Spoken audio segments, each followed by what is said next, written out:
Good morning. Good morning. Good morning to you.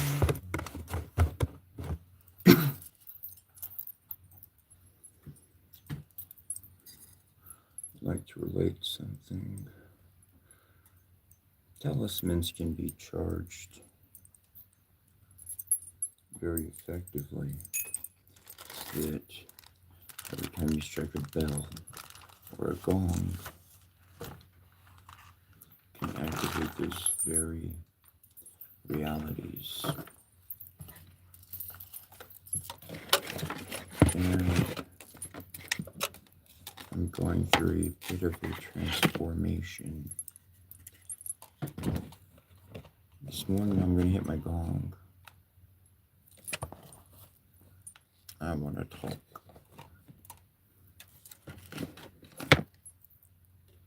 Because there's a lot that truly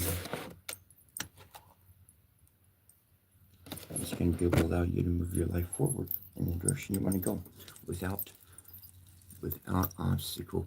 How long have you been stuck? How long was your mom and dad stuck? How long was your family stuck? Not able to do anything, go anywhere. Well, you know what I'm talking about. They're stuck right up there.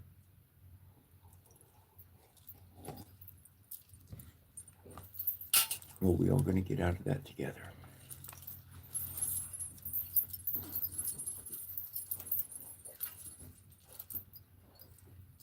Because I found a long time ago by my mother's activity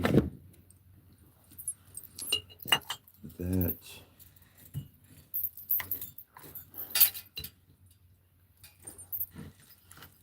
it only takes one person to invest in love, and it changes everything. Why is love more important than money, eh? Why should you give up your money? Why do what the dude went up to Jesus and said, "Yo, Jesus, what can I do to be like you?" Jesus said, "Give up all your money, sell all your stuff, and come with me." Think about it. The dude was like, "Yo, I got a house. I got cattle. I got animal. I got people that depend on me. They don't just depend on me, but their families live because I pay them to do a job. And so they live because I employ them. So, well, then I can't help you.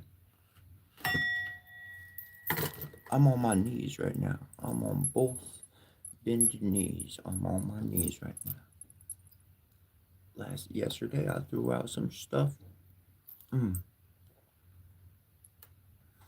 But that's mine. That's what I had to do to move on. I know my process to go through to transform. Because if I don't transform, then I'm going to be stuck. You know what stuck is? Yeah, you do. Sucks. Well, I'm done being stuck. My mama was done being stuck. Because my mom was done being stuck. And she passed on. I could have stayed stuck. And now, well, I ain't tied to that almighty dollar in any way. And I'll be out front. I got it. Love will go, love will change. Because love will keep you moving. Love will get you where you need to go. See, we're all travelers. We're all nomadic. We all travel. We move around. We find a good spot. We stay there for a while. The earth shifts and changes, and then we move somewhere else. Why? Because it sucks seeing the same thing and the same people for 1,000 years. That's why. It's new scenery, new change of environment.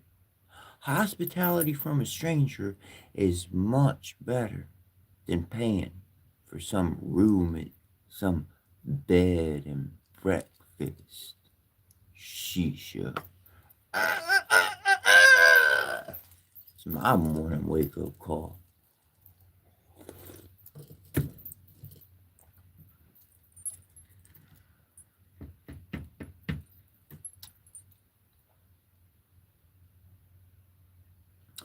I'm gonna go hit my gong 5 times, and that 5 times is something real special. And y'all might not understand, but I'm gonna share it with you. Every time I hit my gong, you know how I sit here and I read, brrr, all that energy. When I strike that gong, one time, all that energy comes out of me.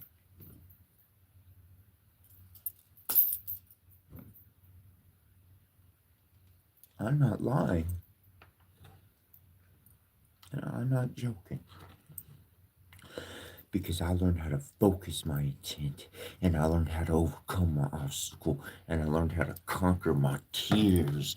And I said, I don't care who is in front of me, I'm gonna be nice, or I'm gonna go around the other side twice if I must to get away from them, and I'm still gonna get what I want. Because what I want is family. You want some family? Don't you want some family? I want some family. That's what I pray for. I pray to the God, mighty Lord up above Almighty, and He said, you want a family, my son? Believe me or not. He said, then you go follow my word. I will clothe you. I will feed you. I will take care of you. Because me and the mother are one. You found the mother. He told me. He told me. He said, you found the mother. You found my wife.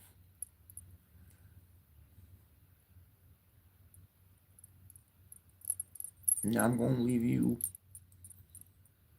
with instructions, and you follow my instructions. And if you follow my instructions, then everything works. If you don't follow my instructions, it all goes south. He said the first part of my instructions, the first big thing is you follow your heart. You be you. Just don't let anybody change you. How you are and how you want to be and what you grow to be, that's all you and your heart, and you follow that. The rest, I'm going to tell you right inside of your noggin. Ain't nobody else going to be able to know a thing. I said, okay, let's go. And I've been doing it since my mama died.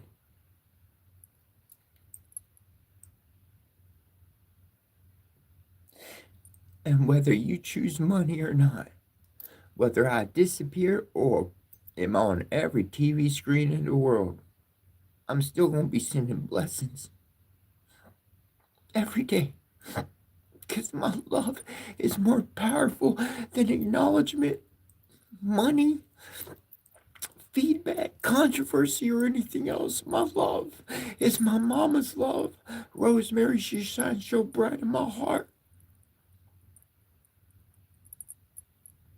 And she's going to illuminate this world. But guess what? I got something interesting for y'all.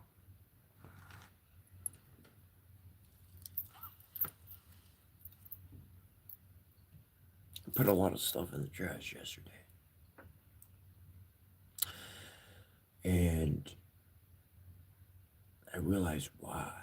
Like, I'm always realizing more and more and more and more and more. I'm always thinking, I'm always considering, every angle. I want to see every angle. I want to kaleidoscope my investigation. I always put all my clues together. I always look at my life like a puzzle. Because ain't nobody going to tell you the truth. Maybe one might. Maybe your mom might. Maybe your dad might. Maybe somebody who truly loves you might. But them selfish. You got to pay them for their kindness. And as soon as your money runs out, everything's used against you. Don't we? And all we experience that. Family.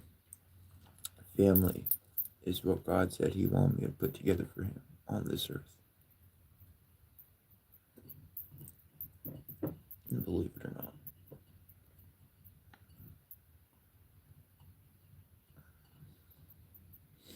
But I want to be real clear. what I trashed yesterday, there's still much I'll read. And there's still much I still enjoy reading, and I definitely will read. But what I got rid of what I don't care to read, it's because that's your creation portion. If I ain't doing it, somebody has to do it. And your heart will it into existence. And because your heart's asking for it more than me, that's what's going to come to be. We're going to build this world together as one, a united humanity, a nationality of humanity. That's why I've invested in love rather than money. Because the good deeds that you do for a stranger, you never know what fairy or angel or any other kind of creature that you heard of might be listening or looking. And that one son you helped save, or daughter, who knows? Who knows? You might not remember. You know, there's an old construct that said, pass it on, do a good deed. I don't want no money. Pass it on. That's a great idea. But I like to multiply. So I started doing a bunch of good deeds. Instead of just one good deed, here's a bunch of good deeds. Da, da, da, da, da, da, da. And you know, this one lady, she was really cool where I was. And she'd come in and she'd bring in like she'd bring in snacks. I forget what, but they were like yummy snacks. Good snacks. She have a whole basket full of them, you know, maybe oranges, maybe junk food, like whatever. And she'd come in where I was working and she'd just let everybody have something out the basket. It was like a random birthday.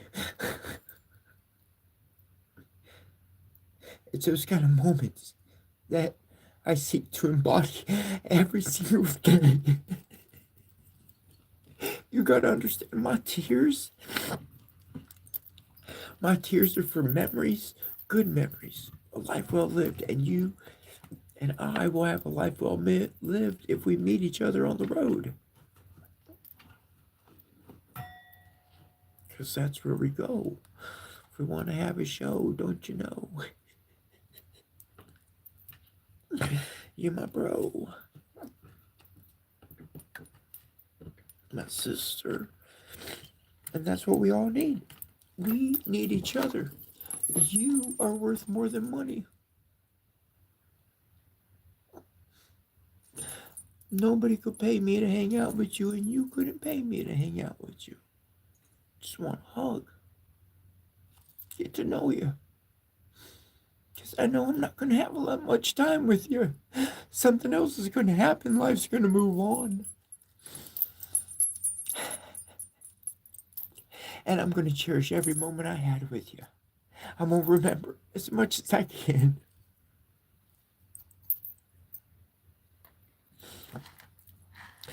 Because you're my family.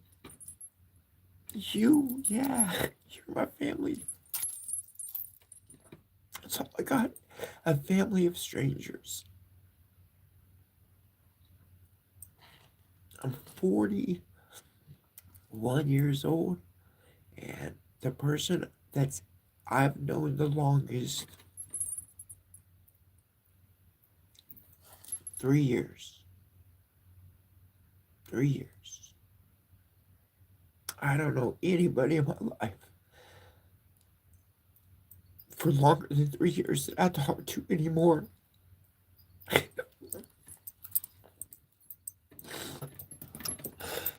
You're worth more than money.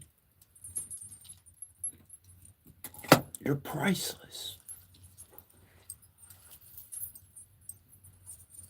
Your time is priceless. You can save lives.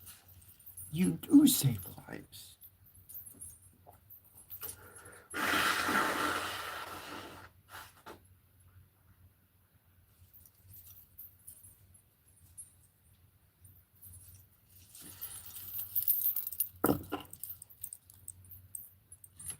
You save lives by being present, by surrendering your voice to silence and truly listening.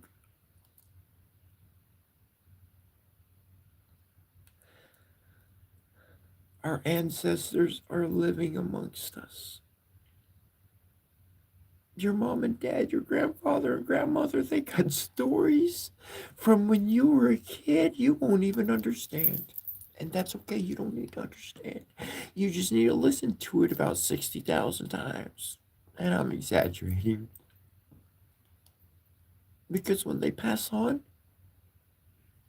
one day when you're all alone, you're going to think about their story. And you're going, what did they mean by that? And you'll go, Eureka! And you're going to understand what they were saying the whole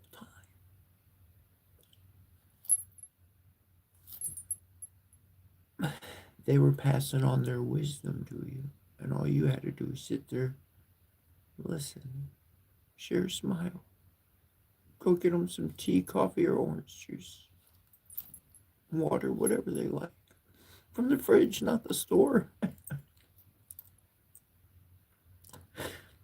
I had an idea. My idea was that people go to the older people and they should spend time and hang out, be a friend. Cause I don't have a grandma or a grandpa, so I go hang out with older people. They tell me really cool stories. And then I'm around to share those stories with other people. So maybe their children, or maybe they didn't have children, and they feel like they're going to be forgotten. And they got passed on something their mom gave them, or something their dad gave them, or something their son gave them, something somebody gave them. They got passed it on. And by being present, by being with them, then you'll be there to catch that gold, the real gold, the riches that no moth or rust can consume. It's your memory. It's their memory. It's our memory. It's the memory of humanity. And that's what the ancients taught. They carved it into stone. They said, don't forget. I didn't even think about it, but look, the Egyptians, what? They got human bodies, but they got different heads. I did the same shit. Not out of anger, but out of transformation. That's my family. That's what we do. I just transforming. I don't mean nothing bad.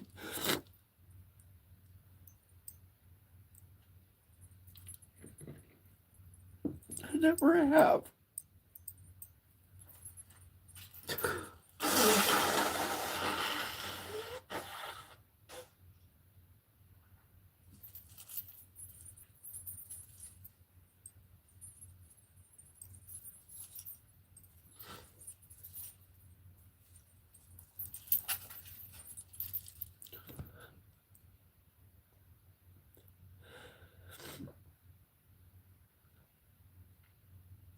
I blow my nose, and I'm like, I've sought for it my whole life, and I wash dishes. I wash dishes because I figure no matter where I went, because I figure if I wash dishes, that's like washing somebody's feet. They don't want to dirt that dirty, nasty, icky stuff at the end of the day. They're busy, went on with whatever problems in their head, whatever work, whatever. So I knock out the dirty dishes, and I'm happy to, because it's like washing feet.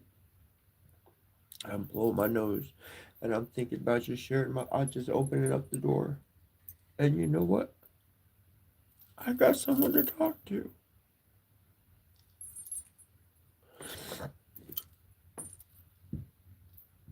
And there's a lot of people that get it. There's a lot of people that don't. There's a lot of people going, whoa, what the fuck? That's genius. Oh, shit, I'm going to do something.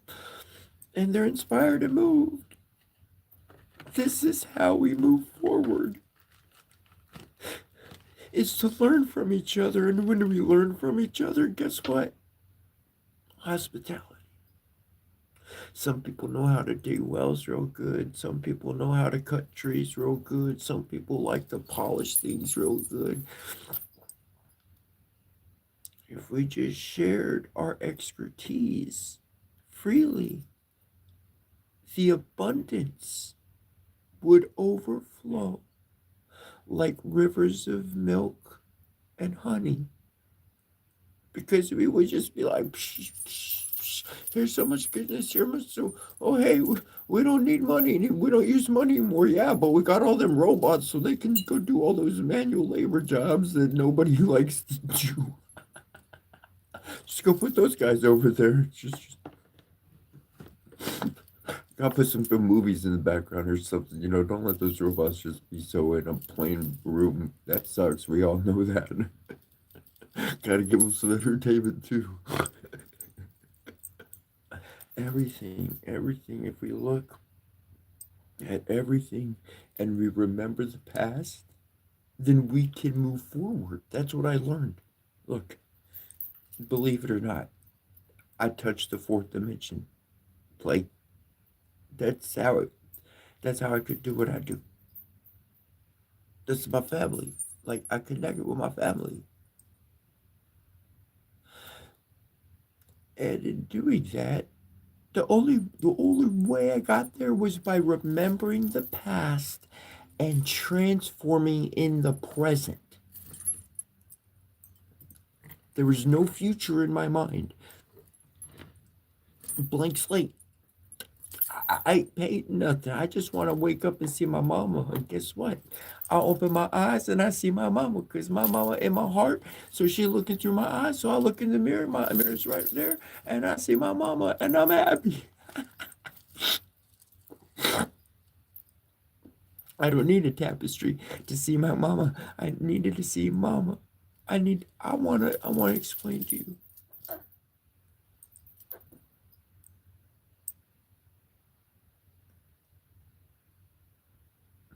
I love Durga. I love Durga. I love Durga. I love Durga. I do. But it was my mother who I was trying to see. And while the body was familiar, the mind was, the face was not her. It's not her because she is not that today. So I had to make my reality match. I didn't mean no offense to anybody. I love every faith. I'd like to go to every temple in the world if I could.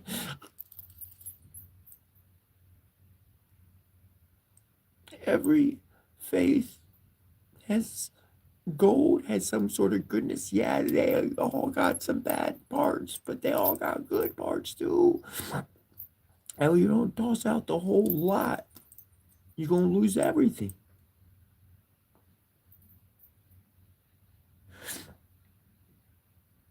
So money will do to you. Make get rid of everything. But honor says, okay, I am creator, I am I am preserver, and I am transformer slash destroyer. To transform, I must destroy. Now, in my path, I've seen how a necklace will break, or this item will break, or this will happen. And that's a state of transformation. I watched this so much that now all I need to do is see the initial domino and I know exactly where it's going. So as soon as I see the event in energy form anything, once I feel, sense, and perceive it, then the initial act, the initial domino, well, I can either push it and keep going, or I can, anyways, I see where it's going, and then I just move with it, and that's why it looks like I'm perceiving. That's why it looks like I'm in the future.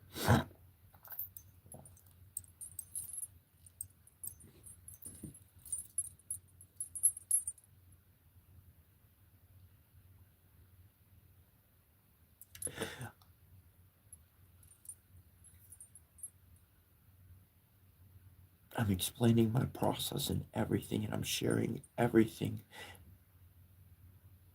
from my own heart. This is 100% all. This is just me moving in my own journey.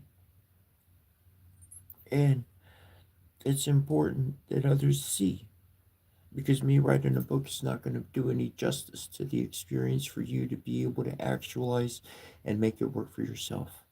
If you want to get to the future, you got to remember the past. The only way to remember the past is remember our elders. And I'll tell you what, if there's someone fighting a war, if it's not in defense of their own lives, it's not old men and women running into the fray. So all you young children out there, I urge you, run into the rooms of the older ones, of our soon to be like ancestors of the past. Run into their homes with flowers and open hearts and patient ears. Drop your guns and worries at the door. Because they're tired of all that junk of running around chasing your tail for a bunch of money. They know that's all vanity. It don't last.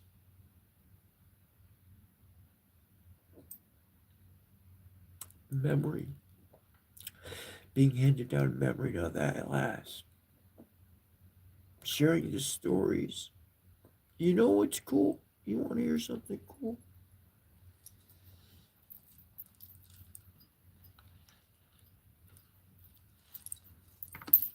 There we are.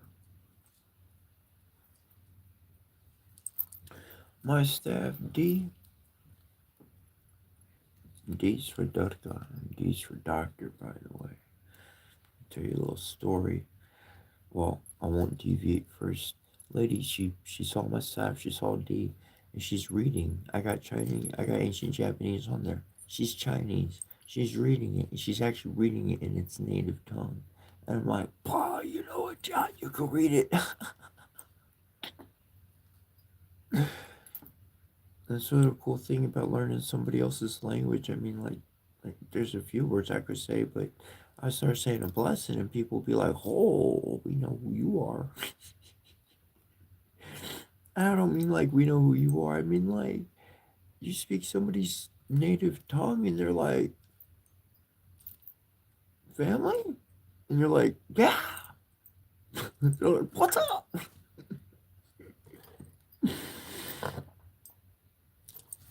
I'll tell you what.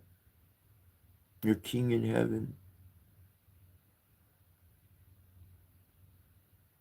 and you can call me whatever you want. But that one we all like to call Christ, he said, "You will know my brothers, so you will know my family by the love that they show amongst themselves." And what greater love is there than to listen to another's ideas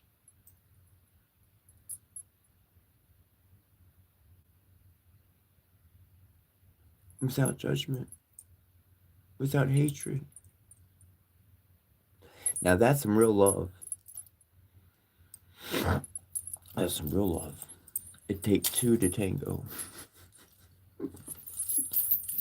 I'd like to do the salsa or something. I never learned that.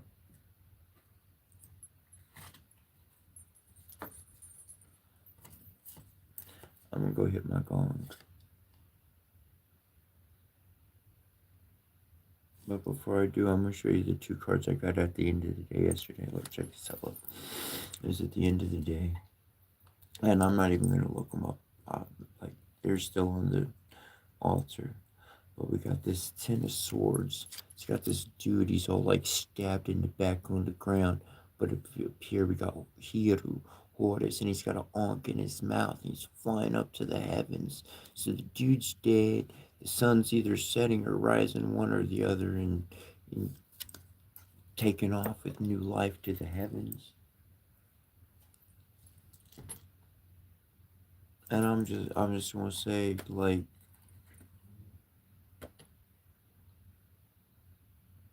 the other one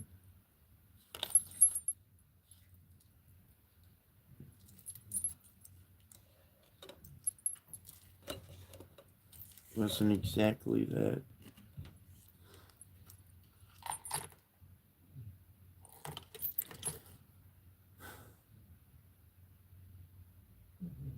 Resurrection to new life. That's resurrection to new life. That was it. When I saw resurrection to new life,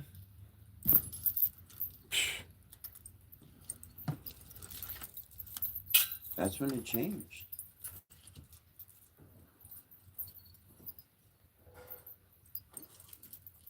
That's when I knew what I had done was correct according to my heart.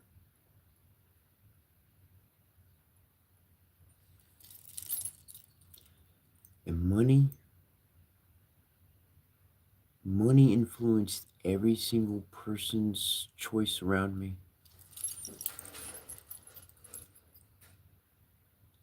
Money influenced everybody's words towards me, whether it was to support my path or move away from my path.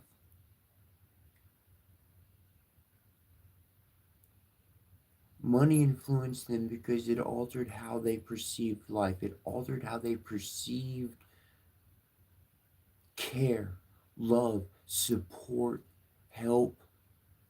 I've known people with good, I can't say gajillions of dollars, but I've known, I don't know how much they had or me, but I knew they had.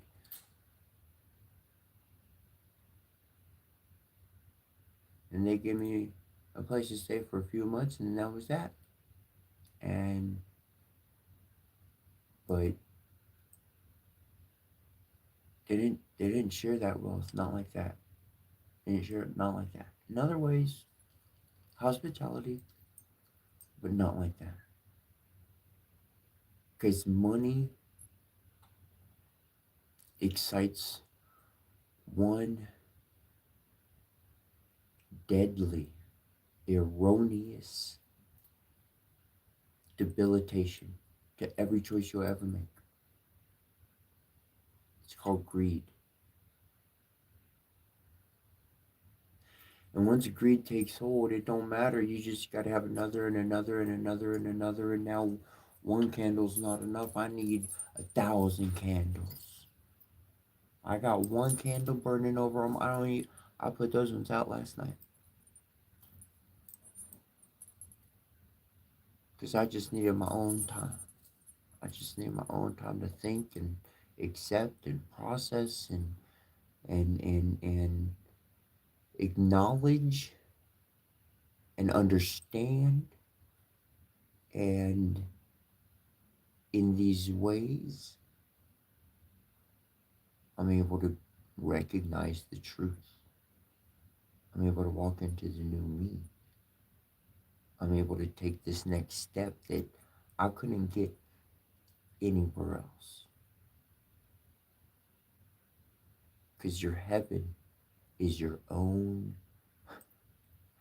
and you share that slice with the world, and the whole world will be heaven on earth. Heaven is not composed of one person's dreams. Heaven's not composed of 10-person streams. Heaven's composed of all of creation's dreams. And they can get from one place to the next, one room to the next. They can go to every room they want. But if you perceive that you're in your own room, then you can't go anywhere else.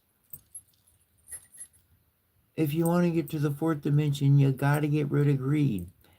And money is the last portion of it. Now, here's where I changed everything.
I chose a long time ago to no longer slave for any man.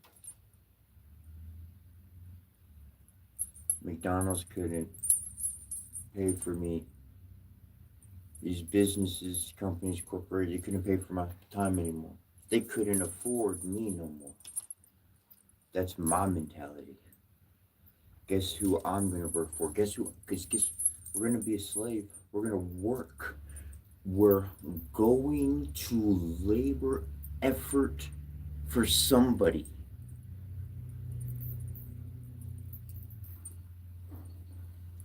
I chose to dedicate my service of life to you.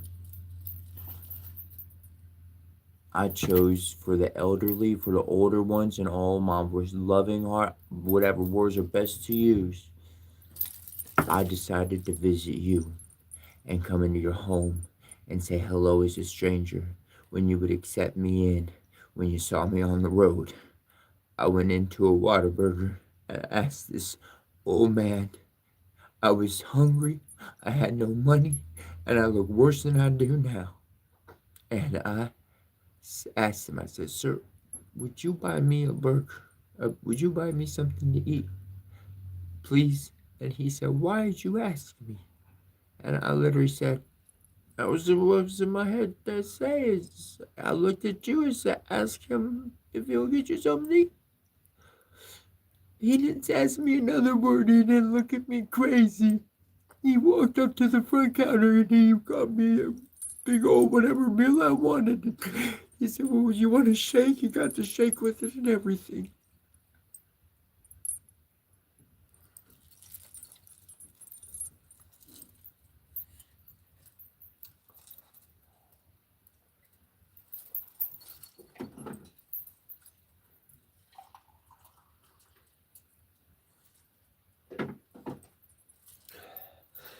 Your love is more powerful. It is truly healing.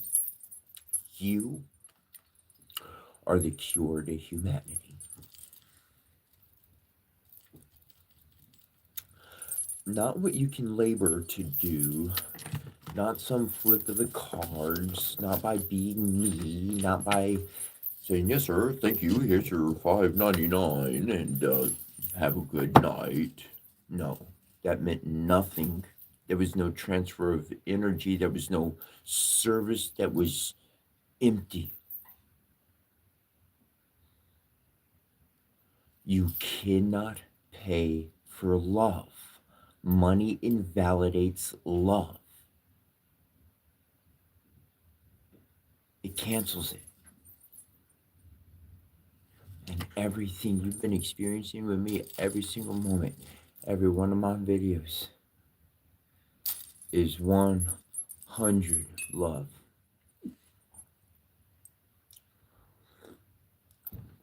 You imagine if the whole world was, I seen one lady, her whole room was angels and unicorns and horses. It was the most beautiful thing ever. I was like, wow. I walked in somebody else's room and they had like, uh, uh, anime stuff and all sorts of all cool stuff. I can't even remember all this stuff. Loved it.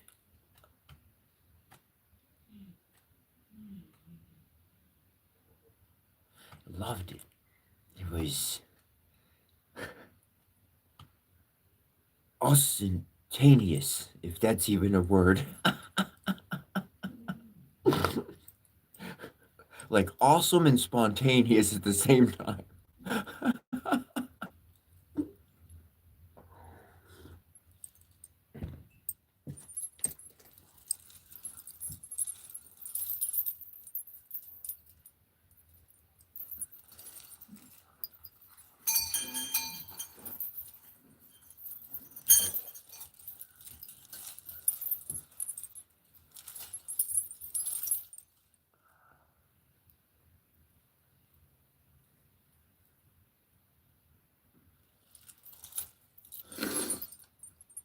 Am I good or am I evil? I did catch that comment. It's a good comment, actually. In my life, in my work, in my direction, etc. What I got right behind me, that's Hiru. This is the new king that's being created, and that's Set.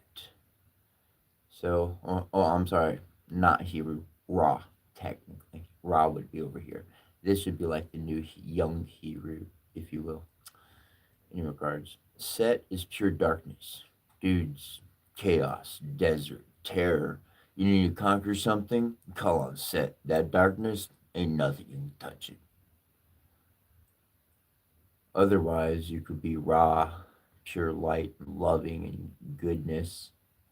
And you don't have to be all that terror evil. You could just be hospitality and loving. And in the middle, you got this king that's created between light and darkness because darkness and light converged into one reality. And thus, that is a duality as a singularity, a unity needed for humanity's nationality. We've all known we're moving from the 3D to the 5D. You do got to get into the 4D. And that's what my divine father and mother have instructed me and taught me how to do. They've given me light. They've given me dark. I could be Santa Claus. I want to be Santa Claus. And I just want to go give presents out to the world. But gosh dog it, if there's something bad going on, shoot, let me catch wind of it. And I'm going to put the gosh darn spells down and they ain't going to stop till that activity's completely done. I will be their living devil. So am I light or dark? Am I evil or good? Well, I like to be good and I prefer to be good. I'd rather cry than anything else. However, if I got to smash something, I'll do it. Not what I want to do, but if that's what it calls for, then that's what we got to do to move forward. Okay, then let's move forward and rebuild. Let's get that new structure going. That new structure is new energy, and a building don't go up overnight. Not generally. Sometimes, sometimes. This reconstruction is being slowly integrated through establishment in my heart with my mother, in my mind with who I am, and with everything I've learned through the angels, through the fairies, through putting it all together. And that's why I encourage you in love. Continue in love because that's our victory. That's our victory. Because if you believe everything, then you're going to believe my story. And I'm going to believe your story. And that's our reality. And now that we can actually share these realities without criticism, without judgment, without hostility, oh my gosh, our ancestors can talk to each other. They live within our very hearts.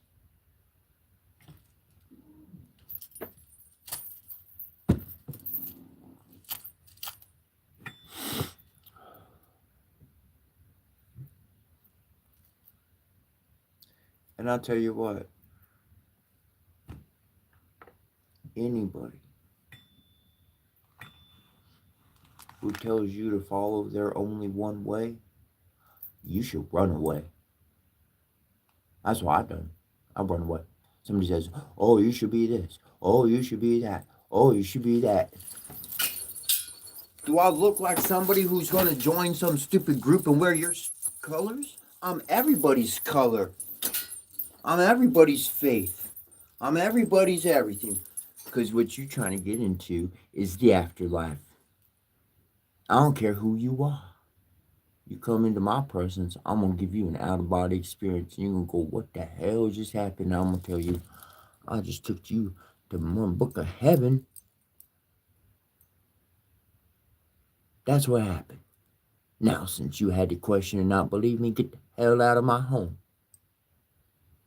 Actually, those kind of people, they don't even make it to the inner sanctuary for that experience. They don't even know it's there.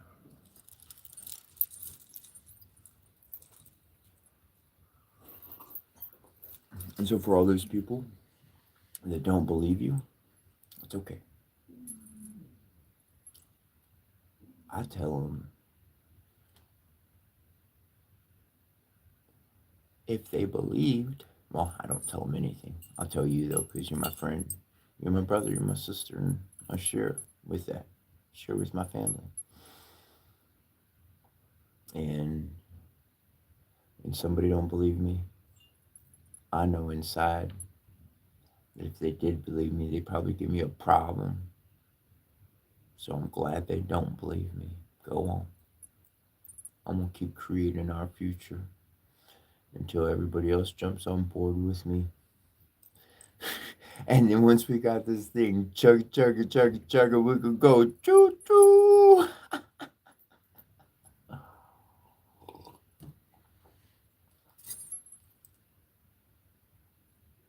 Think about a shofar. Yeah, yeah. All right.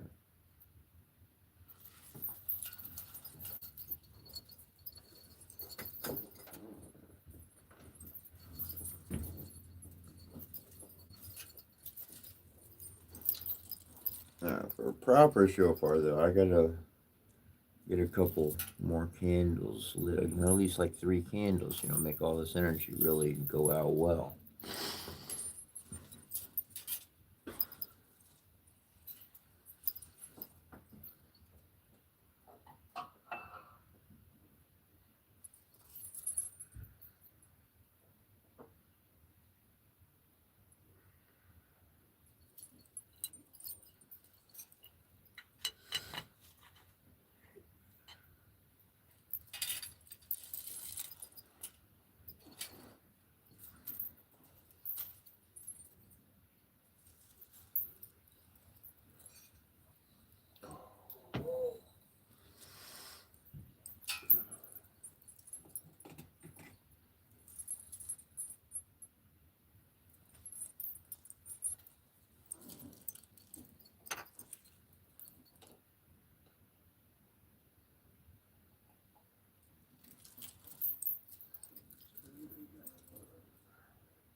So if you do have candles or you do have incense and you would like to participate in a worldwide blessing of love, conquering money, and understand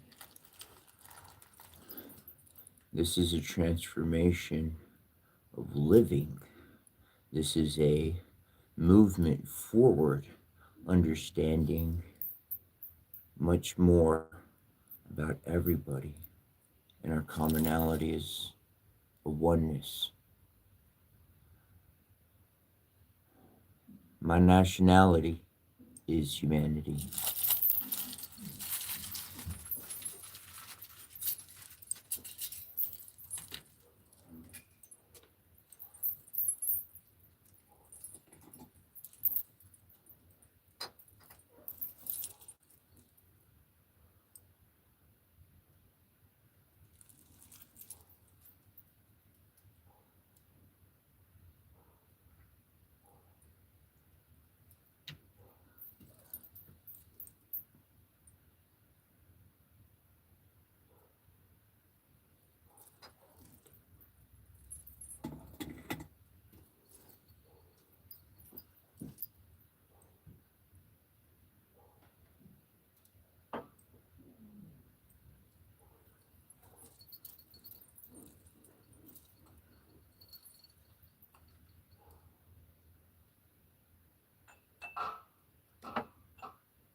You know what I like to do as a kid? I like making noise. I like to make noise. I like to play. And all adults always be like, "You're making too much noise. You're making too much noise." So I picked up some bells. Yeah, my bells make noise. You're gonna hear me coming a mile away. I'm let everybody know I'm coming. There ain't no parade going on around me, so I'll be my own walking parade everywhere I go. That's how I sound.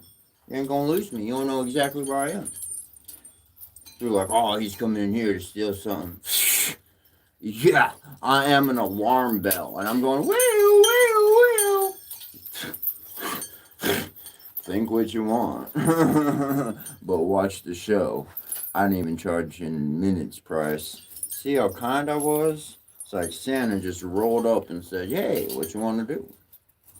Surely the Divine Father and the Divine Mother, they are light and darkness. They are balance.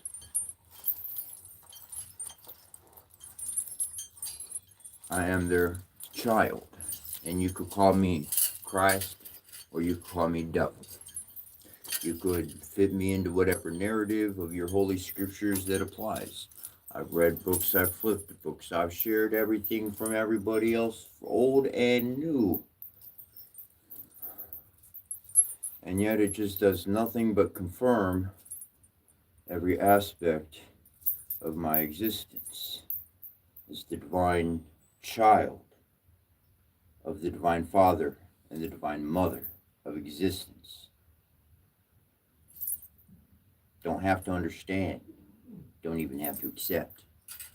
I know what's in my heart, and I love everybody, and I'll serve down on my knees because I ain't nobody special. Nobody is. Wait a second. Yes, you are, and they are, and that other person, they're special too. We're all special. And that's what makes this world so freaking awesome. Is because everybody's special.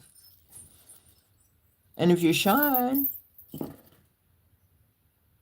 we gonna light up this world with some star works.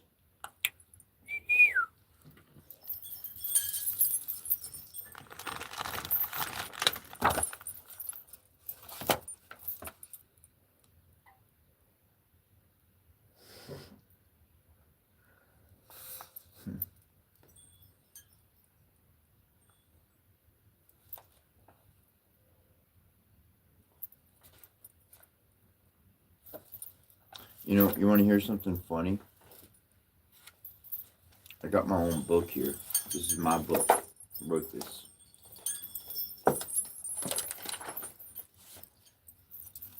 8 years. It's got a little legit language to express everything you've been going through for years that nobody else can explain. I want to share this. This is just a portion. Just a portion. My words. My words. What is a miracle? To me, involving multiple lives, originally coordinated by another intelligence. When an epiphany like idea is received through the mind, through the soul, followed by a seemingly spontaneous moment of, is actually more like a breadcrumb out of heaven, and that becomes a foreshadow of a larger event occurring sometime beyond that initial moment. So much kindness from so many random people to create a permanent solution is a miracle. We have the power to influence them into existence as often as we can.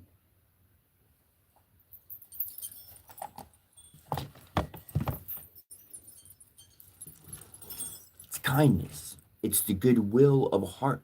I've been in rough situations and a prayer call went out, and my bad situation wasn't so bad because I had a lot of people praying for me specifically because they knew what I was going through. I didn't lie. I didn't hide it. It wasn't a secret. Everybody knew. Everybody knew the truth. They knew who I was through and through. And they said, this is a good kid in a bad spot. And they sent their prayers out. They prayed. And my time was minimal to deal with.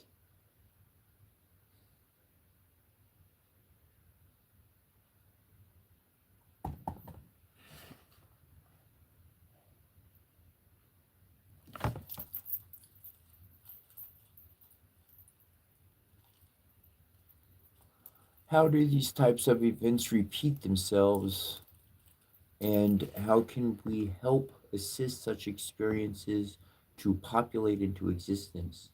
For myself, the primary ingredient is one's own innocence of the honest and responsible child within, a sincere need to escape the continued peril of circumstances that another is enduring through. Lastly, the supporting actions of the physical strength and mental fortitude of a healthy human that possesses the life of, of a shaman initiate. Not that you have to be known. That's funny. Okay, I'm gonna read the exact wordings. Look, this is what I pinned myself. So the book is Setra, same name as the channel. And so um, I'll read it word for word. It says, lastly, the supporting actions of the physical strength and mental fortitude of a healthy human that possesses the life of a Cetran. Cetran, somebody who's who's been through these events. They don't have to understand the words or actually even know the words, but they've been through the events. Well, then that's anyways. But then the very next sentence after that says, not that you have to be known as this name or join a group. It's the way of life for those that value love beyond self interest that we are meaning to convey here.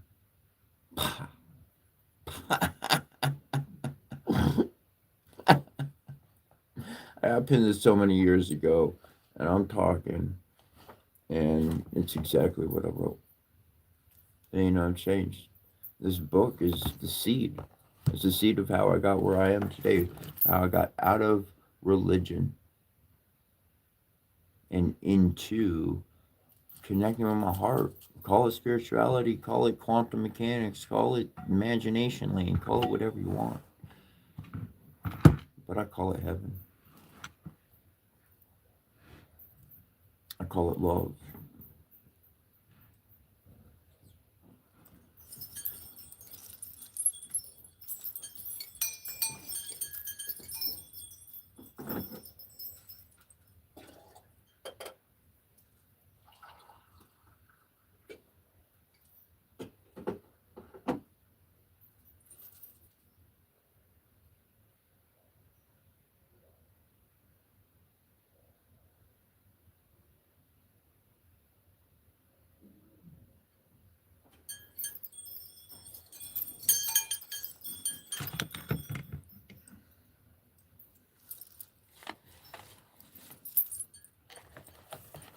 You want to hear some of my poems? I got some poems. I also got a story. I wrote an epic poem. It's actually pretty darn decent. It's not completely finished. I say completely. It's got a darn good start, but I've been waiting for another portion of my life that I'm pretty much ready to start writing again.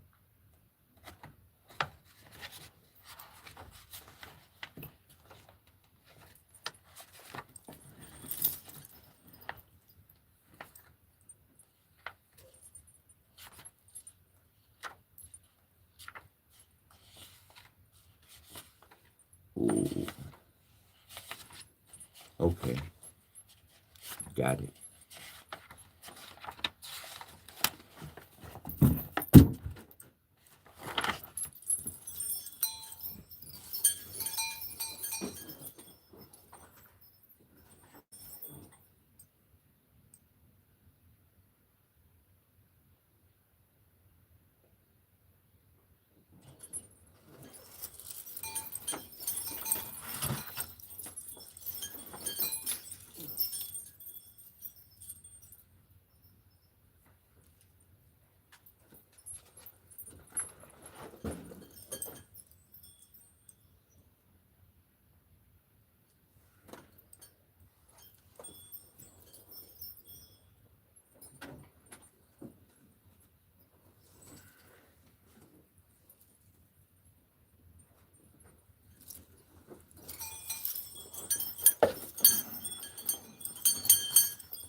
read some stuff here.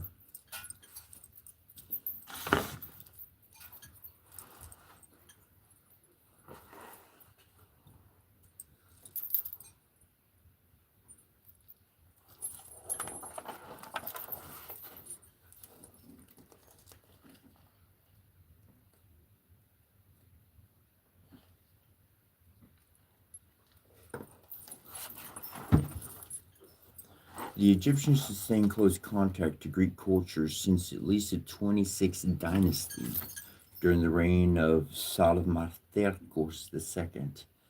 Milesian merchants and mercenaries settled in Norcrates in the western delta, and in about 560 BC, Pharaoh Amaris declared the town the only Greek free trade zone in Egypt.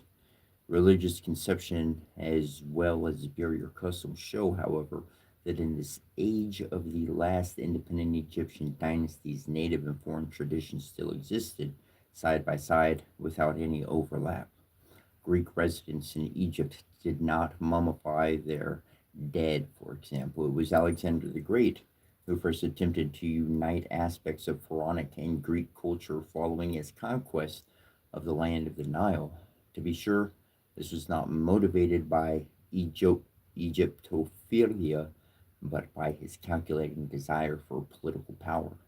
It is precisely in the cult of the dead during the subsequent Hellenistic period, primarily in regard to the furnishing of subterranean burial complexes at the new capital of Alexandria, that the synthesis of Pharaonic and Macedonian concepts of the afterlife is particularly clearly reflected, while triglyph friezes and other architectural articulations were borrowed from the Greeks.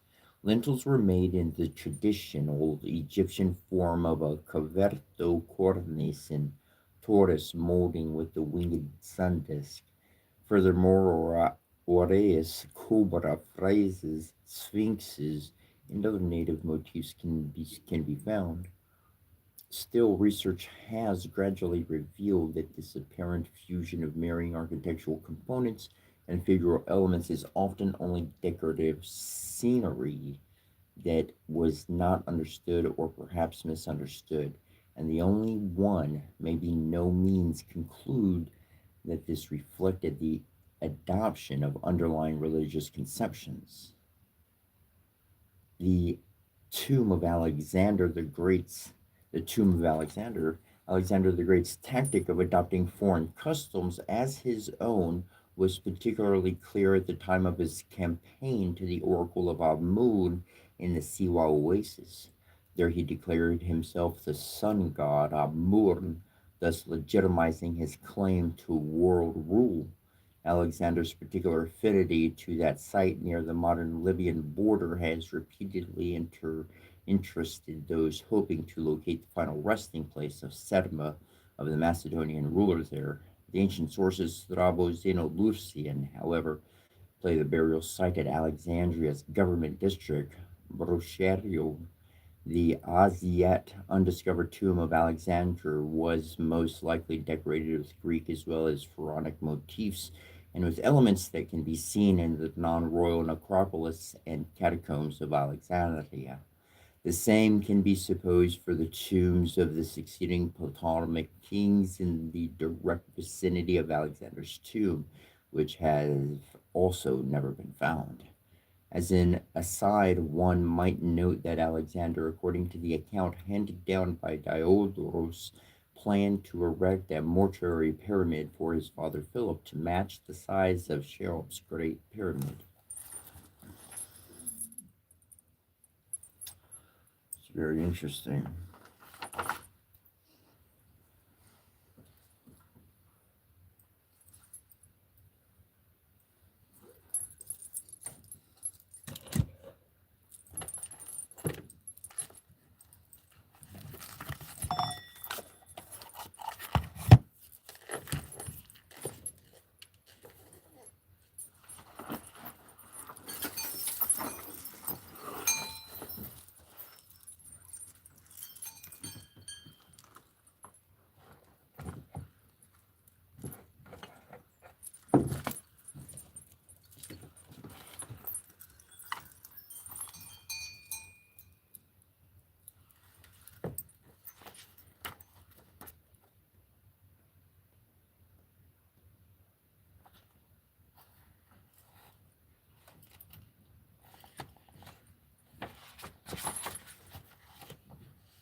Okay. I love this. Okay. Um, I I pulled a card. Right now, I'm on look, I discovered a lot of secrets on my path. I realized who I am and where I've been all over the world. And I realized why people don't accept me. I realized why people love me. I realized why I'm too much for others. I get it all. I understand why I can't explain myself to people. People, they have this, they're not hangups. They're like, um, software that hasn't got all the bugs out yet. You know, like my book, it has nine editions revised, ninth edition revised. It's supposed to have a 10th edition, which is the final edition, which will remove all grammatical errors, and it will import in picture. It's supposed to have a picture. It's supposed to be a page of information because it's real hard information than a picture of my life. So every single one is like a journey, and it's like my life beginning, like all plain clothes, like Jehovah's Witness, religion, crap, junk, and then all the way to where I am now. And it shows the progress, through the whole book. And so, like, so you can get some visual, like, anyways, interpretation. One thing that I, one thing that I personally hate is secrets. Secrets mean I can't move forward. So I share some things that are for me. Some things I know are for me. And those little kind of things I gotta keep for me. But when it's everything else, then I share 1,000,000% along the way. It's kind of like mom and dad, divine father, divine mother. They're like, okay, son, this is part of the family trade, so that's for you. And the other thing, pretty much everything else is like, give it all out. Give it all out. It's called the water of life. It's called the fountain of youth for a reason because once you know how to make it, then it just you share it forever. Then everybody lives forever. Nobody's in agony or pain or turmoil because we're all producing more than we can consume. So we're not all getting stupid drunk, blasted out on dumb drugs, consuming an excess of material that we just don't need to produce to consume, right? If we live on less, then we can make it a lot longer with many. So either now, some people are big, big bone, big body. Some people are like, I call them little giants, man, because I don't know if you ever been to a football game. I haven't. I've been to basketball games, and people to me, they're that's giants right there. Giants, all of them. I ain't talking about a team. I'll just talk about that. It's like, oh, could you give me something from up there? Because if you need something from down here, I'll grab it for you. And then so I think of the fairies and the whole world. What we see in our mind is our reality. And we just got to remember to love everybody and help them out. Anyways, I was on to Alexander for a while, man. Like, his life, his story, everything, right? Still ain't found his tomb. I guess he really just wants to keep it a secret so nobody go mess with his stuff. I mean, any good king gonna be buried and nice and tight. So don't get disturbed until it's gonna be preserved, saved, not messed with. Save it for the next life. Hold on a second. Hold on a second. Isn't it the Dalai Lama who they find? They gotta look all around the world, and then they find this one dude. They kid, and they bring him in, and they put items on the table. They bring him in, and the kid doesn't know. He picks the items, and all of those items happen to belong to him in a previous life, and now he's a Dalai Lama because he's the same dude brought back.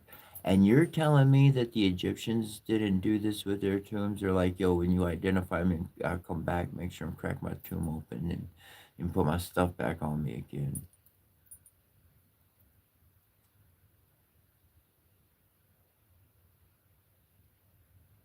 He was saving his possessions for when he came back. And you can believe me or not, but I'm Tutankhamun reincarnate, brought back, soul found a body again. They cracked open the tomb, and here I am. And you could believe me or not.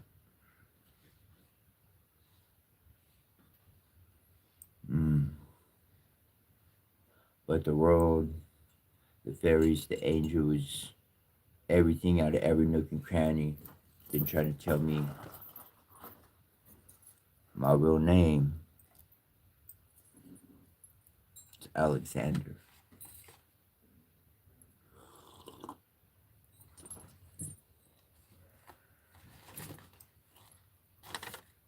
I've been denying it, not accepting it.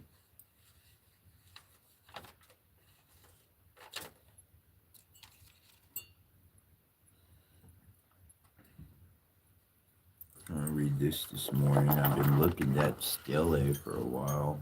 I ain't read the page. It's amazing how much I have. I've done some really deep study, and when I get into study, I really tear it apart. If I choose to find something, get into something, then I'm gonna top to bottom. I'm gonna understand it. I might forget it in a year, but shoot, I'm gonna understand the heck out of it, so I know how it works and operates.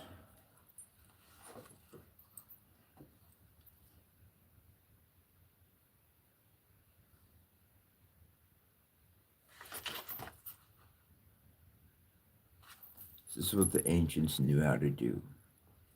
It wasn't that they were all about death. Nah.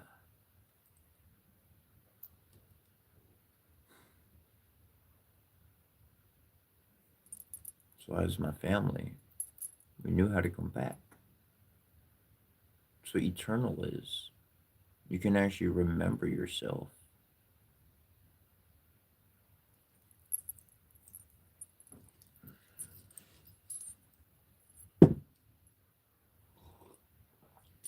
So I tell you, I'm only the first of many.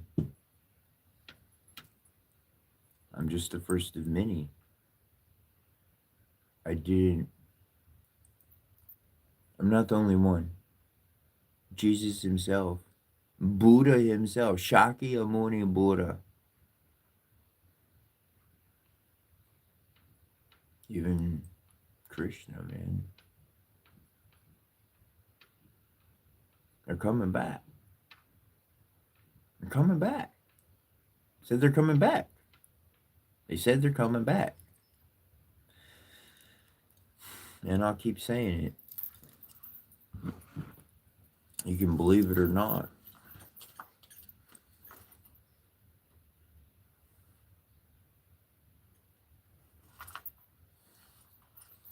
But I see a new world. I see a new reality. I see a new paradigm of humanity. I see cross-cultural interaction. I see Indians dancing with Indians. I'm talking about the Americas to India, man. I'm talking about the African tribes and the Japanese, man, jamming. All of us getting together, nobody excluded. Is that the way you pray? Then come join the jam, man. That's why I got all this stuff on me, because I'm ready to dance. I'm waiting for the party, man. Like the party's right here. Like I'm partying every day. And I'll tell you what, my dreams, my dreams is that every single day be Christmas. Because you never know what gift might be given to you in the present moment. Every day should be Thanksgiving. Not because you got some huge feast, but because we're so happy that we're thankful constantly from morning to night. And that we can dress up however we want to, whatever the job, whatever the thing, whatever the circumstance, whatever the service, whatever the love, whatever the passion, whatever the dress how you want. And may you serve your heart before you serve anybody else. Because when you serve your heart, it makes you happy. And when you're happy and you're around somebody else, it makes them happy.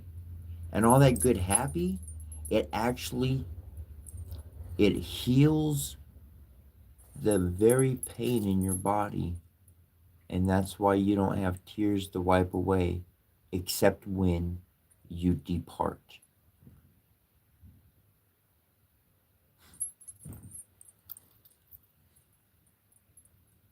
So, why depart? Why depart? If you're having a good time, have a good time. Let the times roll. And when the time does come to depart, which I found it does, birds don't generally stay in the same place. They migrate. Butterflies, they migrate. Animal species, they migrate. They don't, generally speaking, there's some and they really kind of anchor down well. And that should be learned. There are some people, they love to just anchor down. And that's okay for them. Anchor down where you are. Create that good watering hole for the travelers coming through. Could you, mm, I could imagine it. The new lemonade age stand. You could have like your favorite beverage, whatever it is. Now check it out. Now here's a cool thing about no money, right? You could put a sign up that says donations accepted, right? Donations accepted, welcomed, whatever. That's cool. But you do it for free. And then it's not just an item. It's not just an item. You got to give like a joke or a card reading or you got to read a story. Well, how much does your lemonade cost? Well, it's free, good sir, but got to take a seat there, enjoy that lemonade while I read you this fine story. I ain't talking about, like the Bible junk. It's read them up, where's that one? I got about three foxes, I got about three foxes books somewhere over here. But read them something fun and make them laugh. Tell them a joke, tell them a rhyme, share a song, play a tune from your guitar, whatever it is you do. Paint them a picture. Yeah, you are the attraction and they are the passerby in life. We no longer have to go to a place to meet a character, to come out of the cage of the mind. The whole world is your playground. No? As long as it's love, as long as it's good, then it's good. But I got a big tip to share with you. Somebody gives you a problem, just keep stepping. That place just contaminated. Sometimes it's not the people as so much as it just seems to be the whole place. So when one person gives you a hard time, that might be a good sign to move on. Maybe you've done too much good there. Time to move on. And as you move on and you keep moving and you keep stepping, you're going to find your tribe. You're going to find your group because there's going to be somebody traveling on the road and they're going to be like, damn, we got a guitarist, we picked up a drummer, and now there's a flutist walking, pick him up. And then all of a sudden, by the end of the day, you got a band together and making shows and all. What's a hoo-ha, wonderful, good times for everybody. And then it just keeps kicking and keeps kicking. So instead of just one good deed passing on, we got waves of good deeds. Could you imagine a waves, constant waves, like the ocean of good deeds, of positivity just going throughout the world? And this rhythm is going to get sustained, and then it's going to start circling back on itself. And when that goes around the world, it comes back to you. Whew, all that good just keeps going, and it just keeps going, and it keeps going. Not because of money, not because of none of that, but because of you, your love, and the world's family. We're going to get there together.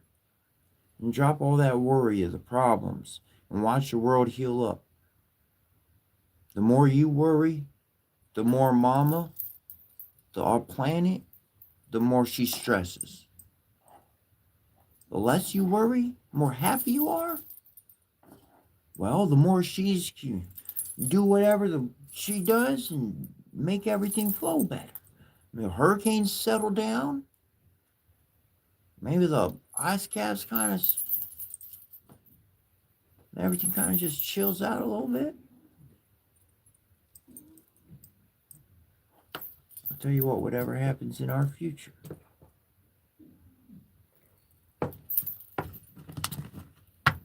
together, we're going to live, we're going to conquer, and we're going to be happy and merry. I'll tell you something cool I learned about Scandinavian. I got it on my hip right now. I wear it every day. You know, I got a bag of coal in it. Yeah. Don't Santa give coal to the bad people? It's actually a Scandinavian blessing to get a little bit of wool, a little bit of coal, a little, or like for the fire, a little bit of I said dry, I said bread already, and yeah, bread, wool, and and coal, and you put those in the little pouch. I think there's an item or two more, and that is a blessing, so that you will have enough wood to burn for the winter to stay warm, and that you'll have bread to eat, and good clothes to stay warm. And like I just see that as a blessing.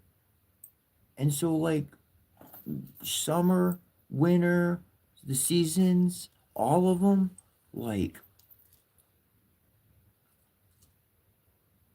through each other's prayers, however you pray, pray from your heart, ask from your heart, love from your heart. And at this moment, I think I'm ready to go over a jam. I think I'm ready to read those read those prayerful words now.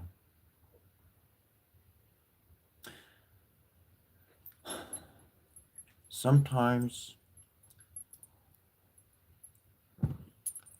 in order to make progress and move forward, you gotta throw a wrench into that busted up engine. Because it's been clunkering along for too gosh dang long. And yeah, it was working, and yeah, we got where we needed to. But I had to throw the wrench in and just be like, well, let's rebuild this sucker. Let's rebuild it together. A little bit from you, a little bit from me, a little bit from them, a little bit from all of us. And holy hooty what? We make this real click. I think we got a lot of good things going for all of us.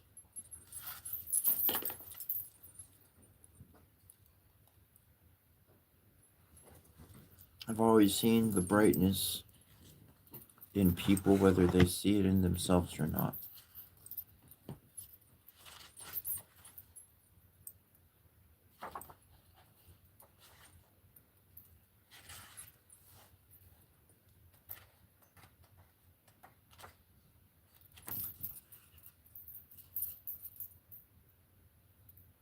Pull this card. King of Pentacles. And pretty sure know what he means, but as there's others and myself, let's go ahead and pull up the exact wording here. Wearing a helmet decorated with the horns of Taurus, indicating a restless and vital nature, the King of Pentacles looks seriously ahead. The laurel wreath around the helmet indicates victory and success. Ripe grapevines, symbols of fertility, and sometimes sacrifice twine around him. The king firmly holds his scepter with one hand and the pentacle with the other. The gold scepter, symbolizing his authority, is topped with an orb of the world. A shrewd, established man who has made a success of his business or vocation, a chief of industry. He is intelligent and world wise. He has a down to earth nature, is sensible and protective of those he loves. Well, you heard it here first.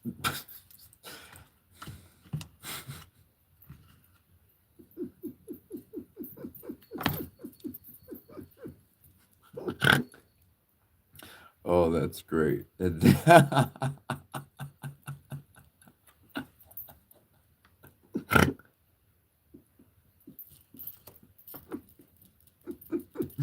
devil, but upside down, which is cool. And I'll go to the book, but I already know hands down that the devil card, when it's right side up, it means that the man or woman of the person, because we have masculine and feminine, is chained to their own desires. It's not that the devil keeps them stuck or hostage, but they're stuck to their own passions.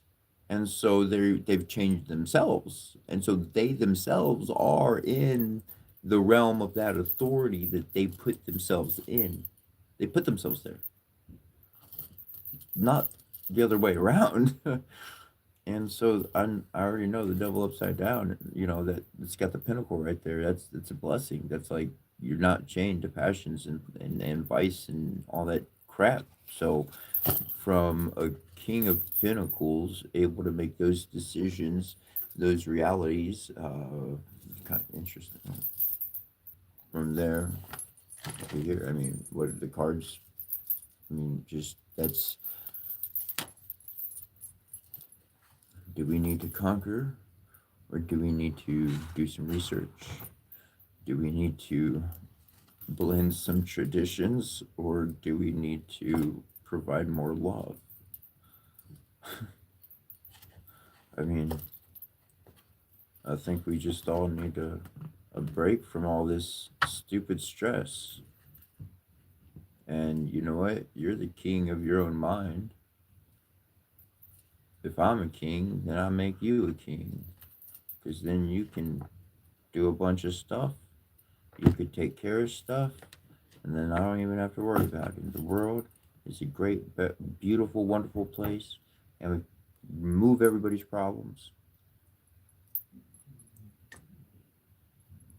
through growth, development, and through transformation of acknowledgement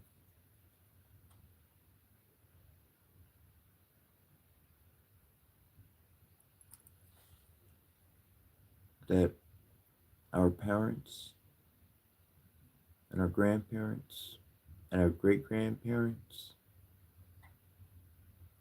that they actually have all the treasure inside of them. And we just caretakers to hold on to it till we get their age to pass on to our children. It's your memories, it's your family stories.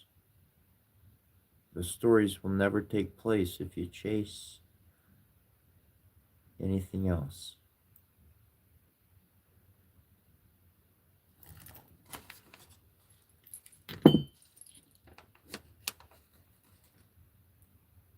I got a lot of videos on this channel. There's a lot of videos here on YouTube. I got shorts, I got long videos. And I'd like to encourage people to watch all these videos and pay attention to them. Every single one has information. You might look at them and not understand it. That's okay. You don't have to understand it.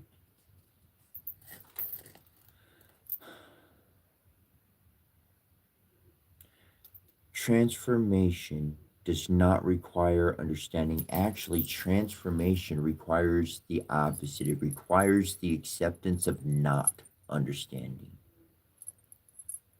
Faith means you believe it's going to work out and all that good stuff, right? In that ballpark. But at the state of transformation, you drop the understanding and you know that you're going to get to the other side and be successful.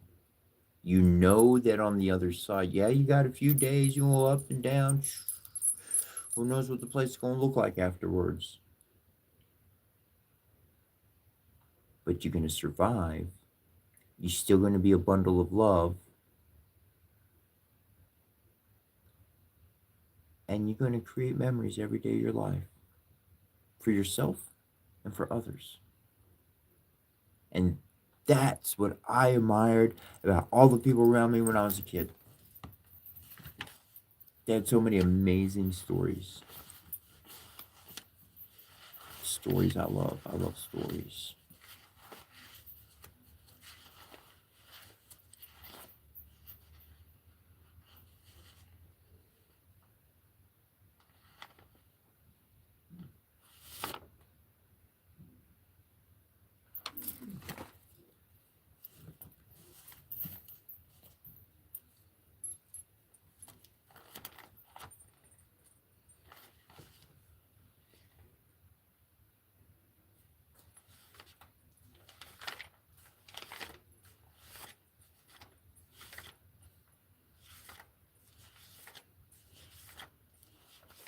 I like to let people know that I'm going to start broadcasting at a different time.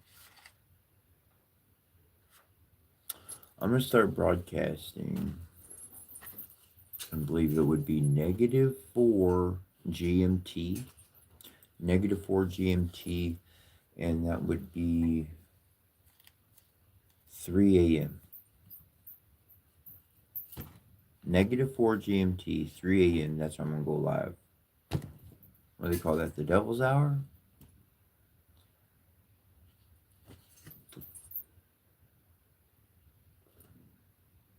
Everything around me says I should read these blessings and these words, but everything in me says no.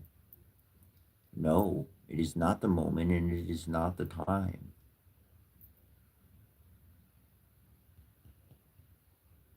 I think I adjusted before I adjusted. Ooh, ooh.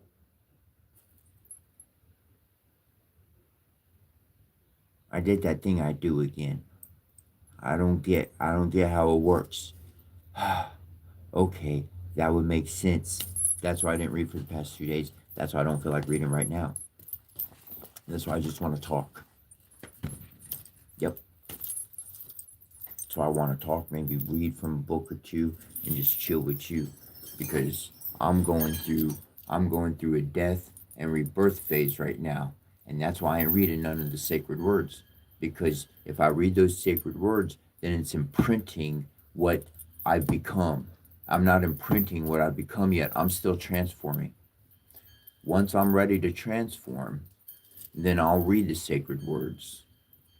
And then that'll be the new imprint that I'm moving forward with. See, look, like it's like cooking. It's like cooking.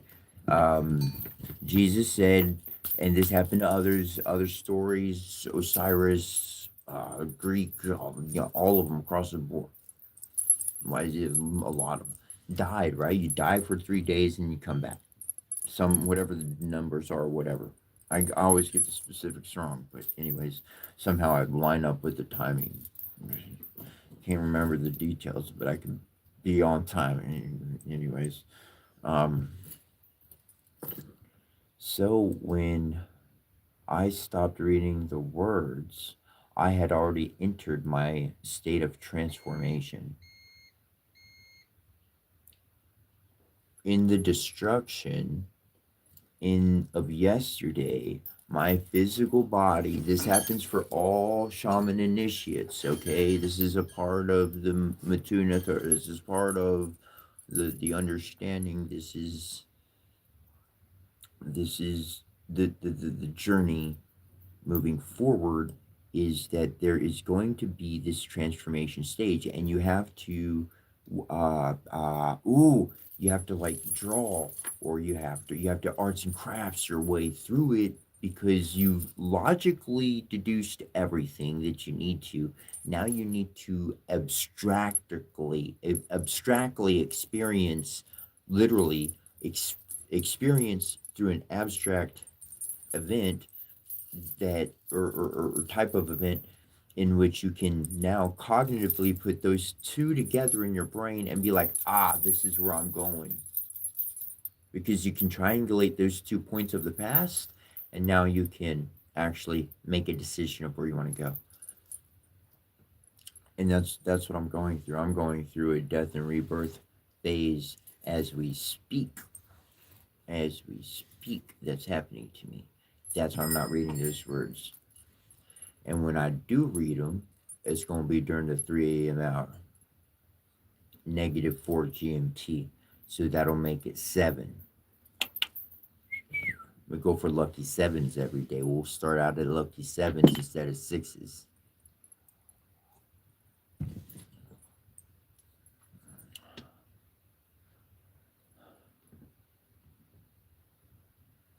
I like that. I like that idea. I'm not, I'm always putting things together. I figure it out afterwards. Okay, so let me be clear with you. So I started going through the transformation stage. I didn't realize it. See, I was like here in my experiences in my mind, but my body was back here. And so my spirit knew not to read, because I'm going through a change.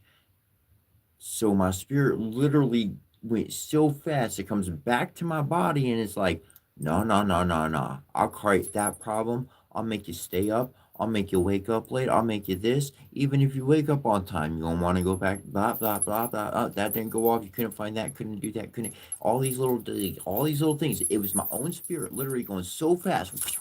It whooped back to me and was like, no. And so my spirit it's my own divine spirit that literally is causing delays and problems and issues, and being like, and so when I pull those words out and I'm looking at them like, my spirit's like, it came back around, it slowed down, and because the spirit's moving fast, the body moving slow.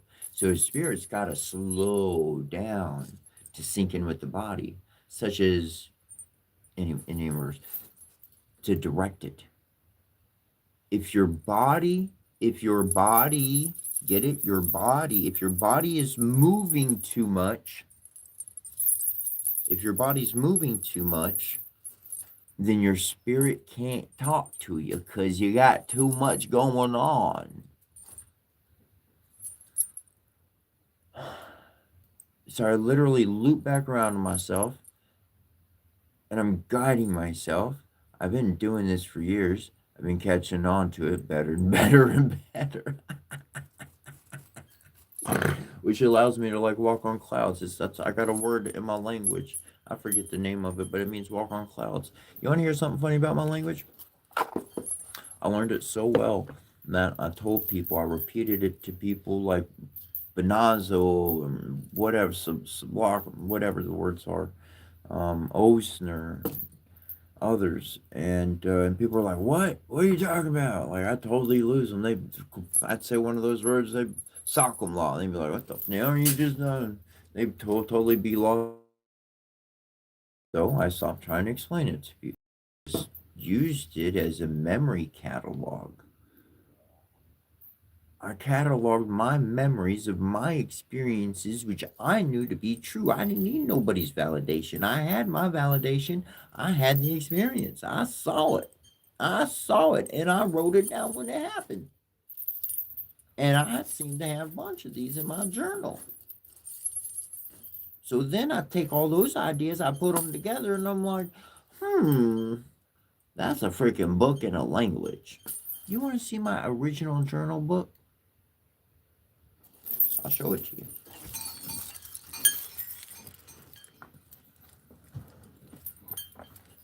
I was out in the woods.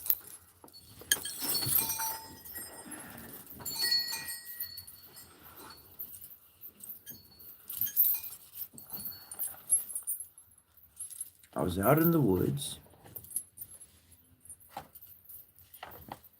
And I literally bound this together. I had this leather. I bound it together. I bought it. I went and bought the leather from the store, cut it up, made some pants, got the paper from a store, bought the paper, and literally bound it together myself.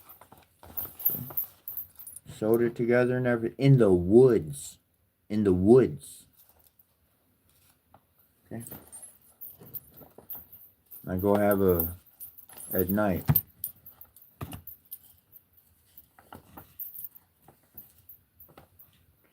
I'll show you where my language started coming in.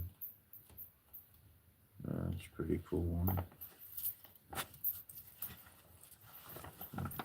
The beginning is first. This is original of my book.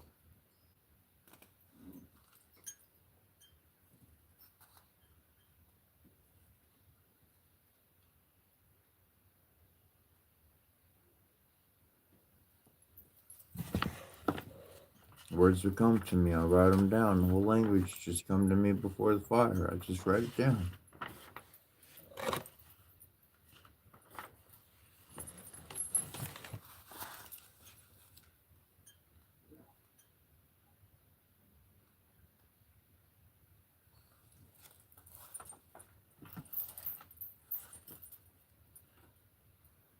And it's went through changes. It's went through improvements.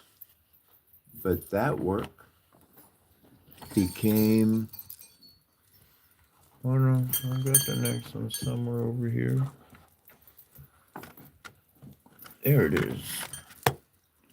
So this one became... This one actually got published. Like, not published. This one I actually sent in to get copyrighted. Like, my own legit copyright. I got the copyright thing and everything. And I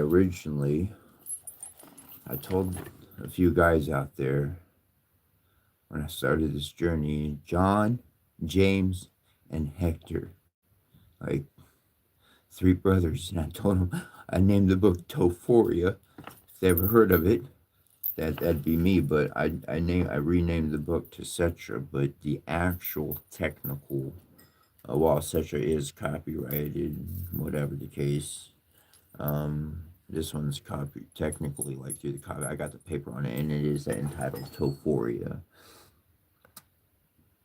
I'm pretty sure it's that on the title. And anyways, that was the book. That's what it turned. That's what it turned into. All those pieces right there, and that turned into a hardback book, and it looks all professional.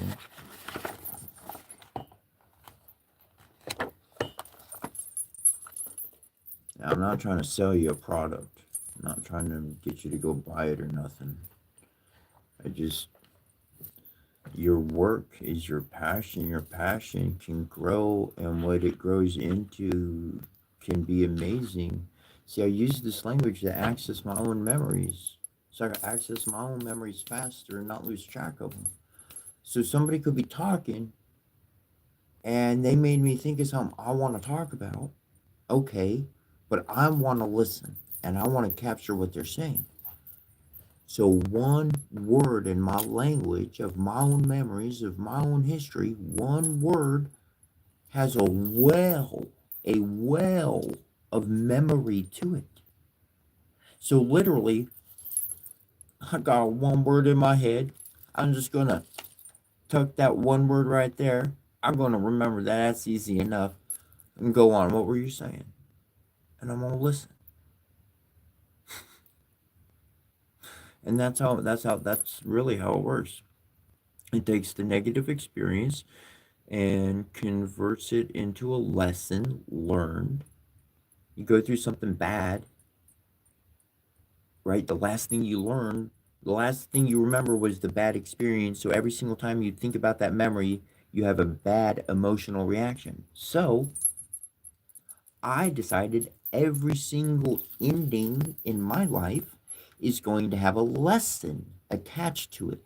That lesson is going to be a life lesson, something that either I appreciated, something I learned that I never knew people could be like that. So now I know people could be like that. Now, if I see that kind of behavior, I'll avoid it in the future. So I'll be wiser and I'll be able to not be stuck or seduced by their erroneous ways again. Then and so that allows me to keep moving forward in love, knowing my environment and looking back on the memory, having that secure happiness that I learned something, that I advanced. And because I advanced, ha, ta, ta, ha, it, thank you for the experience. Thank you. I'm full of thank yous. Thanksgiving. Every day is Thanksgiving. God, find how can I say thank you for that experience?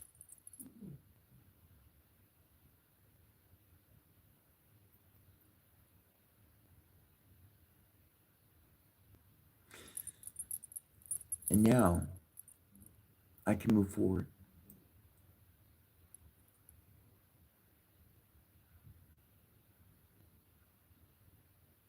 Now I can move forward.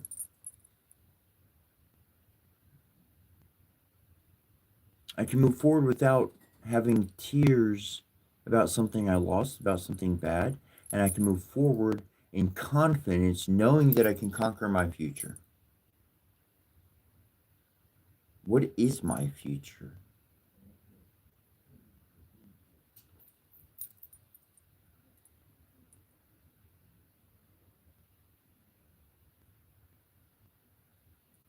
My future is family. My family is to get to know you. My future is to spend time with you.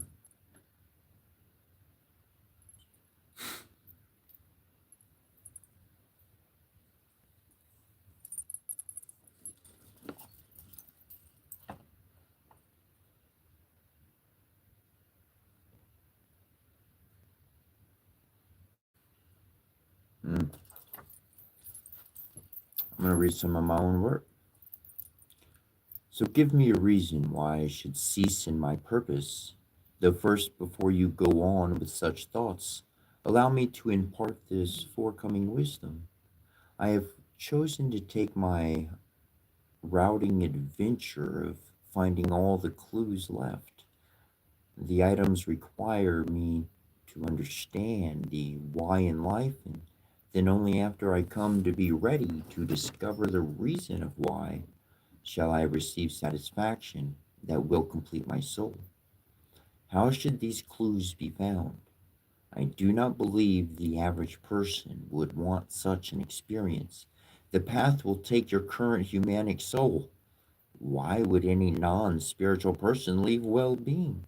Even those that have chosen to live a begging, homeless lifestyle feel such a well being that they do not choose to leave. My path is not your path. Should we then be enemies? I cannot imagine such. Within the set of abilities that I have are my superpowers. Certainly, paths do intersect. Shall I bend to the God in all that instance? My very existence shall build, encourage, strengthen, and certainly assist you on your path. We shall not seek to convert. and therefore change any individual's purpose in this lifetime.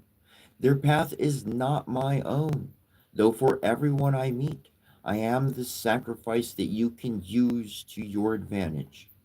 I so choose to serve all, for God is all. We are each a part of the all that the Creator has come to be. May the student become the teacher, and may the teacher come to be the explorer. Spiritual migration in the flesh. Look at that.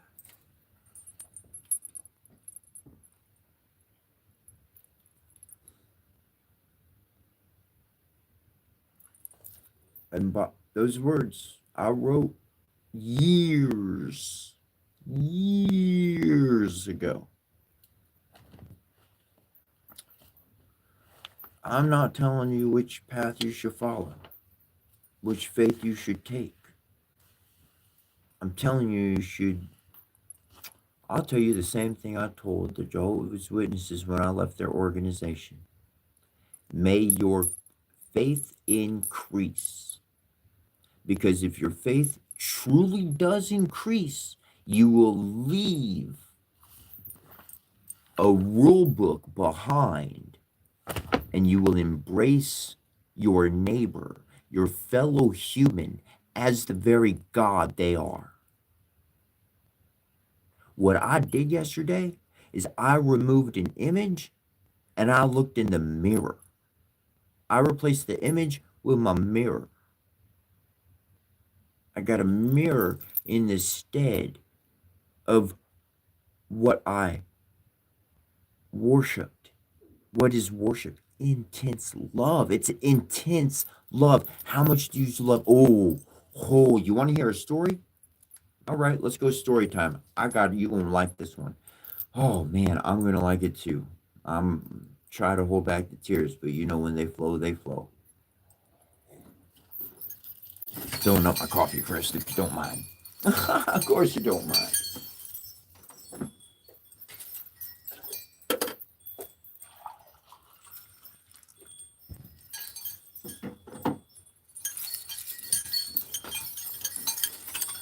All right, my mom, Rosemary. I love her. This is all about Rosemary. This ain't about Hindu, Indian, this, that. I love Rosemary. This is about Rosemary. My mom, who ain't here no more. Now, taken out way too early at the age of 56.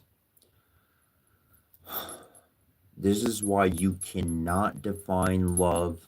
You cannot judge it. You cannot classify it. Love is quantum. Love is quantum. You have to go beyond good and bad. You have to get beyond that. Listen. What I mean by that, you have that convergence of light and dark. They come together. They unify as one. One heart, one flow. Yin and yang, dark and light. Inside your body is all dark, and on the outside is all light. Yin and yang is masculine and female in one body. Left side of the brain, feminine. Right part of the brain, masculine. Go do your science. It's only explaining the very single cell replication process that we all started with. Now, moving beyond labels, words, and titles is how one ascends from 3D to 4D, quite literally.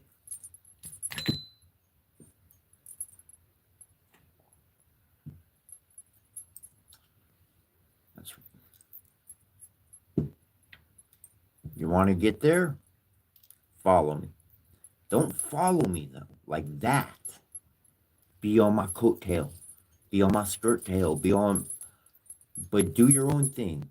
Do your own flavor. Do you like Indian? Do you like Greek? Do you like this? Do you like African? Do you like Scandinavian? Do what you love. Do what you're drawn to. Learn who your tribe originally was. Because guess what? I go five, five, five, five, five, five all the time. Five is my number.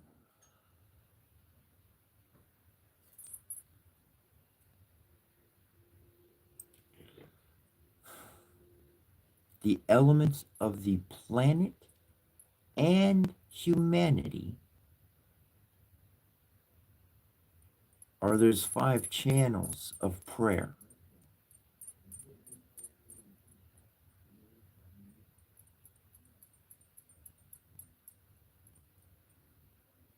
So find which channel of prayer is yours and then pray. And you know what? You continue praying the way you pray, your journey, your travel is going to run into other people. And that's the collaboration, and that's the flow, and that's how we keep on the go. It's not about a commitment for the next 50 years of your life. Nah, man. Forget that idea. It's about committing to I'm gonna wake up and I'm gonna play my music every day. I'm gonna wake up, I'm gonna read my ancient magic every day. I'm gonna wake up, I'm gonna do that every day. And guess what? On a health thing of your body, I love being healthy if I can. But if you like eat healthy every day, and then you have a what you call a cheat day, and you have some snacks, some junk food, that's actually acceptable. The reason why is because you don't eat the junk food on a regular basis, your body's not used to consuming it, so it's not actually absorbing any nutrients from it. It's passing it through like junk because it's used to eating on something else, something that's healthier, more productive. So if you have that junk day for like one day or a few hours or whatever the case, and then you go back to your dealio a day or two, and then you go back to your deal, then boom, that's okay. That little pause, that's okay.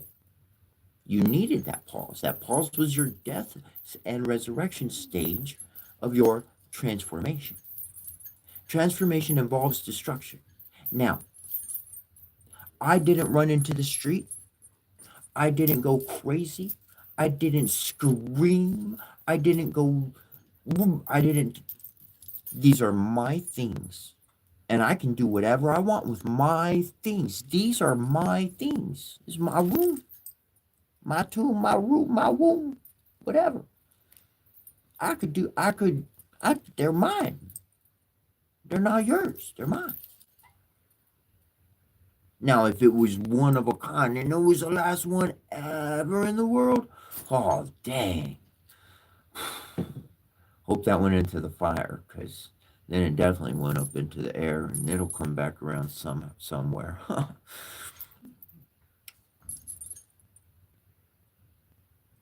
But I had to transform, and that was my transform. I had to destroy something. I didn't cut myself. I didn't hurt my own body. I didn't hurt nobody else's body. That was controlled. That was controlled. That was considered. That had been in the fire for a while. That poker been in the fire for a while. I didn't cognitively know what was churning, but my spirit knew what it was doing because it kept coming back to me and it kept dropping me all these little hints, all these little signs, all these little, what the, what was that? What was that? What was that? What was that? People do that. What was that? What was that? What was that? I get tired of hearing people say, "What was that?" I dang know what it was. It was my fairy friends and Egyptians who, my mom. It's myself. It's myself playing a billion different characters because they know I get tired of me just talking to my own dang self. I look different. Gosh darn it! Give me something to play with, can ya? Cause my brain just don't stop, and I'll enjoy it. It's chugga chugga, choo choo. I enjoy it, and that's what I want to really express here. When you go through your stage of transformation, don't go outside. Don't go run outside and do it out there. If you're going to drink or have a smoke or do something like that, well, then you lock the house door and put the keys somewhere safe and enjoy yourself at home. Get your product, stay home. Stay home through the transformation. Call in sick to work if you're still stuck to the dollar and all that kind of stuff. And no pressure on you. It's not like you can do it overnight. Maybe some angels helps. Maybe you could. I don't know. Everybody's journey is going to happen in its appropriate amount of time. You don't got to jump off the cliff. Wait till you got your plane set up, or maybe your paraglider. Get something set up, and then make it to the bottom without falling so fast. I know my descent. I know how fast I could jump down. I know I'm gonna come back up. I know my path. I know that. I'm doing this, but all by myself. This time, I'm doing it in front of everybody. And that's why you got to write your own script. You gotta live your own reality. You they say a wizard shows up precisely when they mean to. Yeah, you do. Because you do it all the time. You do it all the time. You think you're late, you're apologizing, but your spirit, your own spirit, your own soul came back and slowed you down, slowed you down, slowed you down. You're like, man, if I would have been 2 seconds earlier, I would have hit that other, I would have been in that accident. I could have died. That would have been me. It's because your very spirit came back and told you, and the only reason why your spirit had any juice or capability to do that was because you went and helped some old lady or some old man or some child you didn't even know. You helped them, you saved them, you did some kind deed, you spent time with them. You act. When I say you saved them, I mean you sat down, you slowed your life down for them.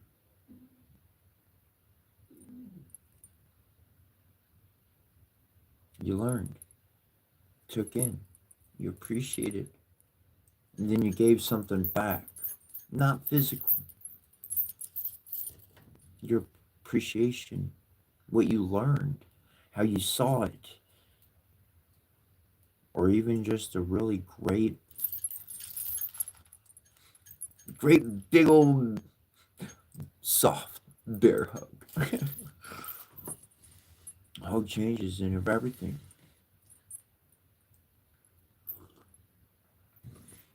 When people give a hug, they hug, they let go, right? 15 seconds. You give a hug, you aim for heart to heart, heart to heart, and hold that hug for 15 seconds. Hold it. Take a breath like you're meditating. Meditating means I'm not thinking, I'm not trying, I'm slowing down.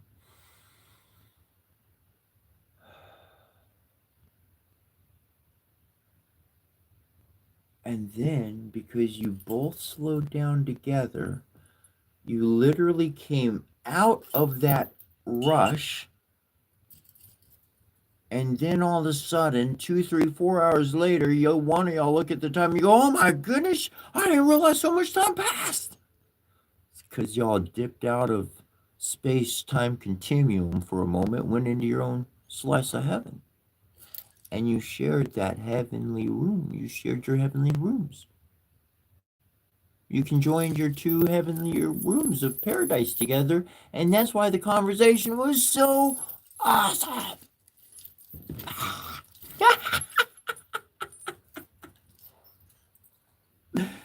Your afterlife is here. You just didn't know how fun it was going to be. In serenity,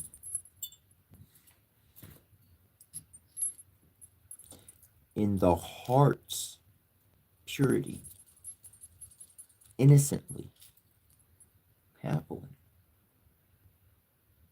Say God will wipe away every tear from your eye. I'm going to tell you the truth right now. You to God, and you walking and talking and spending time with somebody is you wiping the tear away. Because while they talking, they ain't crying. While you there, they ain't crying. They happy to be with you. And if they are crying, they happy tears because regardless of what they lost, they got a friend in the room right across from them. That changes everything. That changes everything. We could starve for weeks, but just because we know we got each other, psst, we're going to make it somehow. I didn't know I could go that long without food. Did you? Nope. Guess we survived on each other's straight up energy, our love, innocently, kindly, devotionally. When we intensely love one another, it changes everything for the better. But when one judges because they take your personal action, your personal truth, and they misalign it, that's why you keep walking. That's why I keep walking. And keep walking. I'm going to keep giving. I've lost lots of families. And I've moved into a lot of new homes. But guess what? I decided a long time ago on this journey of mine that Earth is my home. I'm not homeless. I don't care if I got a roof over my head or not. I live on a planet in the middle of a vacuum of space, and therefore I got a home. It's not localized to one place. That does not entitle me to other people's possessions. That does not entitle me to take anything that I want. That does not entitle me to be Mr. I get what you have. No, that does not give me none of that. Just allows me to realize that because I don't return to the same abode every night or not, does not qualify or not. My body has the ability to continue living, and therefore I am grateful for life. Therefore I am merry. Therefore I'm going to dress up and have fun.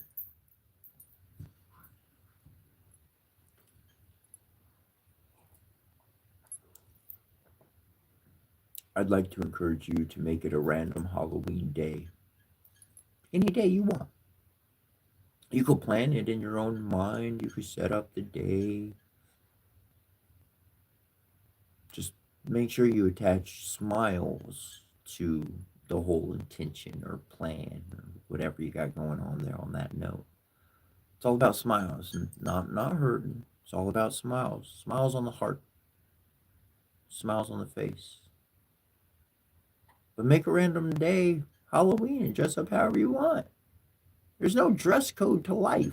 There's no, you walk into Walmart, McDonald's, or anywhere else in the world, and guess what? It says no shoot, no shirt, no service. All right, so got your pants, skirt, shirt, shoes on, go in with your outfit. But don't just take it there. Go to the park. Go to the park. Go play. Go have fun. Be a kid. Be a child. If the earth is mama and the sky is father, then every single human alive is a child. And I think we ought to act our age responsibly. And that verse, acting our age responsibly, means acknowledging what we are not. We made a lot of foolish decisions that hurt our mama. We need to create solutions and utilize effective methods to heal mother. We got positive things that we can do to help the planet, to stabilize.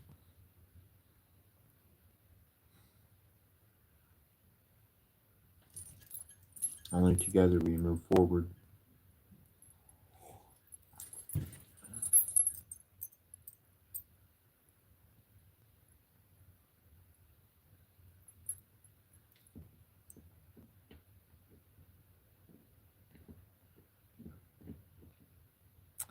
If I could have a little dream, I'm just playing dream time.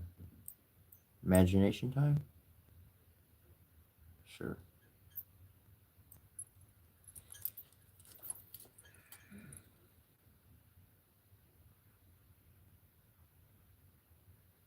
I think it would be amazing to have at minimum on the same property. It could be as big or whatever it needs to be, but it'd be an awesome arrangement to have a Hindu temple, an Egyptian temple, a Japanese temple, Scandinavian temple. Who am I forgetting here? One more. It's gotta be five. Oh, one in the center. Four around, four temples, and then one in the center. Everybody does their own jam, however they want it, however they do, how their systems are set up.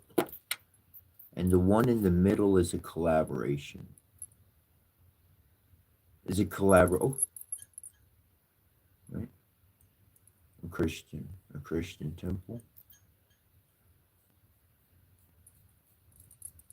You guys, so you get the four on the outside, and you your one in the primary. The one in the primary in the middle is the collaboration of all of them.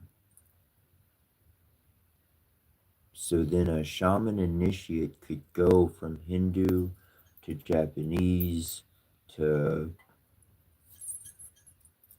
and learn what they need to, and then when they're ready, they can come into the middle and put it all together. This is why the ancient ways were preserved. This is why the ancient formula was preserved and handed down through the generations, was because they were all supposed to come together as one. All of these ceremonies create one reality, and only the divine child of the divine father and the divine mother would be able to unify all of this into one. And I don't mean their physical presence, I mean the energy that they roll with.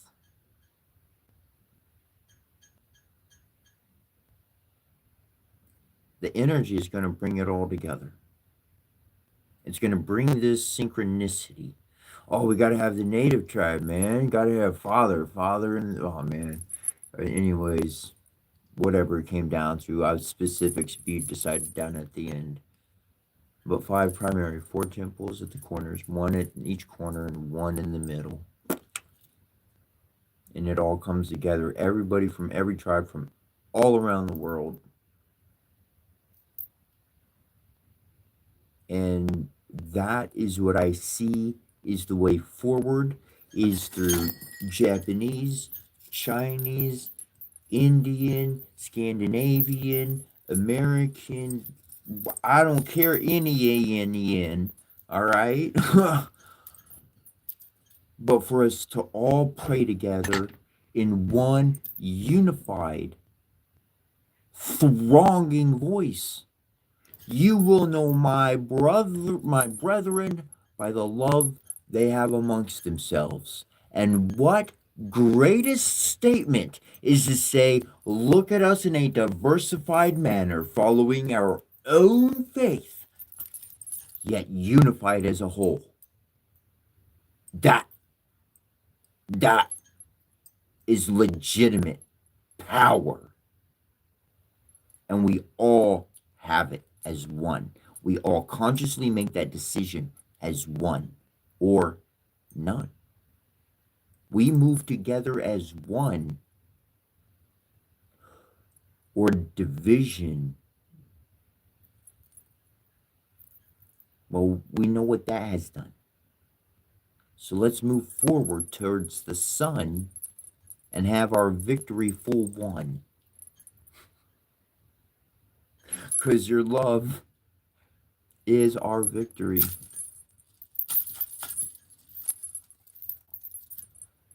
It's humanity's party.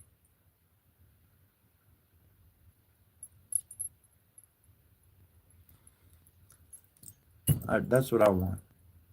I want a Indian chief. I want, India from India chief. India from America's chief.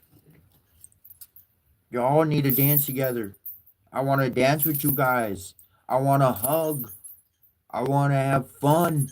I want to embrace. I want to break down all the stupid formalities and just hug the heck out of you. I'm tired of all the rules and tiptoeing through all the cracks. I want to make a loud sound and a crash and say, I love you.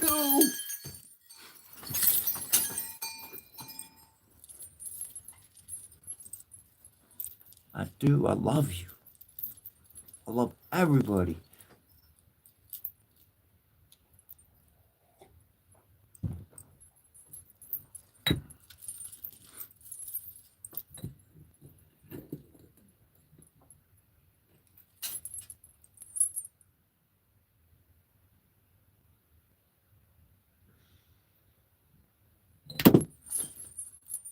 You're special.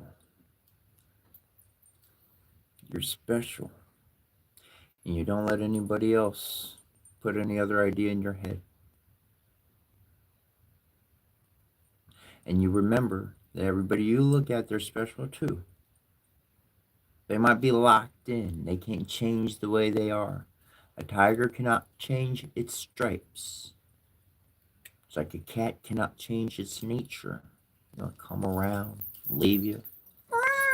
Come play with me. You scratch his belly and it's like, get away from me. That's a cat, bro. That's just the way they are. Accepting the moment of not being alone. Accepting those in the room with you. And just chilling. We used to say, we just chilling.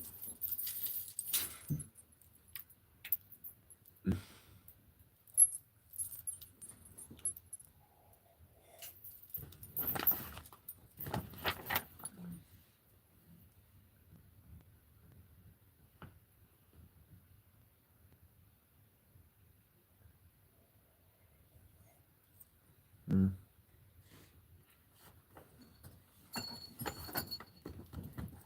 I just pick up. I'm going to read it at the top of the page. I was going to start midway through, but anyways. Your life is treasured with required aim, full of recompensing curative fame. Whichsoever one may resolve such a claim, these words spoken silence the vehement actions of Arizeth. Swelling his mind with curried wonder, his sword fell from his grasp, his expression transferred from that of ferocity unto sadness. What is this that you speak? Has your mind collared what I seek? I pursue that which many have lost sight, to sacrifice my desires for your light. With dreams that safeguard your determination, there are those that pursue separation of your freedom and your confirmation. You seek to assist me. You desire my intentions, obviously. For from me you do not flee. Answer, else I shall complete your defeat. You experience much that none other has understanding. I offer knowledge that fully you're contemplating wisdom, wisdom that teaches tactics of non-warring. Together we fight through pain everlasting. The hidden wisdom of my soul, the Cetran secret known. The experiences of the many remembered long ago when monsters were fed by the blood of the fellow man, a past era existed, fell upon this land.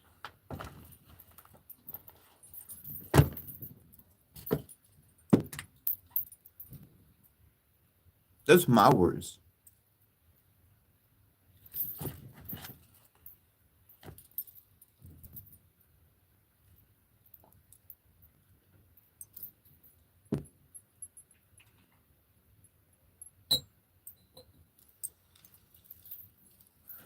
I got a poem.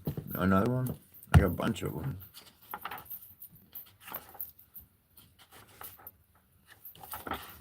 Well, everybody been partying. I've been working. Reality is, I kind of don't know how to party anymore. I just know how to work. But this is my play. This is my fun. This is my passion. This is, you know what the awesome thing about ancient Egypt is? Dude, like, you go to China, but they ain't digging in the ground. You could go to other places, but there's only so much that they're like sharing and doing. Now, what's cool about every ancient place around the world is that they're still discovering truths. Egypt, they're still digging stuff out the sand. They're still finding and discovering new stuff. We just read today they still haven't found Alexander's tomb. You might have known that. You might have not. I've been aware of that for a while. It's supposed to have some gold casket, and then they sold it. They got some glass casket. Something. There's a story to it. Maybe that was no. I think that was anyways. Still ain't found it. Wherever it is, wherever the real thing is, ain't at least publicly ain't found it. Ain't seen it. You never know how things could go. But I found, as much as I want to rhyme and continue on that thought, I'm going to share this. It's the poem of a humble knight. It's at the beginning of my book, essentially. It says, his old tales seem to rhyme. A hero who is super fights many a crime. They were born just as you and I. Both are the same. As they strengthen the weak, never do they seek fame. Though led me of their youth to you do tell, the past they would not change, else their powers would fail. A hero is born from the pangs of death, just like a resurrection from that deep death. The movies depict a hero flying in. However, around the weak, this hero walks within, seeking the sincere at heart, preparing each one for the day of concert, staying stronger than steel. May they mend the weak to heal, just as the knight of old, their own life to virtue was sold, while seeking those long lost children with sincere consideration. A superhero of love's might, as well as a true knight, sacrifices one's own desires to save all those whom have fallen into the fires, conquering defeat. And true are these words, a real life superhero in their concords you have met during a state of your discords. They are real, I tell you, their life is no mistake. Superpower so endless that from them no one can take. Love conquers all. May love hear your call. I got an initiation of acceptance as well in here. I'm going to read that.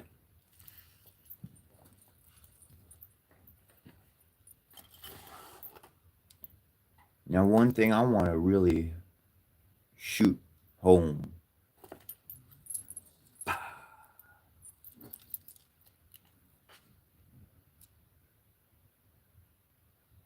is that if you have the ability, if you have the heart, and you're going to make action this day or the next day, it's always good to sleep on something. But if that action going to come very much sooner, then I night, I'm going to read these words. And if your heart synchronizes with these words, then you moving forward as a knight, and your one main mission is to protect the orphans and the widows. And when I say protect them, Some places there is physical crime and problems, and you protect them women and you protect them children. Some people are adults and they're orphans, no matter in age. Some places it's the heart and the mind that needs that protection. And you're spending time with them gives them that protection. It makes them feel that when they go to bed at night. They wake up, they cry because somebody came. Not tears of pain, they cry tears of happiness because somebody actually slowed down and came and visited them there alone every day. And you're looking on this screen for something that's going to benefit your soul. You're the miracle. We need knights in this world. Knights of shining armor, not physical armor. Shining the rays of truth and love. Love, innocent love. It ain't about sharing your philosophy of life. It's about connecting through some stories. It's listening to what other people have. Because you're receiving so that you can share later. But not just to share. You're receiving. You're going to learn. You're going to have a lesson. They're going to be ascended and gone physically. Not here no more. But they're going to live within inside of you, within inside your mind, within inside your heart. So when you go talk to somebody, bah, you're not just sharing you. You're sharing Mrs. Jones down the street that no one ever went to talk to, who had no children, who she thought was going to be completely forgotten. And now because you come every day, bring some cake or not, because you go there every day with good old sweet Miss Jones, well, she knows that all the memories are going to be passed on. She knows that her future is secured. It ain't lost. She couldn't write no book. She didn't have the fortitude. She didn't have the lessons. She didn't get the life experience to write a book to pass on her knowledge.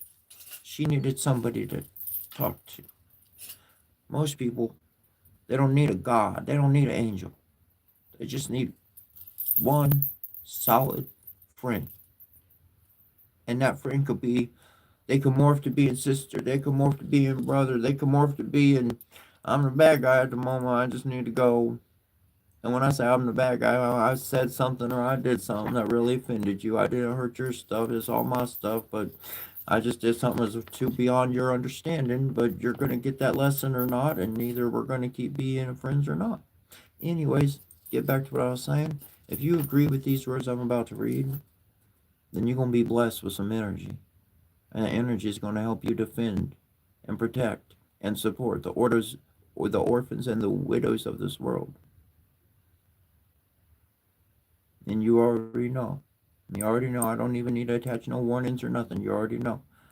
Because if your heart don't match up with it, then it's just a closed door already. You could want all the yeses and say, yeah, I'm signing up for it. Yes, yes, yes. I put in me, I win, I get it. No. Either your heart is fully in sync and it's a go, or it's not and a no. Anyways, I'm going to read this a little slow.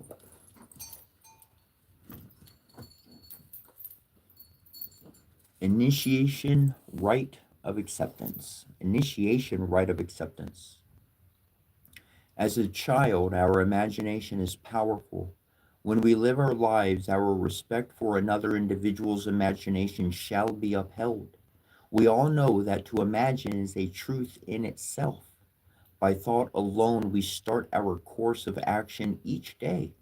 I say Larry, this child says Santa Claus, and this person argues that the name is God, while this other believes the being is a star person. The realism is, I respect the reality of the power of another's imagination. I have been led by various means that have proven my spirit path in this life. I have witnessed firsthand miracles that occurred to myself and towards those near me with such a high rate of occurrence that I believe as I possess the ability to create, that others are just like me. Any tribe has two qualities: culture and language.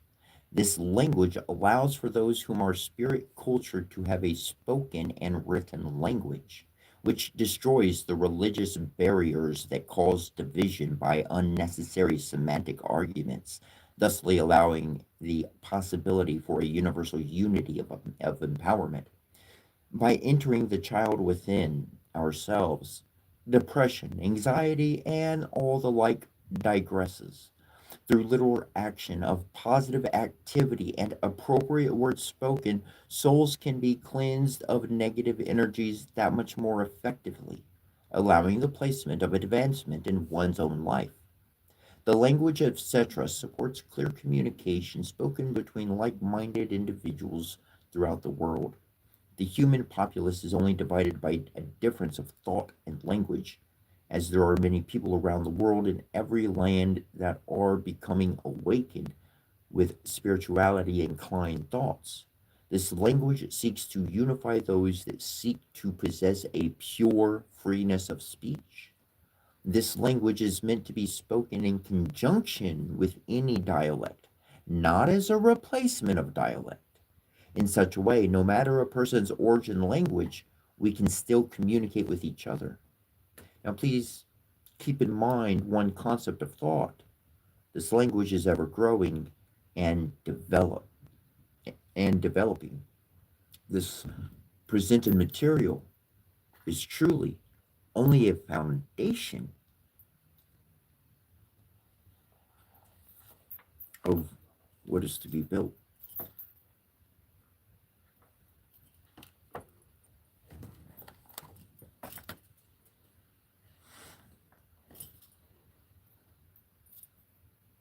Now, in order to progress in your shamanic path, it is true that an individual needs a language separate from the common spoken tongue. Why? Because when you use the common tongue in order to process quantum thoughts, you start losing track.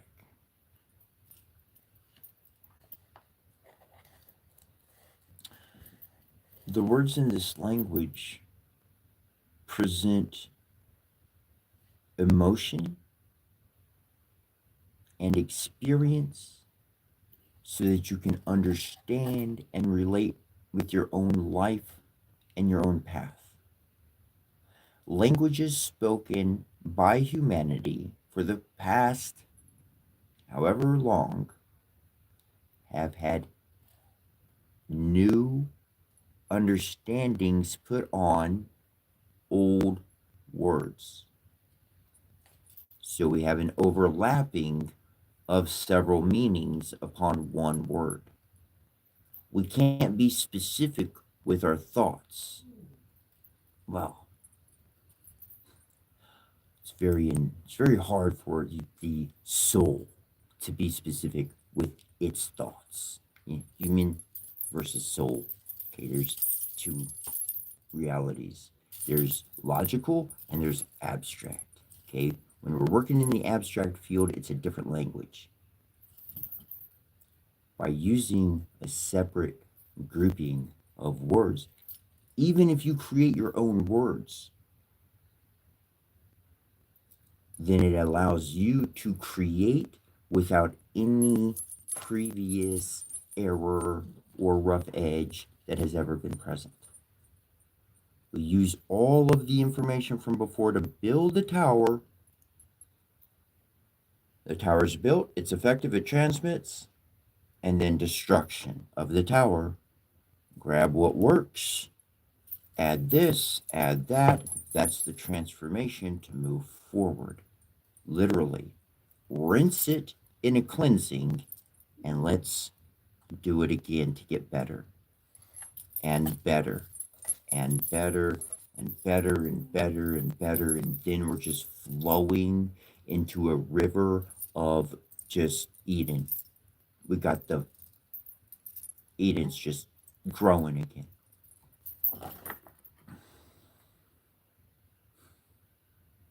I want to relate this word. I never even knew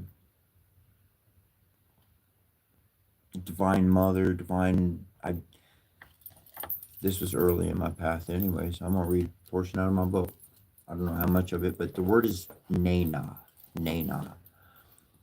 And Nana, it says, I give a preliminary explanation, and then I get into the actual definition. Like I give an expression of the event, and then I give a reflection of that event, and then I go into the definition.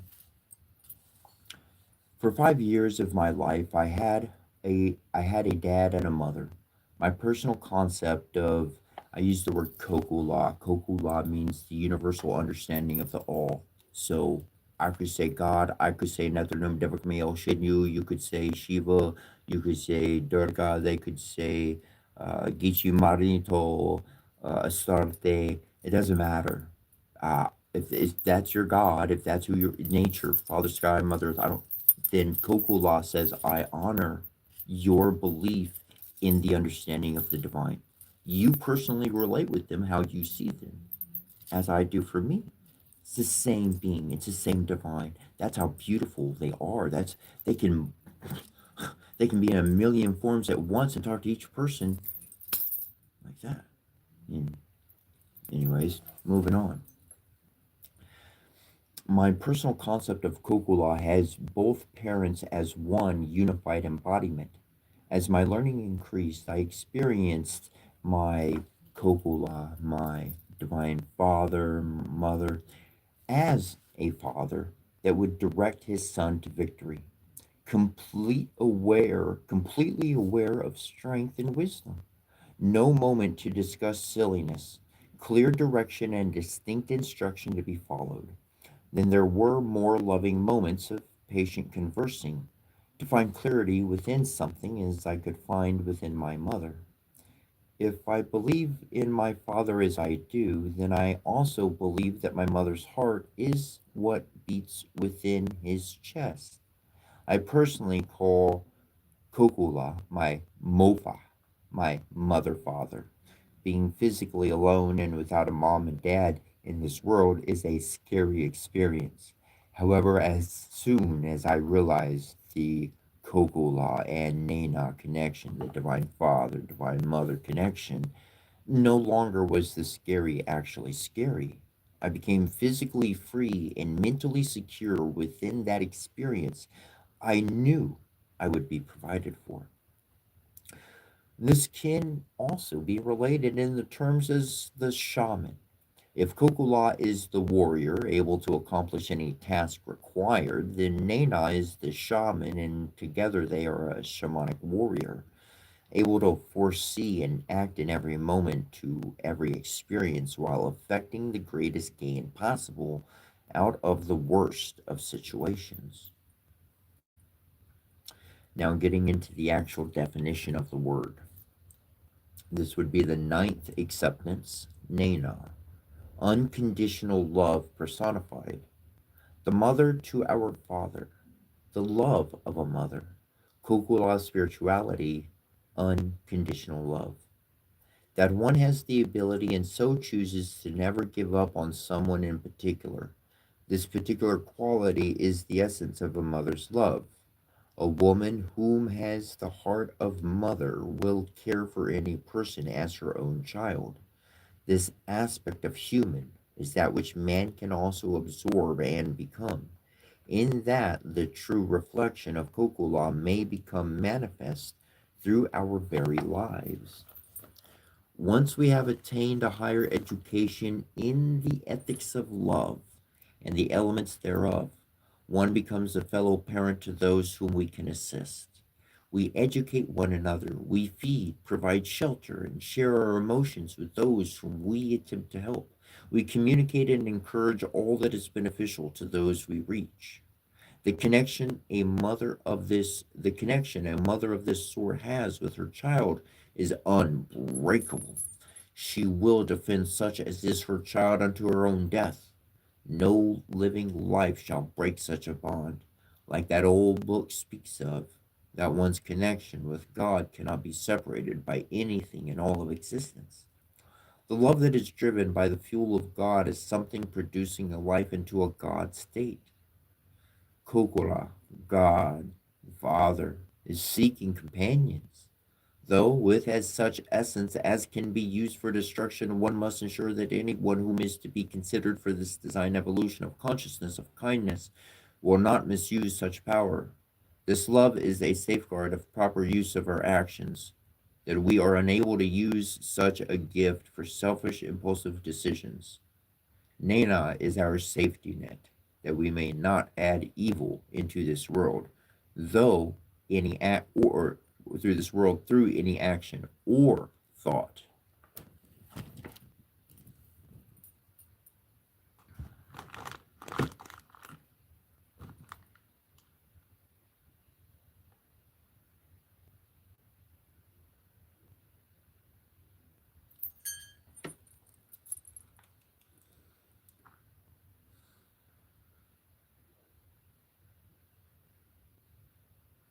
I'm gonna say this once.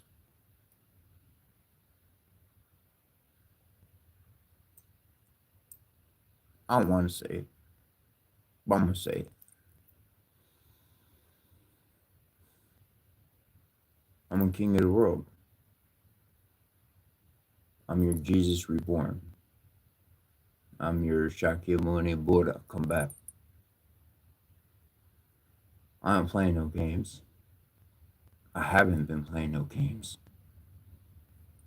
My video games, my PlayStation 4 turns on, and I gotta turn it off because I'm not playing games.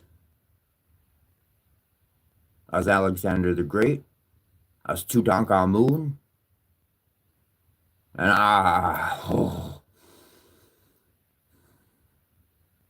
just put the nail in the final coffin I needed to close.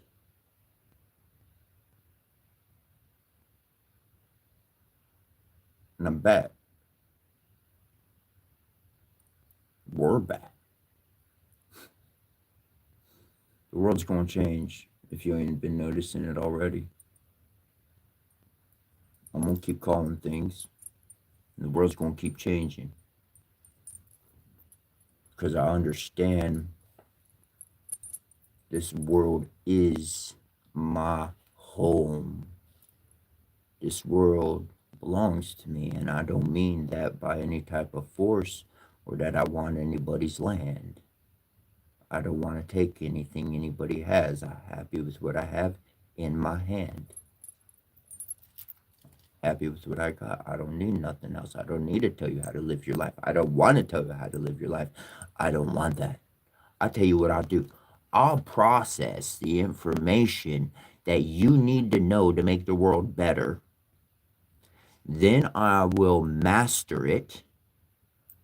Then I will destroy it. And in my destruction phase, which is in my own environment, not all going crazy in the world, nice and concealed, in that destruction, on the flip side, that information literally goes up to the heavens and comes right into your minds and hearts. And you have the solution, and you can create without obstruction. We are all gods. We are all creators, and I will empower you to create. If you do bad and you hurt, well, then it all goes away. Gone. You don't get that no more. You do good, I'm going to bless the heck out of you. Create more good. You just made it to where a whole group of neighborhood could get together and have fun? Sheesh, I'm going to give you some more power, some more juice. You just watch it flow. Screwed. You're going to get juice. Juice. Some real juice. The sauce. The divine nectar. It came into my head 2-3 months ago. I said this once before. I will mention this again. And in my head, my father and my mother, they said, look, you've got a lot more going on now. Your energy's going out much more further. So now we're going to allow you to have the divine nectar. There's a portion allotted to you. Their words specifically. There is a portion allotted to you. Okay? Well, I've been pouring that out every day to everybody throughout the whole world. And I keep that much for myself. I don't need much. I give it out to the world. You have it. I know how to live on that much. Give me some cheese balls, some peanut butter, some cookies, and I will prefer chocolate milk with dark chocolate and a bunch of coffee. And I'm good. I want pizza from time to time. I mean a good real Chicago deep dish pizza, not the New York style's great. I like it. Don't get me wrong. New York styles, I love it. But anyways, I'll shut up. I can tend to make people hungry real quick.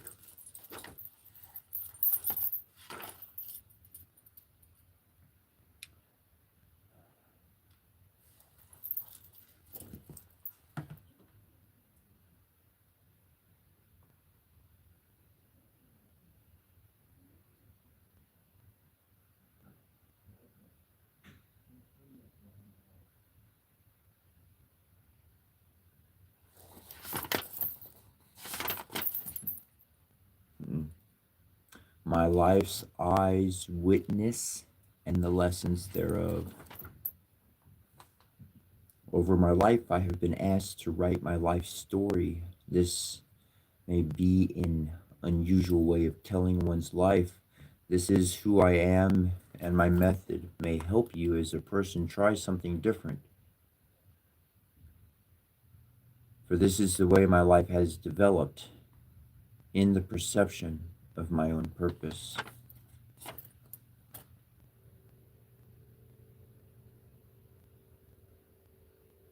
So give me a reason why I should cease in my purpose.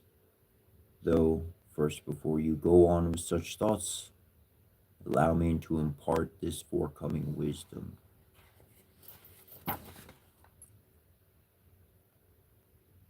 The one trusting in their riches will themselves fail their maker and their former.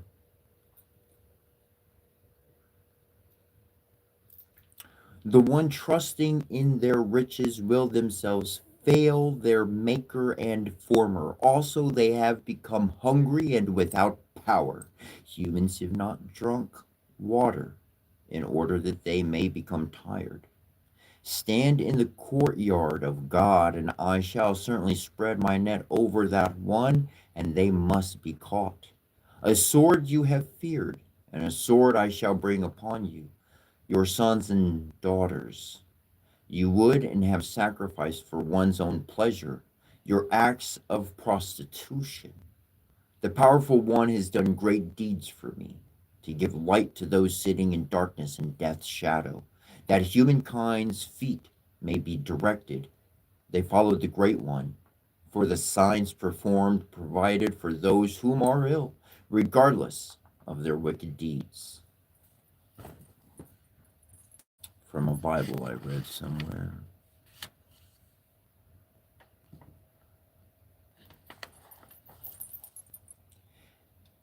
How many will fall has been said unto myself, and in response I have vowed to save all that I may. Let my life be a present to your will of God, O God. I am subject and whole, disciplined and trained. These humans want to know all that is to come. I wait, ready for each moment of experience, and as each moment arrives, I act. Humans have ceased in believing in modern day sons of God embodied with flesh. Something inside each person yearns to see miracles. May I be empowered. I am ready. I am here. I am the I am as we all are. I have been alive. I have become activated. I am. Grant me truth, grant me literal power beyond measure, that the people with doubting hearts may believe. I am your son. You are my father. Please let people see this truth, see who I am, one of the many. Let me heal the sick of heart, all those whom are ill.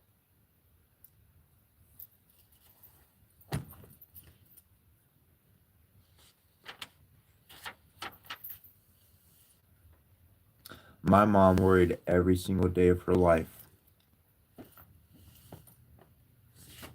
Every single day of her life, she worried. And there was this one time, well, there's a few times, but there's one time in particular. And we went to the Renaissance Festival. And I was going to take pictures all day long. And we got there early, and she was doing we were like first ones at the gate, and she got in doing a four square dance. And like she got to be part of it. Like one of the dudes like reach out and in like a Peter Pan dude, reach out and grab my mom's hand. He's dancing with her in the circles, and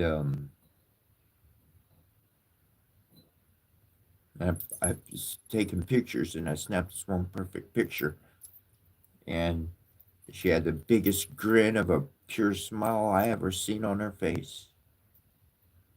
And after I didn't take any more pictures for the rest of the day because I got the perfect picture. And after she passed away, I'm driving home one day, and I still have my daughters and my wife in my life, and it's coming off the off ramp to go home, and this idea just pops into my head out of nowhere, just and that memory, that image pops into my head, and I hear within my mind, nothing external, just in my mind, sober, nothing, and it said, "Look at what you've done for that woman. Now imagine what you could do for others." And my life changed ever since the first time my dad really talked to me like that, quite directly. And so that's been my new mentality. Consciously from the age of 5, I'm not, no BS, consciously from the age of 5, I saw the distress my mother was in, and uh, phew, by the time I was 18, 19, Shisha, oh gosh, 23, somewhere around there, somewhere around there, was when she had that smile. It took that many years for me to get one moment where she forgot all her problems.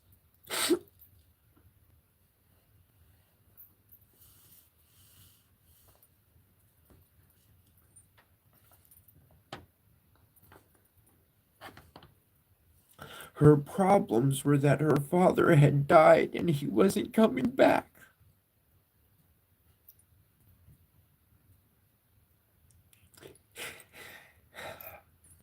I got with another lady. Oh, that was my mom.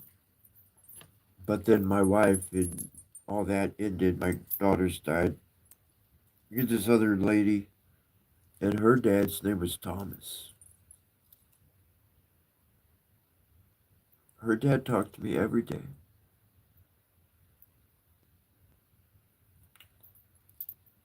And I made this out of spite.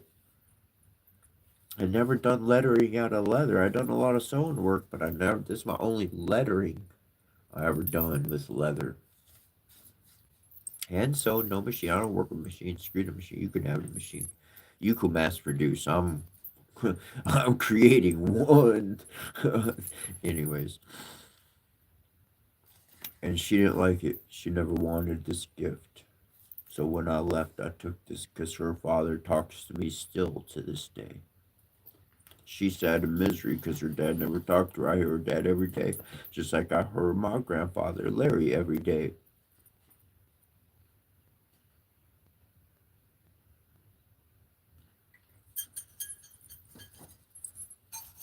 I hear the spirits, I hear the ancestors, I hear your souls, I hear everything. I'm talking to literally a million people in my head, and they all real. God answering prayers? Yep, I know what that is. I do that. Yeah. Mm-hmm.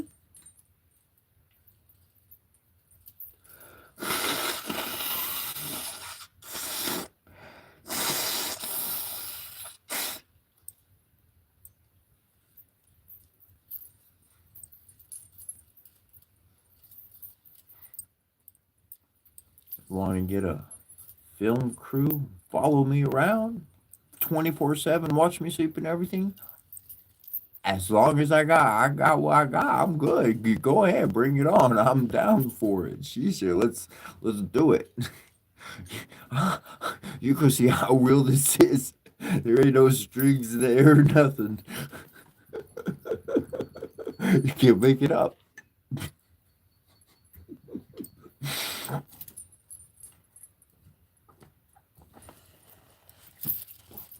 God's will is for me to follow him through the woods, quite literally. And there's no room for the safety of. I wrote this afterwards. I wrote this after I lost. I lost. I lost big. God's will is for me to follow him through the woods, quite literally. And there's no room for the safety of my two daughters, except that their mother and grandparents are all there to help protect them and take care of them. No matter the fact that they all hate me by this point, of which I can fully comprehend, and I can see that my actions from that perspective would create me to be just as they see me. God's got my daughters taken care of, so now he can concentrate his efforts upon myself for his work, whatever that might be. I always said, as that one in the Bible said to God, here I am, send me. So I too had this, so I too had said this my whole life. And now, here, he's sending me. I didn't know he sent me to you.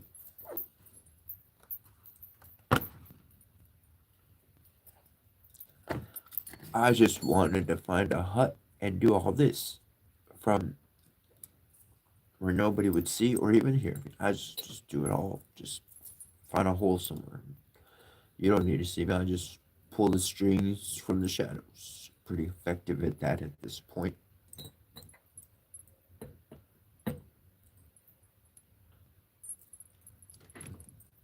But that's not where he sent me. Every single time I wanted to go back into the woods, he said, nope, I'm sending you into the city. You already killed all the ferocious lions and dragons and whatever bad stuff. I don't know, whatever bad stuff is out in the world. You already took care of it. Now it's time for me to go to people. Took care of everything else. It doesn't seem what spiritual challenge it is. Throw it at my feet. I'm going to conquer the heck out of it. What do I got to do next? I won't keep stepping up there. What do I got to do next? I won't keep stepping up there. I don't care what it is. I don't care who you see me as. I don't care what you honor me as or don't honor me as. I don't care if you love me or hate me. It does not matter. My path is my own. And that's exactly how you should feel about your own life. Your path is your own. And it doesn't matter if somebody supports or cheers you on or not. Move forward with your dreams, because if your dreams were not empowered by your own imagination, or they gonna get you where you been. Round catch 22, coming back to the same circle.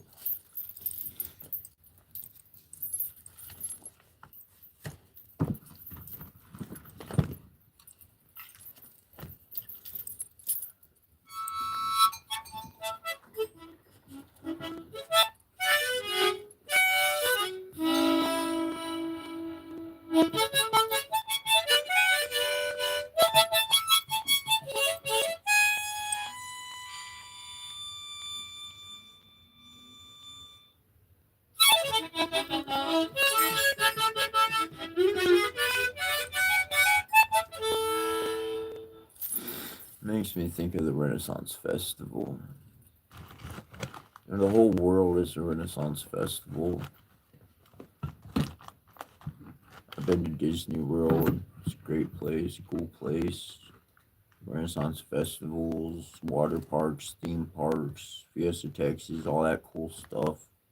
They're great places. They're great places. But you know what I learned from all that? You know what I learned? I'll tell you what I learned. I learned that people put on a freaking act and then they go perform on a stage. Mother Earth is my stage. I don't need no platform. I don't need no step up. I want to be on the floor with you. I've had people come at me and be like, "Oh, singing, concert, this stuff, whatever." I don't. I'm gonna throw the song off. Like I might jam pretty good or whatever. I'll, if I got my proper flute or instrument, drums, whatever. Oh, I could throw down the drums. Oh, we could throw down the drums. Oh, but if I was a part of like some concert, here's what I would do. All right, band on the stage. We're gonna divide it straight up, white and black, either side, whatever, white and black. Maybe a little yin yang crossing, like circle, whatnot, coming together in the middle. And then on the floor with the people, not on the stage, on the floor with the people. I want, I want, I want to be dancing. I want to have my bells on me. If I got a drum or whatever, my items right there. I want to be dancing on the floor with the people, and it's going to be rainbow, all the colors, fluorescent, pastel, all the colors. So black, white, mama, papa, and their kid dancing on the floor, dancing on at home, dancing on the world. Heaven is playing the music. Mama and papa playing the music, and we just kiddos playing and dancing together. And this is how I turn. This is my idea to make everybody part of the band. You go into a concert or something like that, right? And they're like, "Oh yeah, clap along, what's this? Sing along with the song, whatever, right?" Oh yeah, that's cool. But if you come to my concert, if I ever have one, then when you trade in your ticket or walk through the door, free, however it goes, however it works, wherever we're at. I hope money's not there, but if in any regard, anybody coming into this concert, they get a bell. Bell. Yeah, you get a bell. You know, you get a bell because then by having a bell, you create a tune. By playing a bell, you are part of the band. Now, instead of it being a concert that you came to see, you're not just dancing to it, you are part of the jam itself. You're part of the jam itself. Let's make all the news, all the noise, all the nicely, calmly, happily. Don't hurt anybody. I know some people like the mosh pits. They got to get the, like Scandinavians. Like the English man. They do it. What is it? Rugby. I'm using them as their proper football. Warriors clashing. All right, let's get one of them going down. That can go down properly, right? Have that going down. Got the whole jam going down. Got some friends over here going down. Got some Egyptians, some natives, some Indians, some these guys going down. And it's a fucking jam. It's a jam with a human fam. Fam. Sign me up for that. I want to go to that.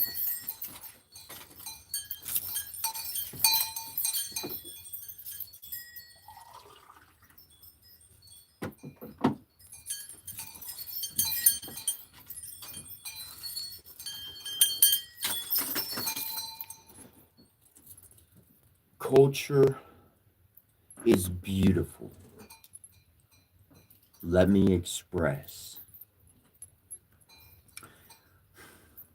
The pieces have been preserved all around the world. Nothing's going to change those places. Monks in Tibet, Buddhists, whatever, wherever you are, everybody, you're going to do your thing. You're not going to exactly be what I am. You're not going to be what they are. But when we come together and we jam out together, we're now at this state of our process through the stratosphere of creation of ascension. It's all a process. This is all just a process. It's not a bad or good, it's just all processing. But now that those have been preserved over all of those dark ages of our past, now that light has arrived, Ra shines, all of that illumination has allowed the birth of the divine father and mother's child so that they can balance the dark and the light, and the world can have harmony without needing the dark, because it can be processed. It's being processed, it's being dealt with. Those tears that I cry, shoot, I wonder how many people were sad in that very moment just around the world. I channeled it, I poured my heart out, and all that sadness went away from you in an instant. I don't wonder why. I know exactly how it works. And the cool thing is, I could teach it to anybody. And the even more awesome thing is, if you got anything other than love motivating it, it don't work for you. But if all you got is love and a heart of innocence, it works for you all day. So I could give the keys and the vehicle to you, but you ain't gonna be able to drive it unless you're working with an innocent heart. Now that's a fail-safe system that I think I really like. I like that. You like that?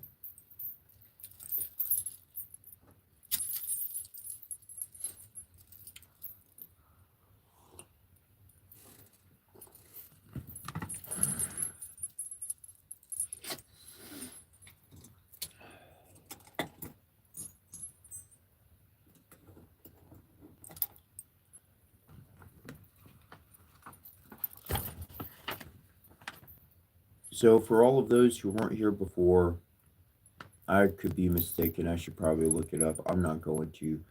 I believe I'm in -4 GMT time zone. GMT time zone -4. And starting tomorrow, I'm going to be going live at the local time of 3 a.m. because I'm going to be able to grab the devil's hour, right? And then continuing out the jam into the morning would give me more of my day and evening available in my own life. And I'll be able to be up a couple hours earlier for those, I don't know, maybe different time zone in the world. And so the timing of the programming is going to shift, and it it may be to tonight, it might be tomorrow, but whenever I start doing that, I feel like that's going to be tonight. I feel like that's going to be tonight, and as I start, that'll be the new time shift. We'll go live at 3, and let's see, 3, and until 9. Yeah, I'll go 3 to 9. Yeah, and we'll figure it out. We'll figure out the ending, but 3 to 9 sounds kind of cool. And then 6 hours in the middle, 3, 6, 9. Boom. I like that. 3, 9, 6. Anyways, you get the idea.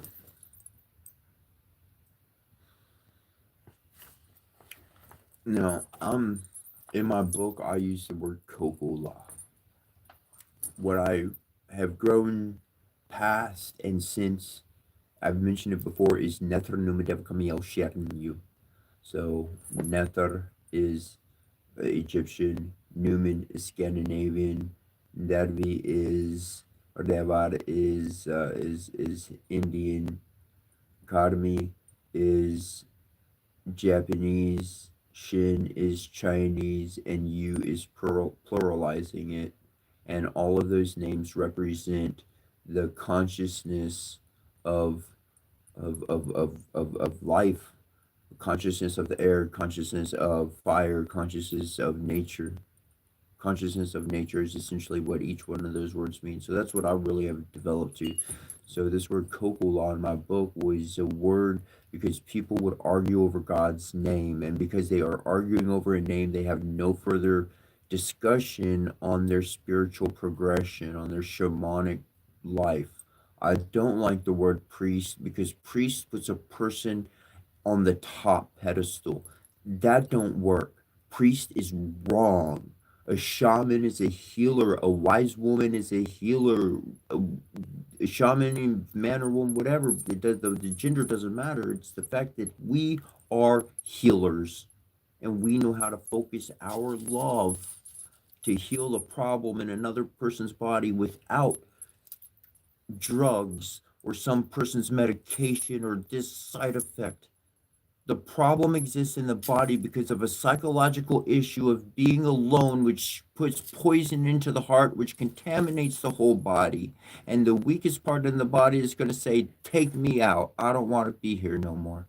And then it's going to start hurting yourself until you die. And then you'll go to a hospital to take drugs. And so it'll give you more problems because they didn't give you the real solution. The real solution was a food that grew from the ground without it going through a lab first, without them putting all the junk crap in it.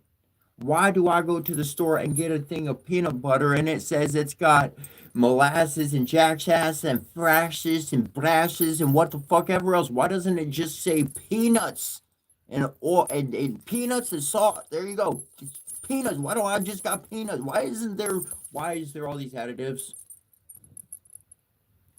Why do I have to pay more money for less ingredients? Please explain to me that. They can make weed, marijuana, super powerful to get you way blasted, but they can't enrichen the blessed tomato? Imagine if they took all of that effort of making powerful, potent weed to get me high and put that technology into tomatoes. Now, instead of having to buy a whole goddamn junk bunch of them, which are going to go bad, I ain't going to eat them in time. Now, one of those tomatoes is packed with so much goodness that I could have eaten 12 tomatoes and not gotten as much goodness out of that one. They could have enriched my food that I bought on the shelf, and instead they want to do it with the. I don't get me wrong, I appreciate the good green from the ground and that smoke. But can you please enrich my food and my drink? I came up with a brilliant idea. Here's a gajillion-dollar idea. Somebody take it, run with it, make some money. Maybe they already doing it. So you get a bottle, right? Say what the fruit is on it. The seeds. The power is in the seeds. Grind them up. You don't need to heat them up. You don't need to cook them. Don't do nothing. You're going to kill the good stuff in it. Grind down the seeds, nice to a powder. Pop that in there. It's a shake up drink. And then on the drink it says it has a mudra. A mudra. You don't know what a mudra is? It's a hand gesture. Hand gesture, something, whatever the case. Mudra is a hand gesture. It's going to bring harmony into the balance. So, for example, this one, you don't like the middle finger? Well, we could use that one instead. That's a mudra. This is the fire, the root chakra. So it's saying, I want to get my fire started. I want to get my fruit. Well, there is a seed and a fruit that's going to match with the root chakra. So then don't add, you want to make it sweet? Add maple syrup. Maple syrup actually has real healthy ingredients nutrients that the body needs. It's not just a processed sugar. And it tastes it's super sweet and yummy. Okay, maple syrup, man. So you want to sweeten it? Put maple syrup in it. Move forward with your life. And on the bottle, you put the mudra. You take 3 pictures and you show how to form it. Maybe 2 pictures, and it's on the bottle label. And then you show the word of power. Om Bashramantaya Swaka, Om Bashramanataya Svaha. Well, that's 3 different languages of how to activate the root chakra down to origin words of power. And if I could find it being homeless, well, then a big corporation, I'll be able to find it being as well off as you are. Now you got a product that's going to give them a word of power to speak that's going to match with a hand gesture, and they're drinking a sustenance that's going to activate a particular chakra. Holy crikey, I think we just invented a whole new line of beverages. You could do one for each chakra, and guess what? There's 2 hidden chakras. There's one at the back of the heart, there's one back of the head. So you don't just got 7, you got 9. There you go. Now you got 9 original products, a whole. Have fun with that one. Bless the world. Bless the world. And then everybody's fire is on and kicking. And now nobody's draining each other. We're just fueling each other up.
Alright, I got something. I got something.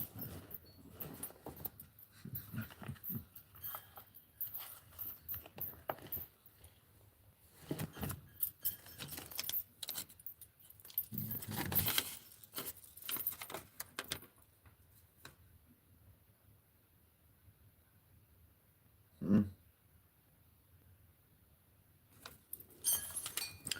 I'd like to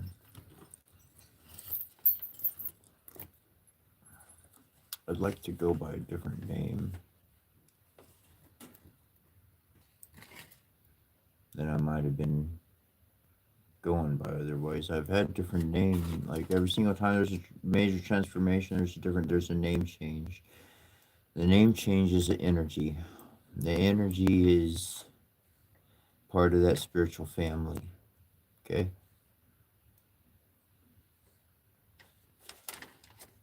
And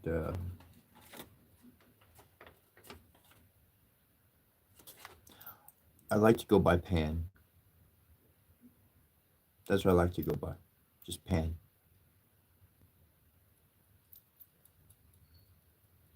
My mom, she came to me.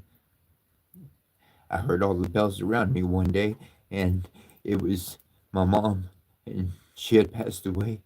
And I heard, like, it seemed like thousands of voices, like in the middle of a hall, like a bunch of chattering. And I was like, I don't know, I just felt my mom, but I was like, mom, like in my head, just in my head, like, I don't know, smoke cigarette, whatever. And talking to somebody. I was talking to somebody else was talking, but this is going on in my head, and I heard all the chatter. So I said, "Mom," and in my head she said, "Yeah, this is me." And I was like, I I knew that all that she said she said that she had ascended to be a queen of fairies, and that all the chatter I was hearing was all of her like community and her family.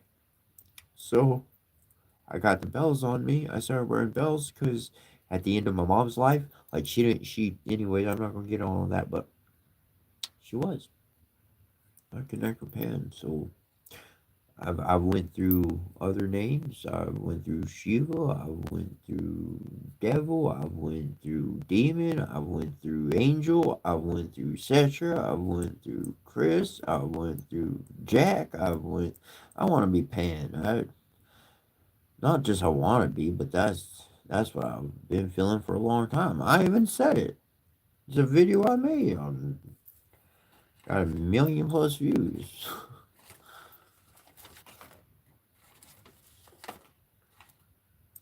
Oh, there's that paper I was looking for. I was looking for something. I think that is this one. No, maybe not. No, that's not the one.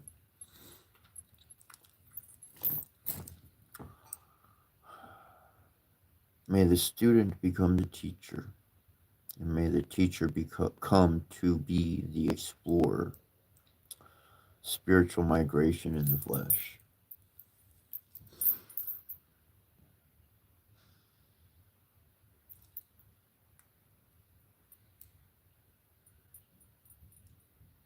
For the student to be born. This is not in my book. It's what I'm saying now. Of course. For the student to be born, the teacher must die.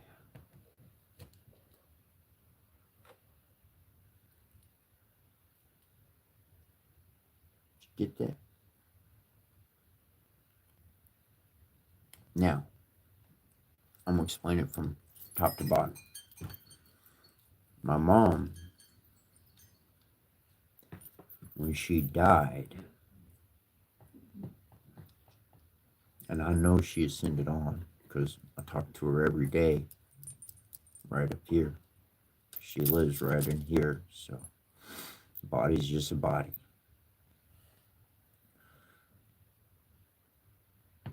But when she physically was not like she had been in my life, then I knew I didn't know nothing. I just had to remember everything that she was. Me walking that road by myself, but somehow Mom was always looking out for me.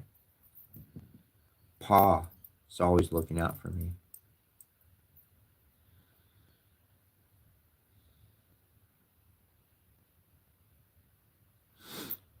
On that road,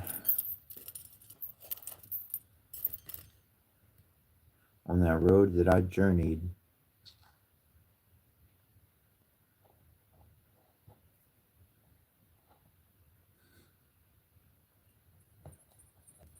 I never lost sight. My mom, she loved me. She's going to reach across space and time. My teacher had to get out of my life so that I could become who I am, who I was meant to be. If she stayed in my life, she would have been a safety net that I would have stayed in. She would have been the safe crib I would have been swaddled up in.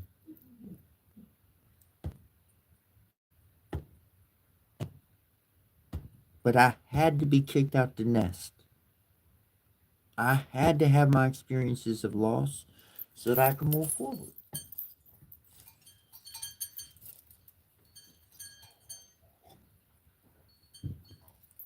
so that I could grow, so that I could remember.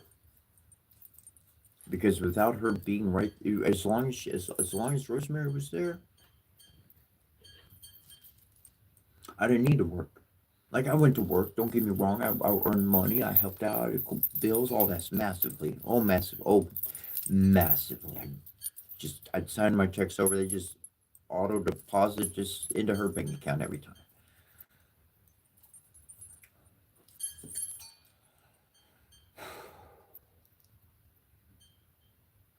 But her presence had to move aside so that I could learn that I could survive without her. Everything I've been through on this, now that's the past. That's the teacher dying for the student to become. Now that's the past. Let me show you today. Let me tell you where we are today. When I recognize that I can't teach anything to someone, when I see that we are only catching our tails, it's time for me to exit your life. When I see that, I'm going to take whatever peaceful exit I can. I don't wish no ill. I don't wish no ire. I hope to see you on the road again. And when I see you, I hope you look completely different. Something new, some new flavor, some new twist, some new this, some new that, whatever. I want to see something. I want to see you anew. Yeah, I do. And that's why I keep moving. So I can keep learning from different people. Everybody got some gold. It's only when we stop our own pursuits, our own running off for whatever selfish means, we don't even have to dig for their gold. We just got to sit there and listen, and they'll share all of it.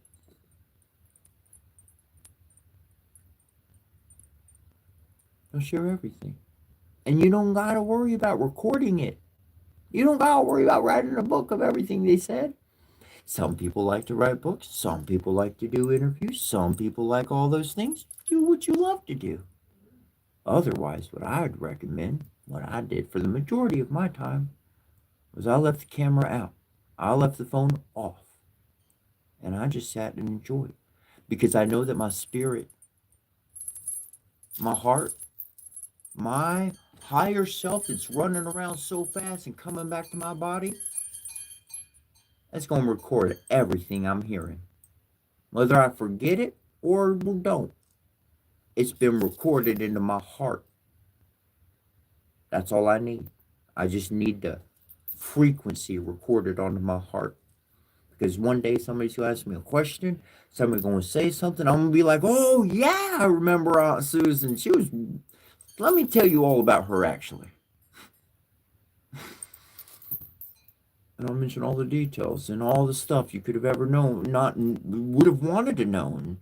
of the experience from Aunt Susan I totally forgot about 12 years ago. But because you asked some certain, put some certain words together, boom, it comes out of my mouth.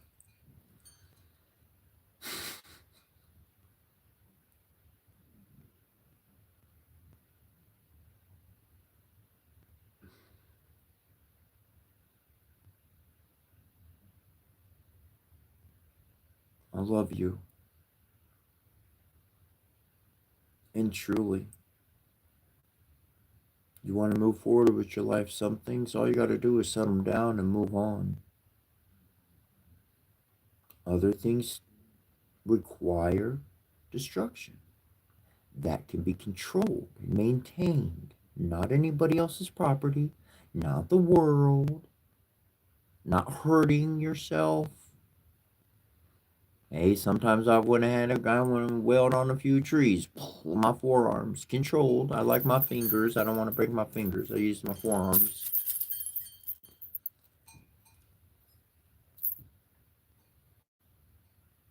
And so sometimes that anger do need to be released in a controlled mannerism. Release it.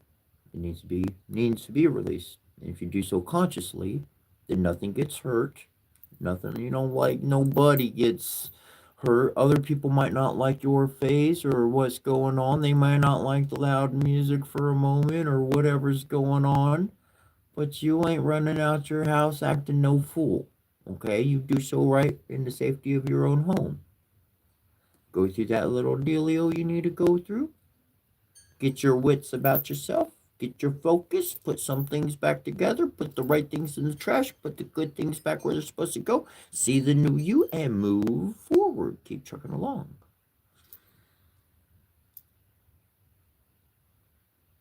Best way to quit a bad habit is to pick a new habit and to start doing it immediately.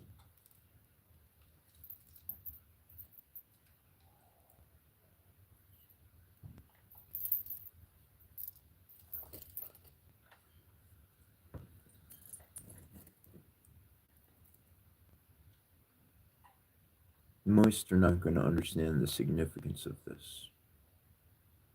A handful will. Well, this is from the Adi Parashakti temple. I love this sincerely. I just want to stay up on my altar because I'm forever connected.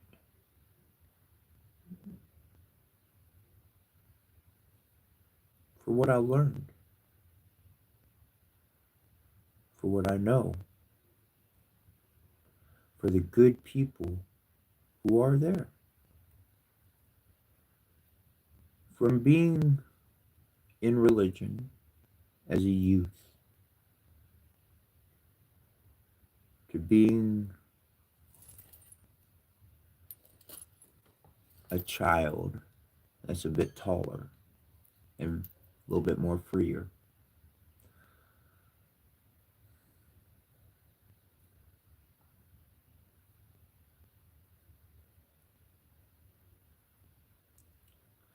People are inherently good. The people at the top, generally speaking, it's too much money to just let love rule the day. When love does not rule the environment of a building or a people of where I am present, I'm gone. I don't care what you have to offer me. I don't care what the riches are. I don't care what the reward. I don't care prosperity. I don't care about nothing. If the energy is sour, I'm walking out because that energy going to contaminate my soul. I love for love's sake, not for what you can give me, but for the time that you can spend sitting next to me.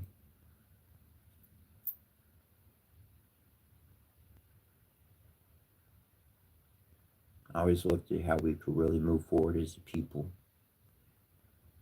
The only way to do that is to bring some of the good old stuff, the good old days, to our present. We gotta kind of repackage them, refashion them up a little bit. But you know what? That family meal, that neighbor hanging out together, that coming together, that Taco Tuesday night or Pizza Thursday night or whatever night it is that you're doing. Invite the neighbors over. You know, have a little barbecue out front. Do what you do. Vegetarian, meat, whatever you do. And invite. I got a new idea. I'm gonna share it. I'm gonna share my idea. Here's my idea. Okay, so I got cookies, butter. This is my cheese balls, right? And then, well, there's no cheese balls in here. But I'll put cookies. I got cookies, and then I got a jar of peanut butter. And inside the peanut butter is dark Hershey chocolate kisses, and I love those. And so I'll put those in there, and that just drop my spoon in there. And this is the me size.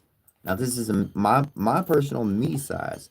But if I was to go to a party, if somebody invited me over to hang out, well, then I'll take it, and the me size becomes a we size when shared.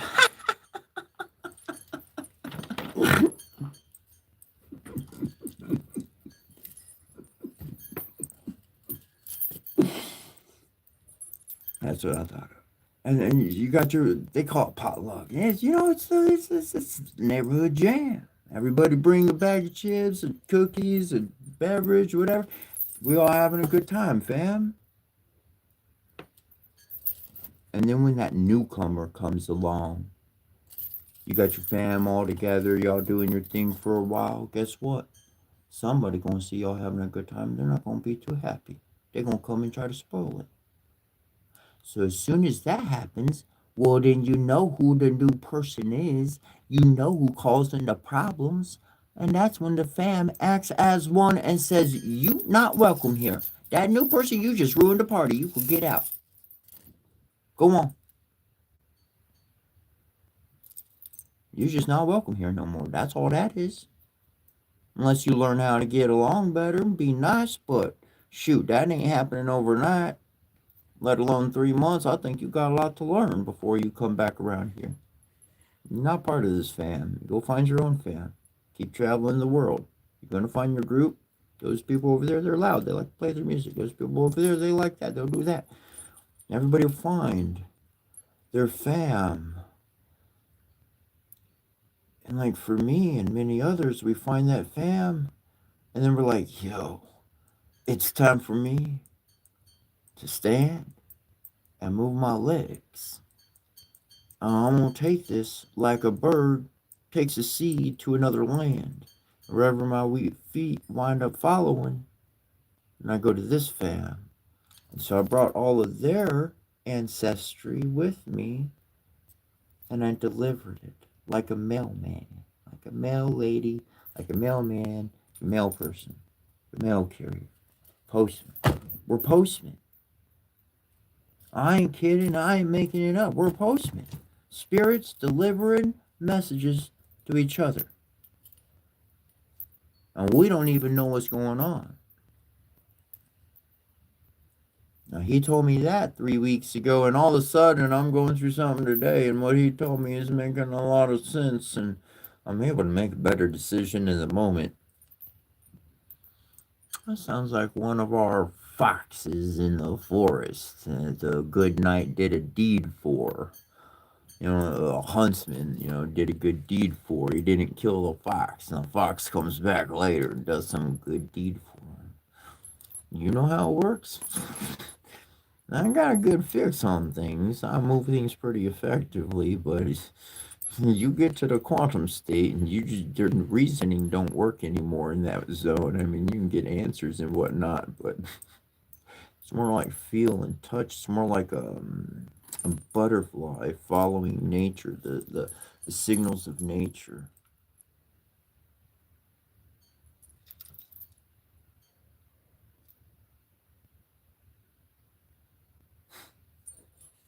Did I tell you you're awesome?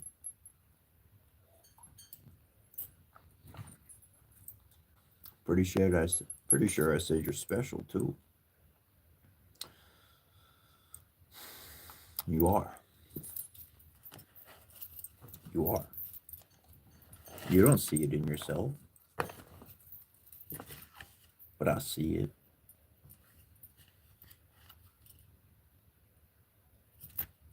I see life and abundance. I see potential. I see creation. I see the possibility of heaven answering your prayers. I encourage you in loving justice, in all the prosperity that you've ever had attained into your own cup of life, or as I like to consider them to be cups of life. You have many cups.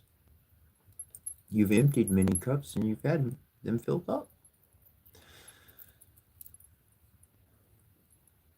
And I petition you to pray in your own format, in your own style, in your own way. Today specifically, for a miracle out of heaven. Ask for a sign to clear whatever doubts you may have in your life, to clear your register of worry. Ask for a sign on high to validate peace on earth through loving our neighbors.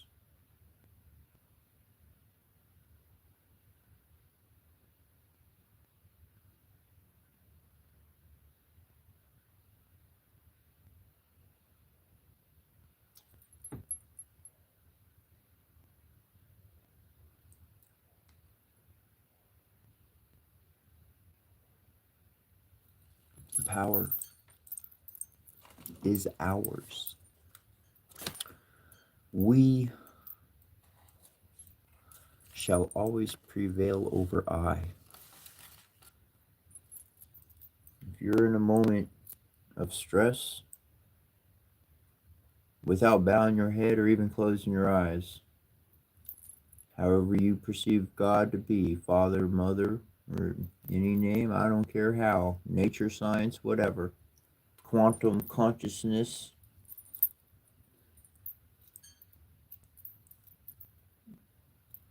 just ask for peace of heart. Just ask for peace of heart. Because if you can have peace of your heart for a moment, you have a stillness of thought.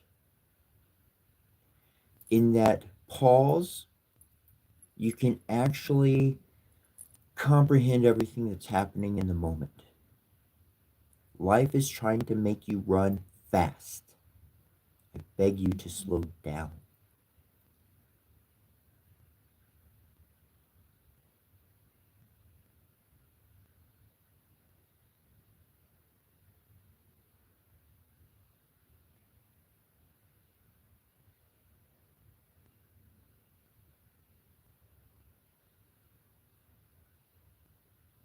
Slow down with each other.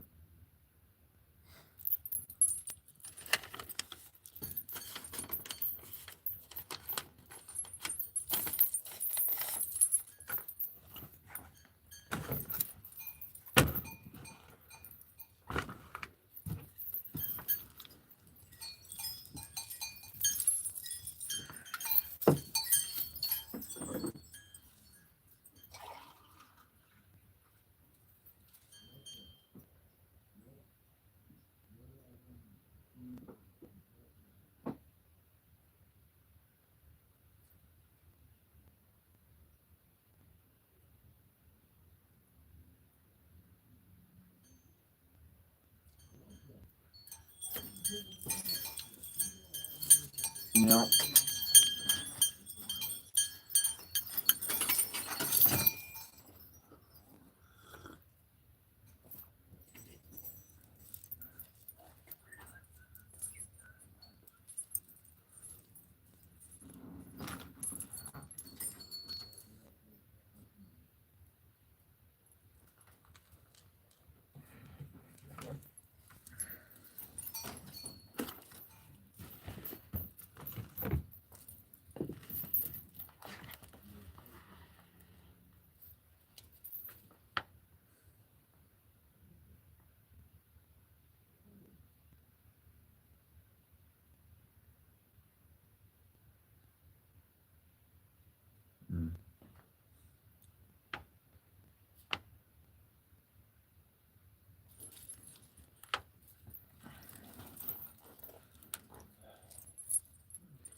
Before, I had naturally and always sought balance. I continue to. Within this complicated, all too distracting world that has so many bombardments upon the psyche, this word tool could be a nasty reminder of old religious decrees. However, if we use them freely in a way of mathematical proportions, we bring this to a science rather than some mysterious belief.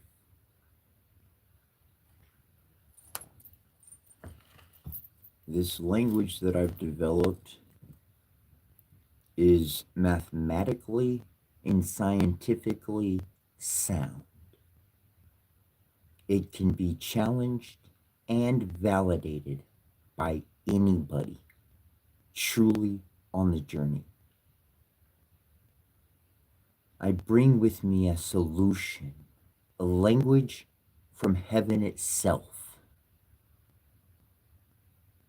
I've worked it from neighborhood, personal, business, corporation. Nobody knew they hired me. Nobody knew who I was. I just went and did my thing. I got a yes to be there, and I worked my ass off, and nobody knew the wiser. And then things went down every single time around town. And it'd be the same set of events, and it'd be a new structure that became set up after I left. Because I changed it. My very presence changed it. That's what I put together. I move into a place, it's cool, it's groovy, it's awesome, and then within 3 months, 6 months, it's corporate, it's controlled. They got rules and stipulations, and you gotta do this and you gotta do that, and I'm like, shit, screw that, I'm out, I'm done. That no fun to me.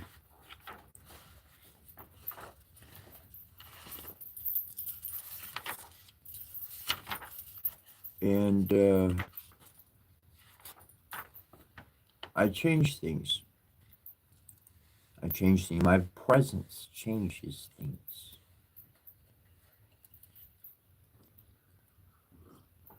You want to hear something funny?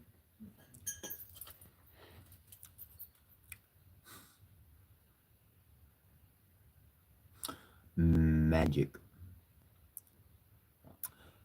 Mathematical application generating incarnate creativity kinetically. Your magic. You? Yeah, you. Magic.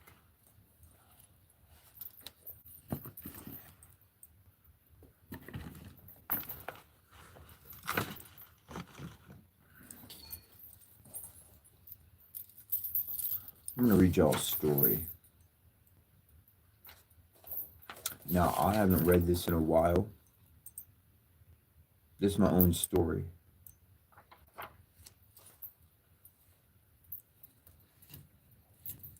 Now, the way I got to build this up a little bit. So, I wrote this book, and the way that I wrote this book is to be a study book, right? You study through it. It even has in the back an expansion journal. So it has like pages, the line pages, you write whatever you want in there, and you have your own little journal, and it has a couple pages in the back, and you be able to freely draw whatever. But as you go through the book, you understand the words. As you understand the words are integrated into the story, and so you have to understand the language quite literally to actually progress in the story, because the story helps you integrate the language into your life for actual memory. So now you can actually speak words, and not just speak a word, but have an actual spiritual meaning attached to it. When I say spiritual, quantum. I ain't trying to put in just out of my own words, I'm trying to add a mystical quality to it. It's a scientific understanding, and the science that we're understanding is the science of love itself. That's the science. What is the power of the heart truly? The source where all energy combined. Anyways,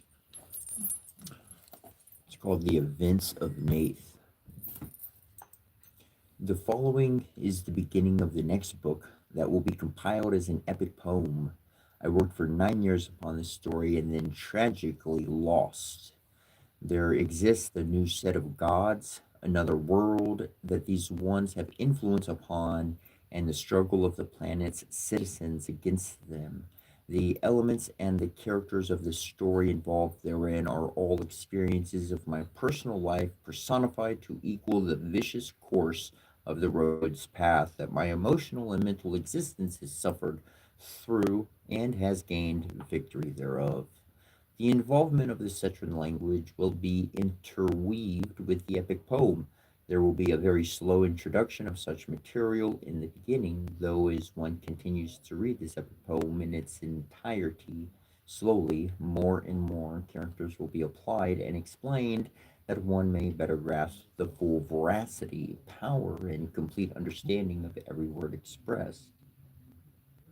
I know it is not much, though I am guided to share that which I have. I do not have long left.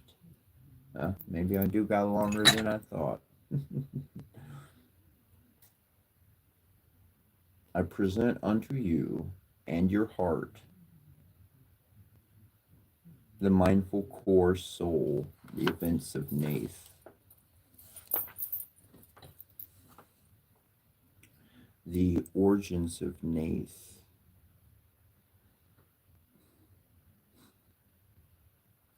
I wrote this in the very beginning.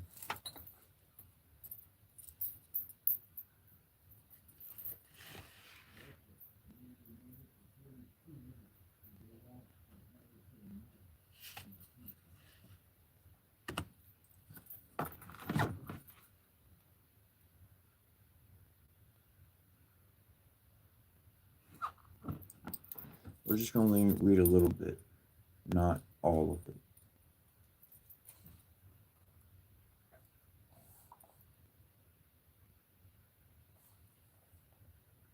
Nath, a world inhabited by tens of billions, each and every one waged to kill scores of millions for supreme dominance and the outrageous right to dictate. I'm sorry, hold on, give me a moment. I feel like standing up here. I'll start over.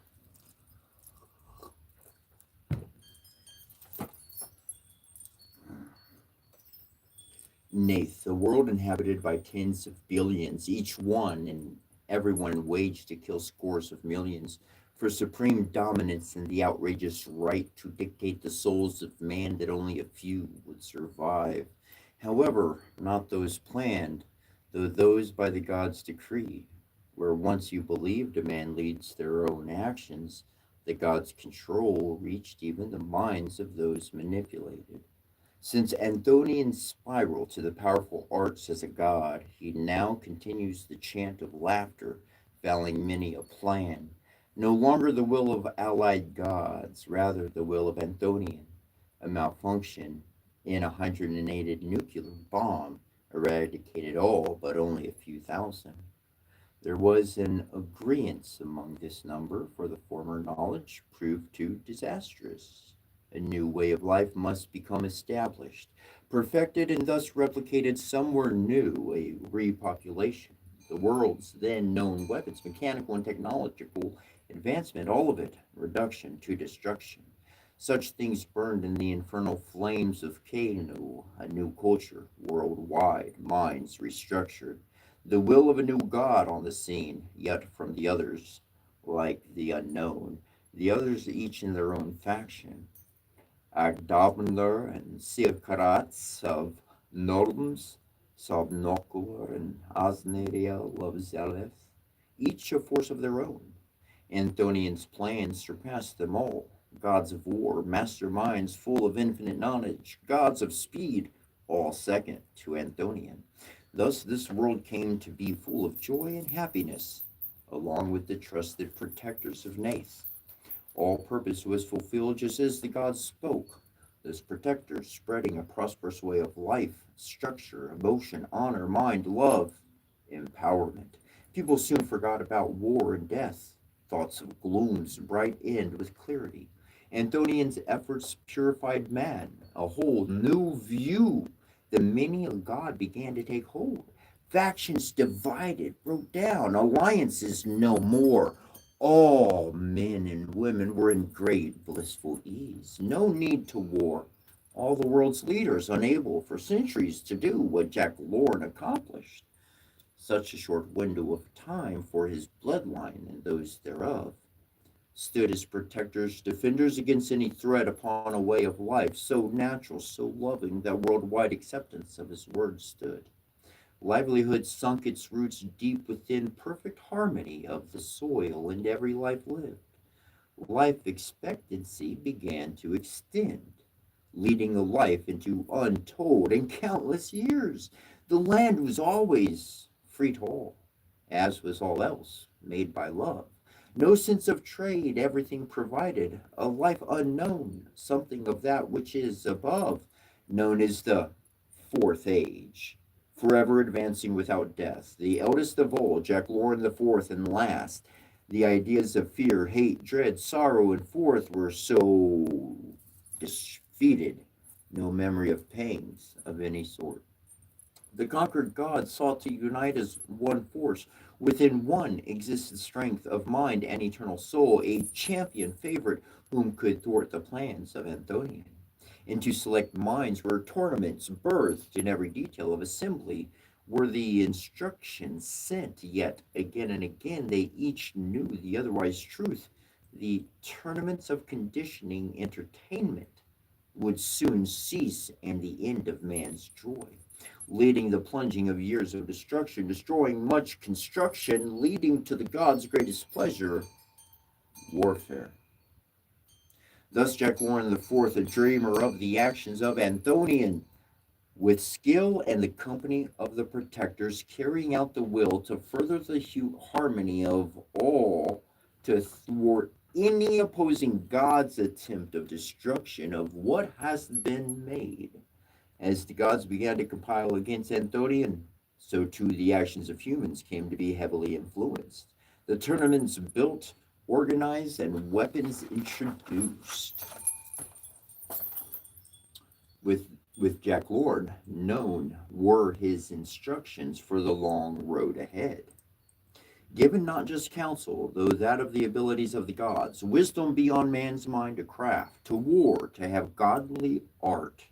Thus were the generations from before, and through this age as well, able to possess also with grace, thus to refrain from misuse, to be warned and told of a time to pass, which the fate of all would boil toward a singular day in which the stars would align, and Anthonian would be exhausted of his power.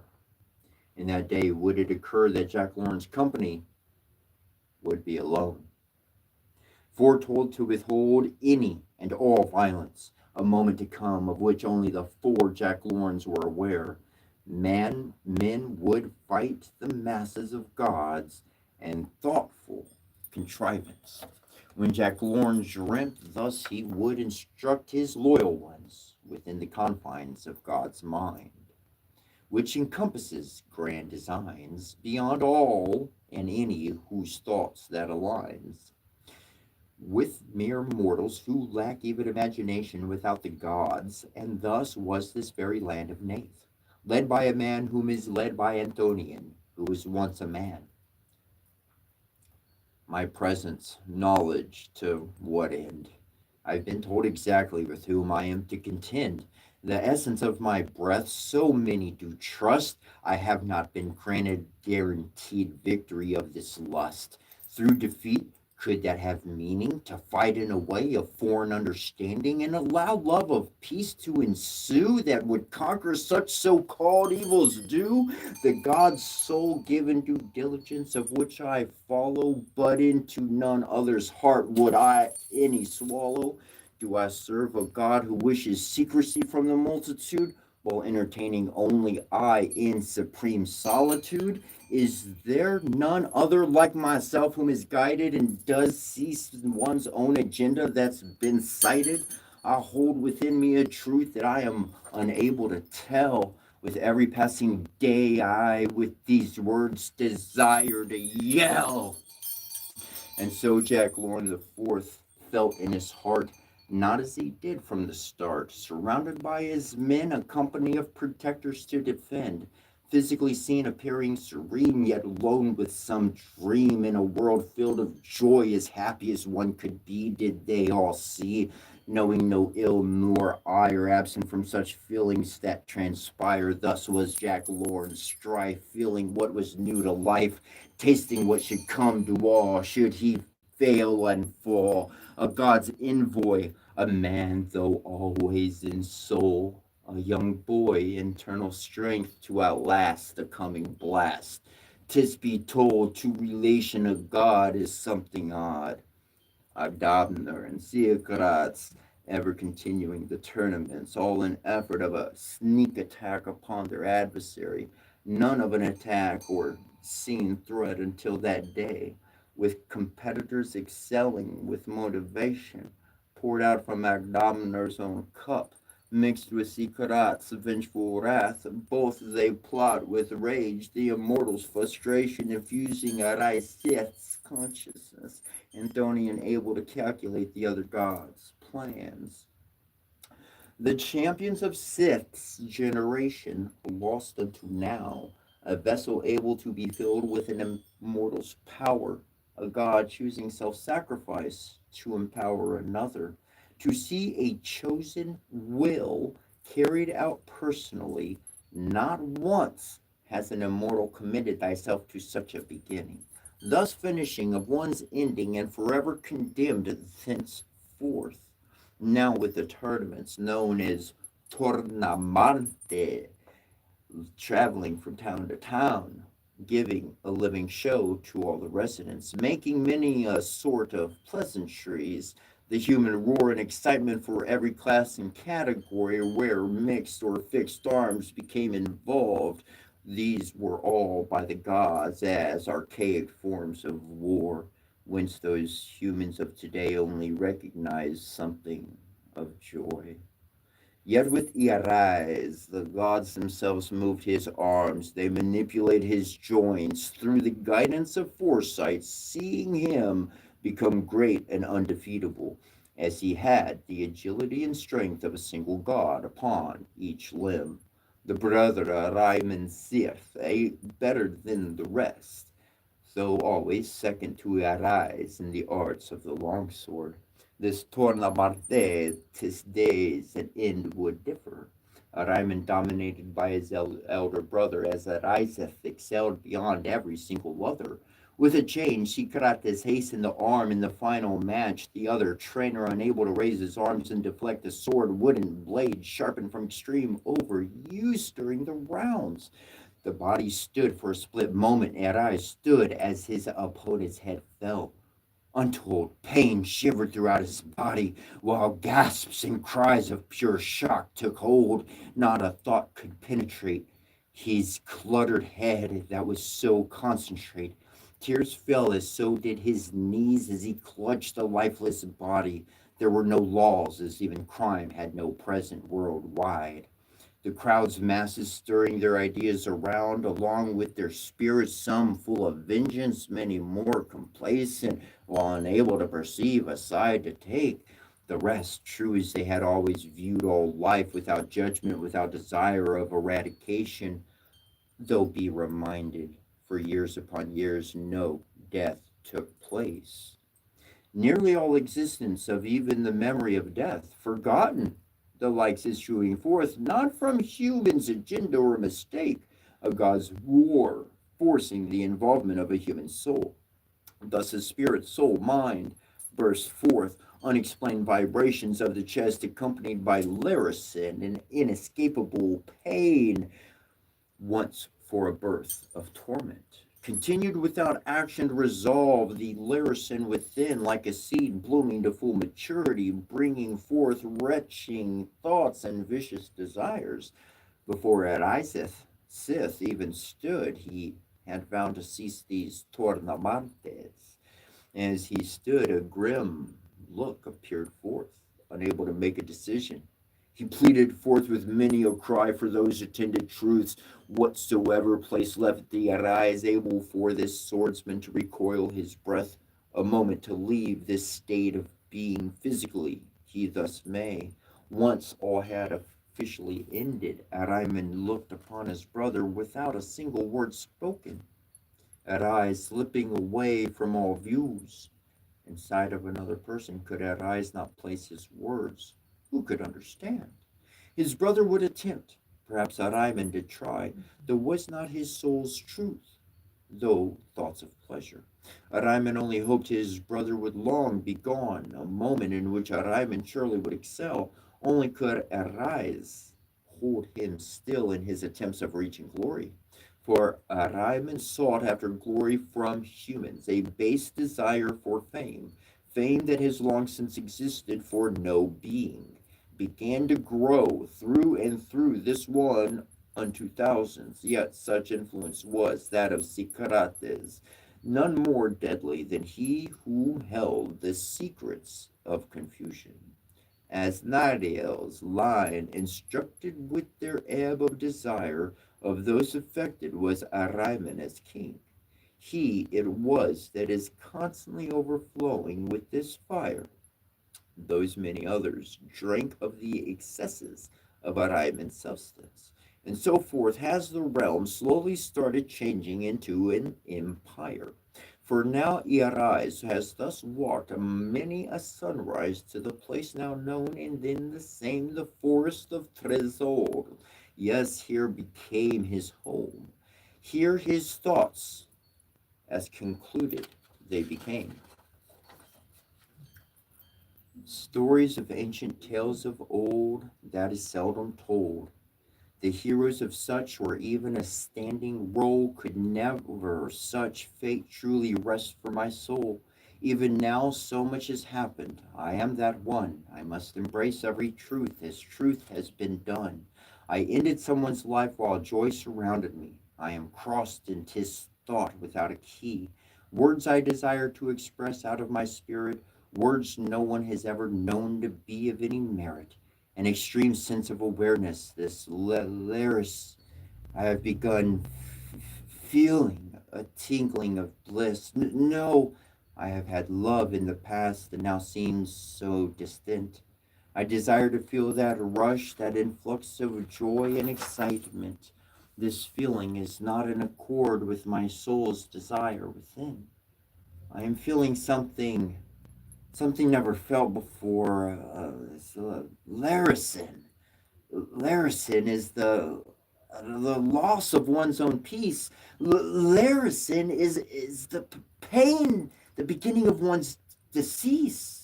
Larison, an extreme rush of negative forces. Larison causing judgment to be hurtful sources to take one's life away. I shouldn't.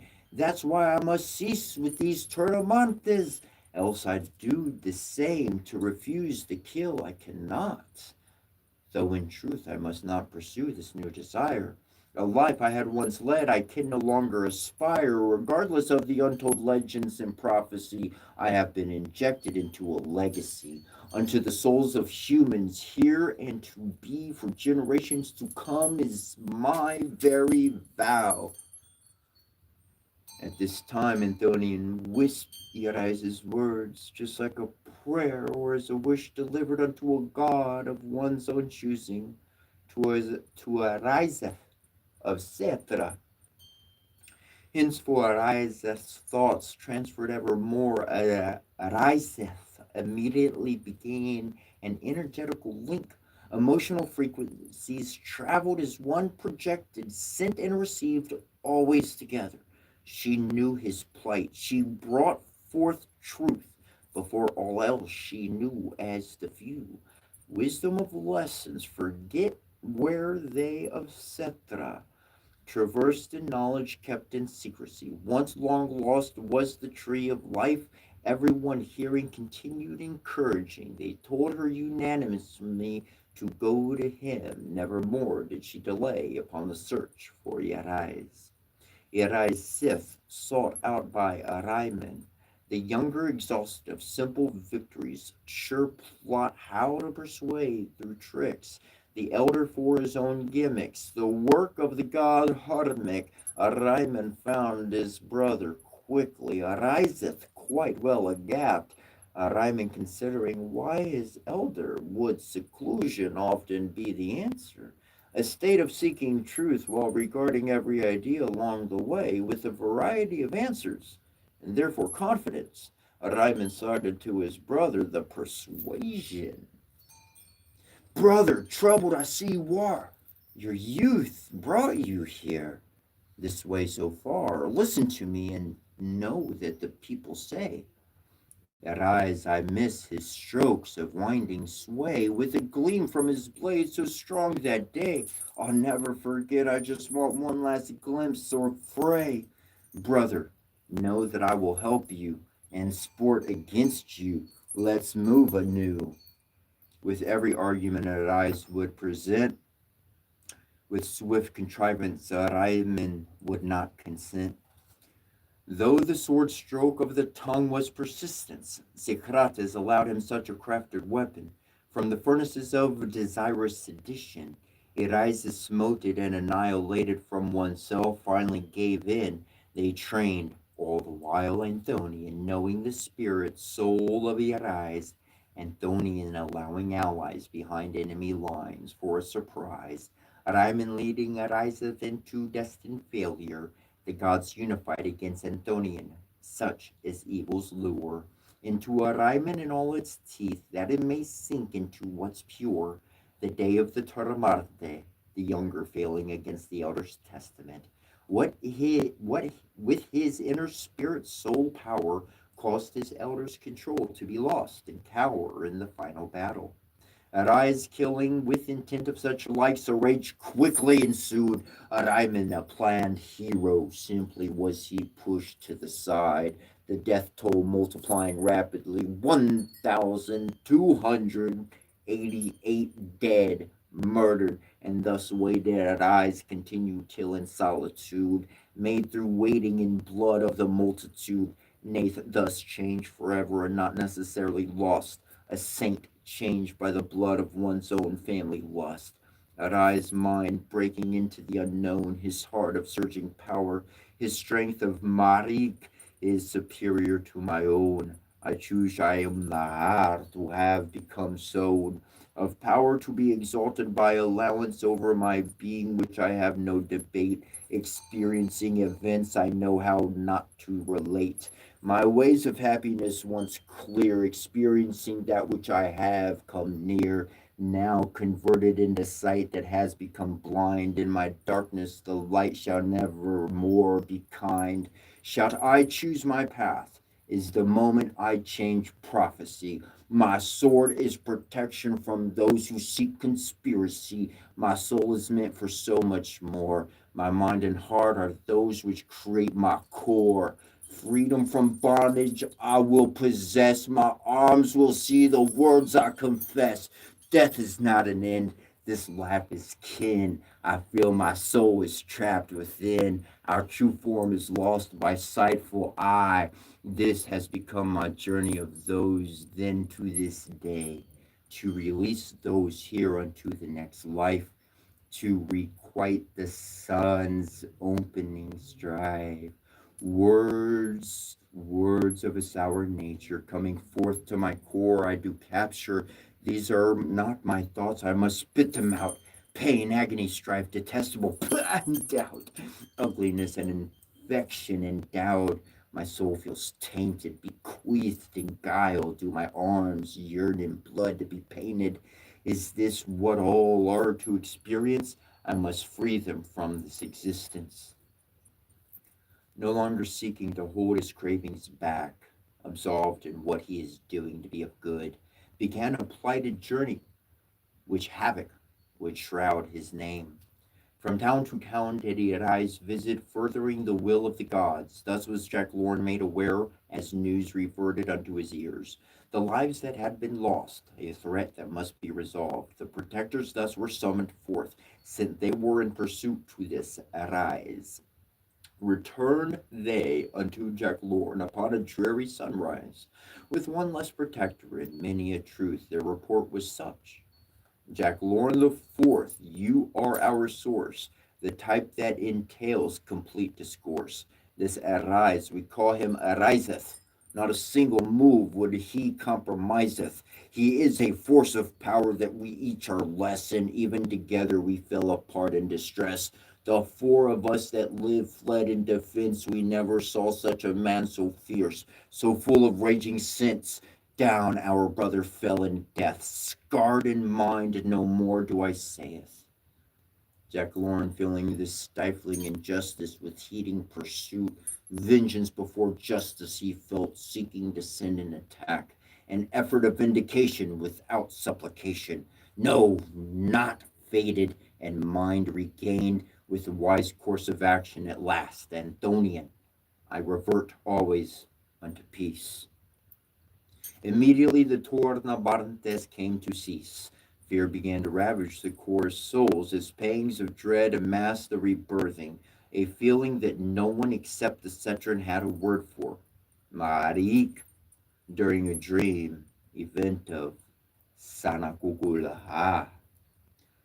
The love that once ruled this planet began to wane, till upon a vision rushing as a river, Jack Lorne soon saw a face, that of an Ariman, coming forth and tending to the circumstances that else any other would meet with failure. Jack Lorne sallied forth, the conditioned entertainers dispersed unto assigned towns. They were told, providing protection for the prey of Arizeth, to bring calm unto the people, gifts of assurance to settle the core soul, efforts to ensure the harmonious peace. Aligned in thought and deed, they each became. Thus ended the dream, and knowing what was to be done was done. Jack Lorne, knowing these coming events would be his burden of responsibility to be carried out by his own hands, his core soul felt vibrations that stirred power and provided strength. And in case you have not truly considered what your core soul is, allow me to enlighten with the notion that one's mind and the choices made into action, along with what the heart feels, which is emotion, which is spirit, become coupled into an aligned unification, is the formation of a universal being, eternal birthation. Forth occurred the choice of Jack Lorne, calling forth Araim and Sith to join with him, a team of two, no more to be added, no more to be needed, and to bind Araiseth and procure peace.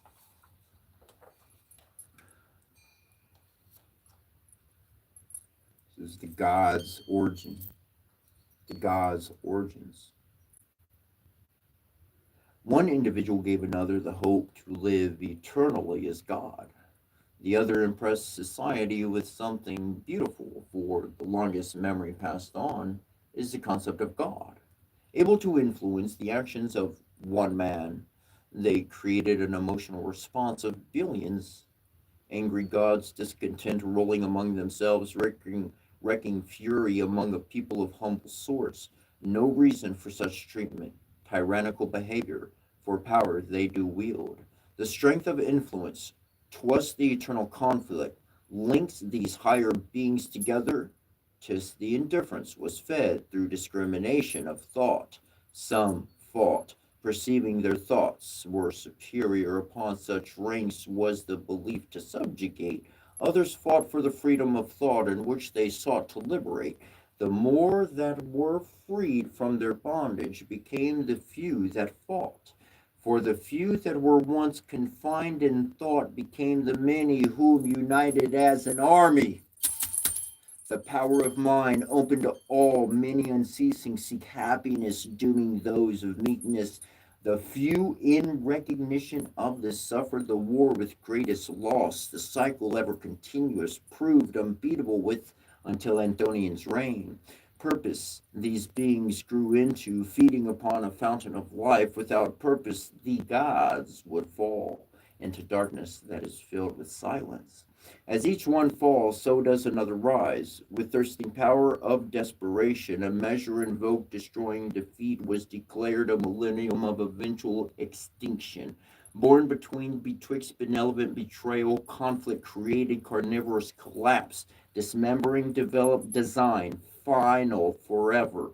established became the order of purpose of existence, defeating annihilation, a civilization choosing the order of purpose formed an unbreakable Nalum, the noble one, rose to one of four. Courageous until a belief creating eternal strength forged the pure elements of both male and female. Nalum accepting power of two to consume. Nalum balancing both sun and moon. Nalum to avert thy doom. Second blumation blended in as luras, preserved in isolation, achieving eternal bond, lineage through vision of kindred. Luras extending when understanding comes to a loss. Luras converging wisdoms intercross. Luras conquering those with injurious cause. Zimsurembo radiated as the third, amidst perilous agony, crafted eternal perseverance, forged celestial realmatic transference. Zumsurmbur composed arrangement from the artless crew. Zimsurmbu affixes clarity during distortional view. Zumsurmbu reveals the elusive cryptic insights to pursue. Kokula enveloped those three, being the fourth, created the singularity, excelling beyond dissemination, produced eternal equilibrium, forges perpetual purpose of both thought and balance of like kind. Kokula fabricates love through energies that are raw. Kokula created the solution to the dilemma of all. Kokula assembles the essentials of flawless law. These four aligned the voided stars, created Setra, the four as one, three, the order of purpose becoming. The Setra fleeted jubilation when they saw their perfect structure becoming compromised by those that arose after their survival became established. Rather than fight for singular supremacy of thought, they abandoned the coming produce, thus maintaining survival for themselves, creating a separate nirvana for the multitude that would emerge from their desolation.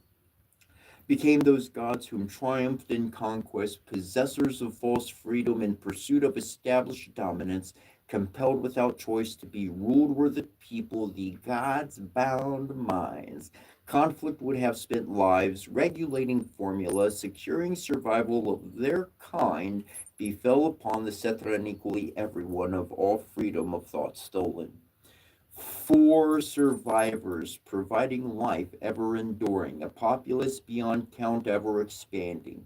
Though these beings are ever united, were they ever divided? Agdamno Sicrates Samnorgor Narasnariel converged in the arts that the order knew. Four became one, fusing their essence of energetical force, near able to create laws as did Citra, solely able to enlarge thyself's being. Strength in pursuit of freedom from morality, no longer bound by the will of the core soul, eternal misunderstanding, giving balance to their unity. Marik.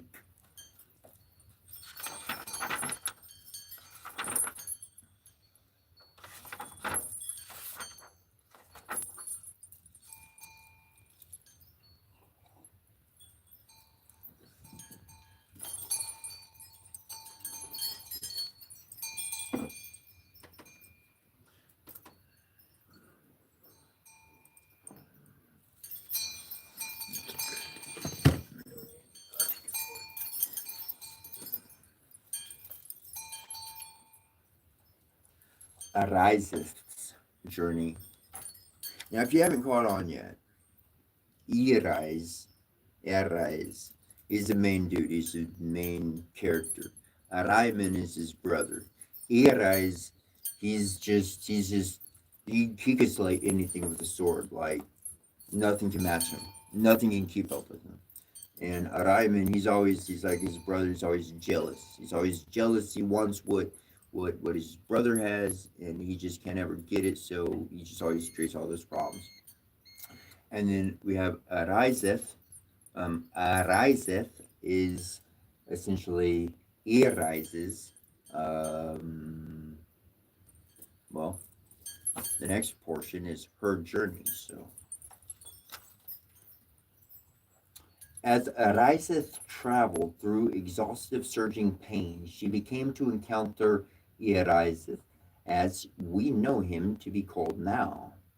So we have air riseth, like air rises, and then we have air rise, which is like air, air, ah, air is rising, and earth is rising. I mean, essentially, that's like, anyways. So they're very similar. So I'll try to really pronounce the a at the beginning, anyways. I'm gonna start over. Well, at this portion. As Ariza traveled through exhaustive, surging pain, she came to encounter Earizeth, as we know him to be called now, with his attempts to disgorge her life from Nath. Uh, Earizeth acted with rushed perception of deflection, refusing to employ an act of violent reaction. Eariz forth answered speech during his expression of aggression. Wherefore have you yet to entangling an engagement? Release my aliveness with those movements so fluent of your possession of such skillful accomplishment. Eriseth replied with a cushioned delivery. Your life is treasured with required aim, full of recompensing curative fame, whichsoever one may resolve such a claim. These words spoken silenced the vehement actions of Arise, swelling his mind with quarreled wonder. His sword fell from his grasp, his expression transferred from that of ferocity unto sadness in his voice. What is this that you speak? Has your mind colored what I seek? I pursue that which many have lost sight, to sacrifice my desires for your light. With dreams that safeguard your determination, there are those that pursue separation of your freedom and your confirmation. You seek to assist me. You desire my intentions, obviously, for from me you do not flee. Answer, else I shall complete your defeat. You experience much that none other has understanding.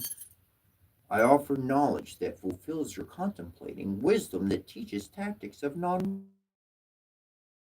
through pain everlasting. The hidden words, the hidden wisdom of Setra, the Setran secret known, experiences expressing emotional expeditions, the many remembered as one. Long ago, when monsters were fed the blood of the fellow man, the past era existed upon this land. A past era? Yes, we are the fourth generation of generations, beyond the time where many stayed separations.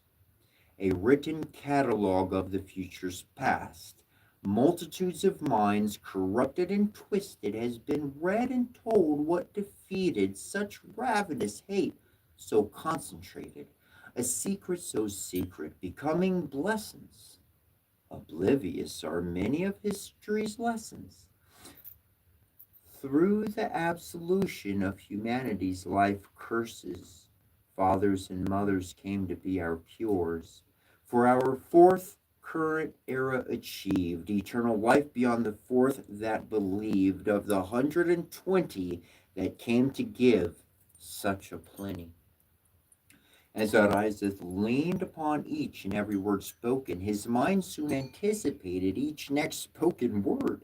The history showed in his mind like the movie screen, divine fighting inside, never to forget the losses of mankind, seeing the remedy to reverse his curse, only upon himself did his mind course. Teach me the 120, else possession of knowledge and wisdom's empty. To rid Nath of evil, by way of concealing all such powers within oneself, forbidding that none may breathe the toxic breath for Nath's inhabitants to loveth, We shall capture violent sadness deserved to take back that which you have served. The 120 will compound your soul, creating all which is the God's mold. For the 120 is a portal intertwined with emotional struggle only few of us have ever had to swallow. Warnings to heed, else surely I am to bleed. For all that I have, I am a part of this creed. Warn no longer, provide the cure to my error. The solutions shall reverse this terror. As the day continued forth, fire began to blaze, showing sequences of imagery, illuminating the Cetron's secrets, unveiling the tactics of love's might, tactics sublime, devouring evil's bite. The first Cetron secret is revealing my people as those concealing mathematical application generating incarnate creativity kinetically. We plant, nurture, birth, and develop societies through Kwamba. Nate's inhabitants are unified. Peace, harmony, and all that encompass loves multiply. Until recently, we have been in contact with only one whom has materialized the Cetron secret done. Many have disrupted the events outside our or their direction, exposing the attacking hour. I believe you are the weapon that the Cetra brought forth by Anthonian through the mantra. Arises continued sitting and believing upon hearing events of his life corresponding truths explaining these verses of vibrations only known through experience of natural abstractions poised to learn mind becomes soul and soul does discern no longer divided within ariseth entered the collective cetron ariseth continuing to brightly burn speaks continuing Kokula conveys oneness, compiling thoughts of divineness, that we are each valued in our uniqueness. The greatest, grandest parent of them all, employing the lessons of love's aspirant call, though one seen in numberless perceptional views, a universal unity of understanding all the clues. As I am to become, as you are beginning to hear, too shall you exert force, causing the development of nature's course. Kukulaharna is a combination of motherly, fatherly, one's personal love that bonds cohesively, causing the next creation of being. How is this supposed to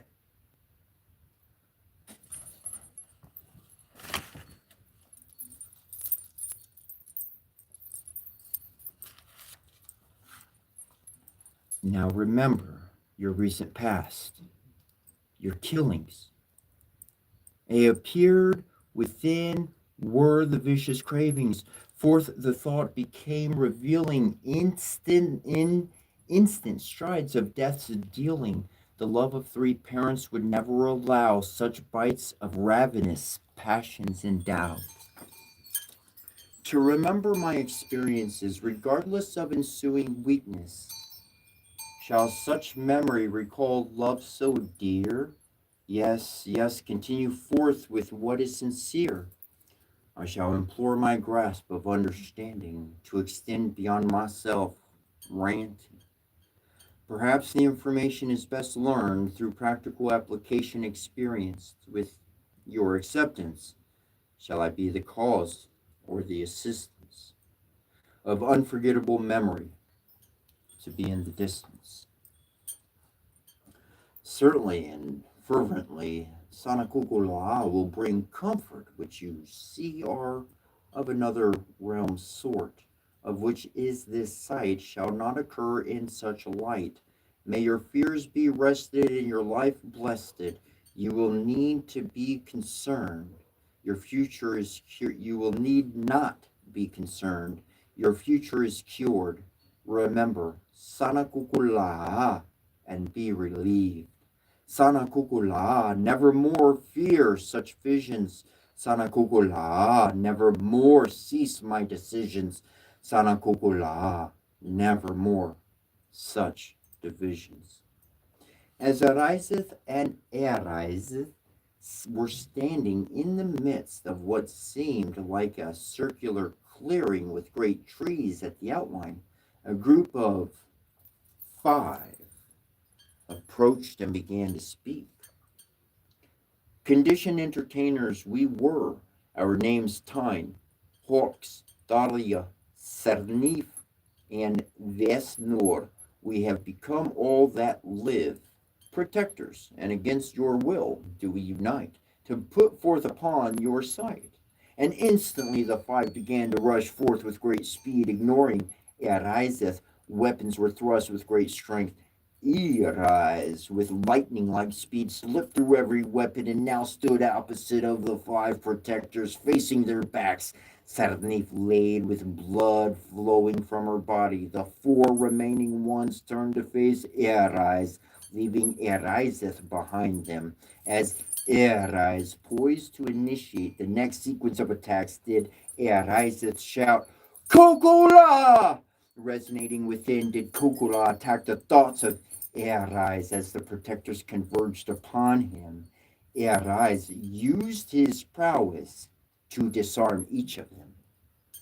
Looking at each other, those protectors realized they were helpless, endeavoring to live, did they without words express, leaving the presence of Eriseth and Erise. Expression of emotional experience, causing memory to abound, deliverance, the such truths I shall refine, Kokola becoming something divine.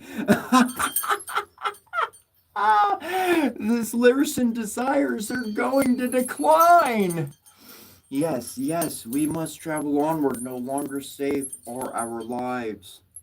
With my sword, remember this, we must not cure violence with violence, else our lives will become silence. Once learned, your voice needs be seen, evermore so then desires serene. The Cetron's secret is a weapon that cannot kill, though always will procure love's thrill.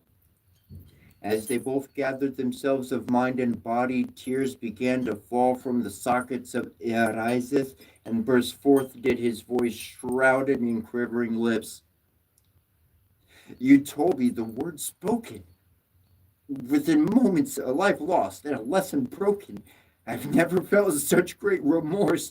Kokola has taken me over with force. The language of Cetra is alive, full of power, that through destruction did survive.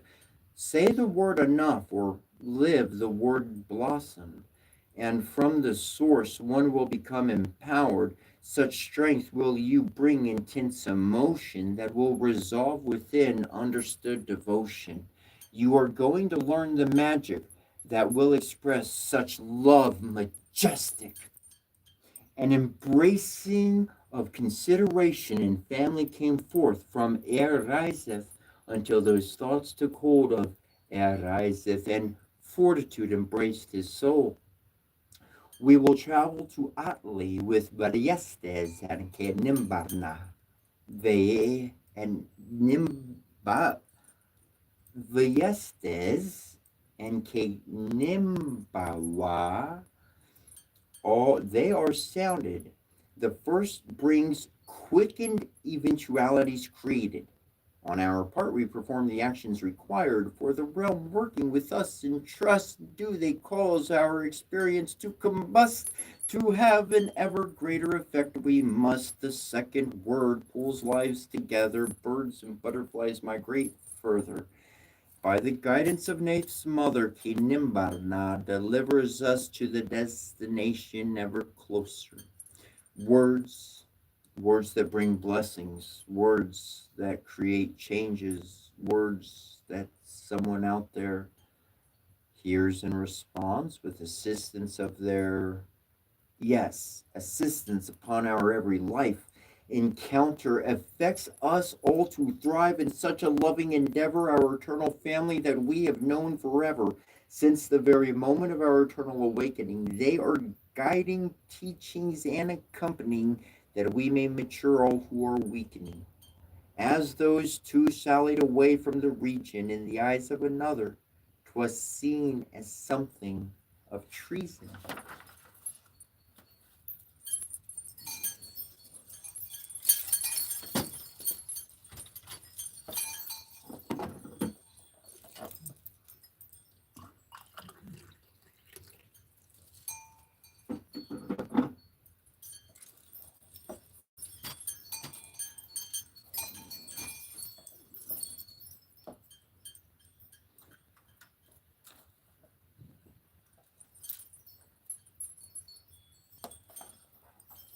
This next one is still part of the same book, same story, but it's called "An Old Magic Alive." Losses surmounting from every reporting. Ryman found by Jack Lorne. Allied together in pursuit of Arizes, one with Anthonian and the other with Marique, each influenced by the parents of their desires, knowing a combination of eventualities will ignite and trigger mental and emotional veils to disintegrate. A human being guided unto specific development of what they are to become. They have traveled from town to town, following the trail of sightings. Their determination grows, a Ryman poisoned with maliciousness, the pinnacle of infection. Driven from the voice of Anthony, Jack Lorne noticed the Ryman seek praise for ending the problem of the world, so sad a thought he is infected with. In the moment of arrivement, and Jack Lorne's sight, grasping Arizeth's arms became extended with weapons. Jack Lorne pleading within for meekness and quietness did they charge forth. The same moment, Atli gained sight of impending disaster. From her hips she grasped a steel orb. Pressing a button, she opened chambers, pulling a small pouch with a smooth spout. From her very clothing hangs 100 and pours a powder of divine power in one chamber after another until finished. Then repressing the button, sealing the chamber, she throws the orb upon the ground with such force and direction at that moment of impact. The inner chamber wall is retracted. The divine powder mixed at once within the center. So began a chain reaction, causing an instant swell of trees, creating a barrier of trees will farther than the eye could see. 3 days' journey, either direction would be 1, 2. They all grew. Three on one side. Without delay, they travel to a cave location known to the Cetra alone. In safety do they take rest, beginning to embark upon words spoken best. Began Atli with eyes focused upon Arizeth. All this while I have been chasing after many a dream, as I've sought others over me in desire to reign supreme. They pant like a dog in heat for all that their life will meet. All their actions, their life is twisted, their hearts and minds continue conflicted. They do all they will to find reason. For them, this simply is not their season. They know how to place one foot after the other with direction of someone they do bother. The one who desires and dictates malicious style upon each one that wears a smile. May we take notice of their ways during such tribulation. Mark these days. Against the masses becoming submissive, grant power to all that we can to strengthen the fear that may lay inside in something that we must deride. The misguided of this world will attempt defeat as our love guides the direction of our feet. Our will of us uplift, and from such evil we will drift, standing stronger than before while opposing all that false lore. Cause as our flesh becomes destroyed, love will stand unannoyed. Evil has its craft that will end and maim. Against love, such attempts are a shame. For when evil kills the flesh of love, self condemned is evil, unlike a dove. Love's death is love's resurrection. This world knows no such direction. Every time my foe attacks my love, I learn their tactics of which aside I shove. To learn the pain of humiliation is the price to pay of fleshly destruction. And in that death can we become alive when we are strengthened by love to survive. After refashion becomes my mind, this world we leave behind. So join me in all that is holy, as love will conquer all the unruly.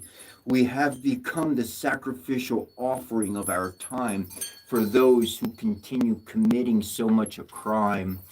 Do we join their fights over trivial law, or shall we submit by way of love to them all?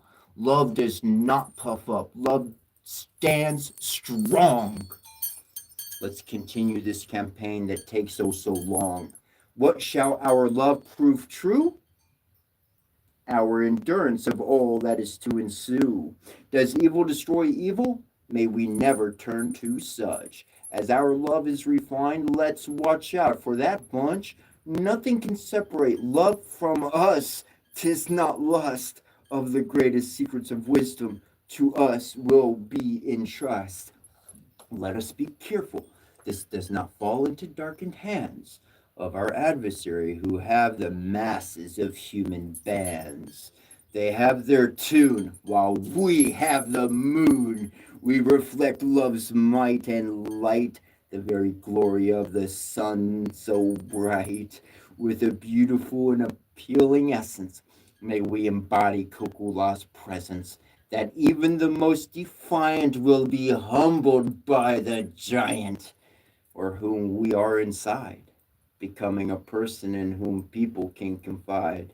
The sum of love, whom people shall behold, then may we be love, a mighty stronghold. Before even the lips of that Isaac could take shape and voice expressed, Atli continued.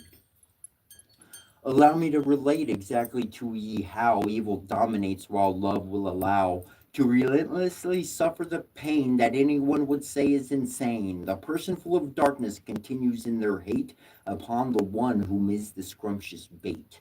After vicious attacks causing sufferings, willingly taking the repeated beatings, is the hope that the wicked will feel guilt.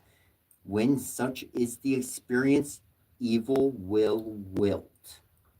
That is why love needs be enduring through submission during its own offering, all in the sight of hope. For without love, none can cope.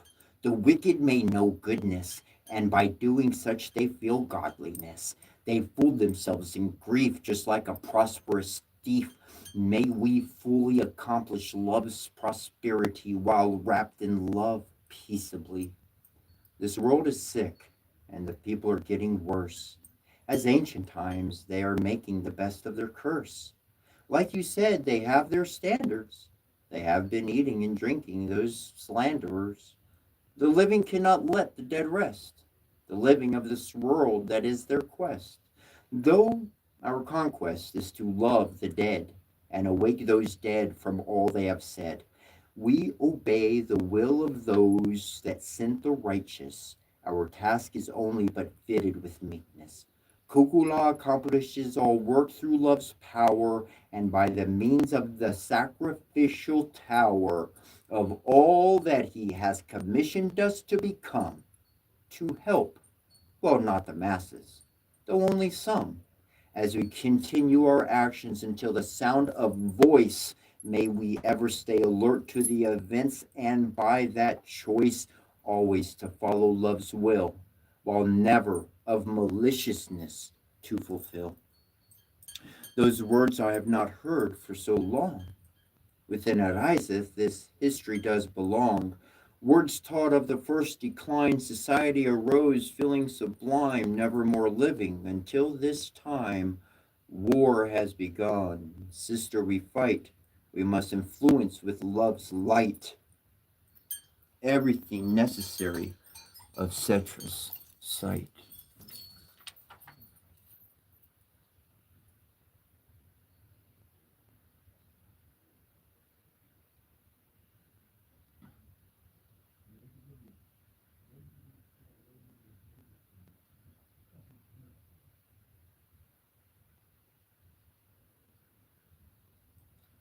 A beautiful day.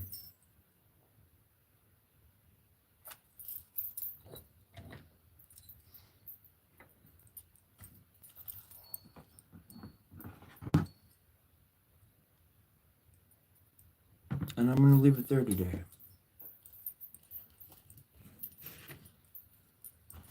That's my story.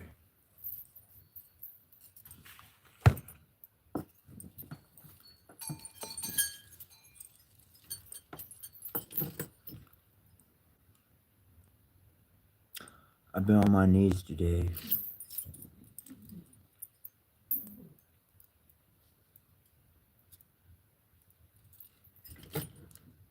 because we all been praying together here today. No words, so you don't really, I mean, yeah, I got my own language kind of introducing that. But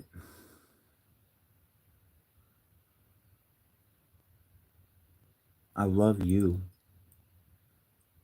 And we've been praying the whole time together.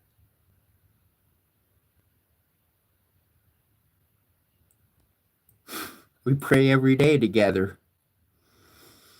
And I know tomorrow, I'm going to be up at 3. I'm letting you know what I'm going to do. I'm going to be up at 3. Well, probably before that. But I'm going to go live. -4 GMT, 3 a.m. That's why I'm going to go live. I'm changing my hours. That's going to be a change. And I thank you for praying with me. And I look forward to praying with you tomorrow. And we're going to keep creating our wonderful world together. I love you so much. You have a beautiful, blessed day. Donna de Guai. Until we see you next time.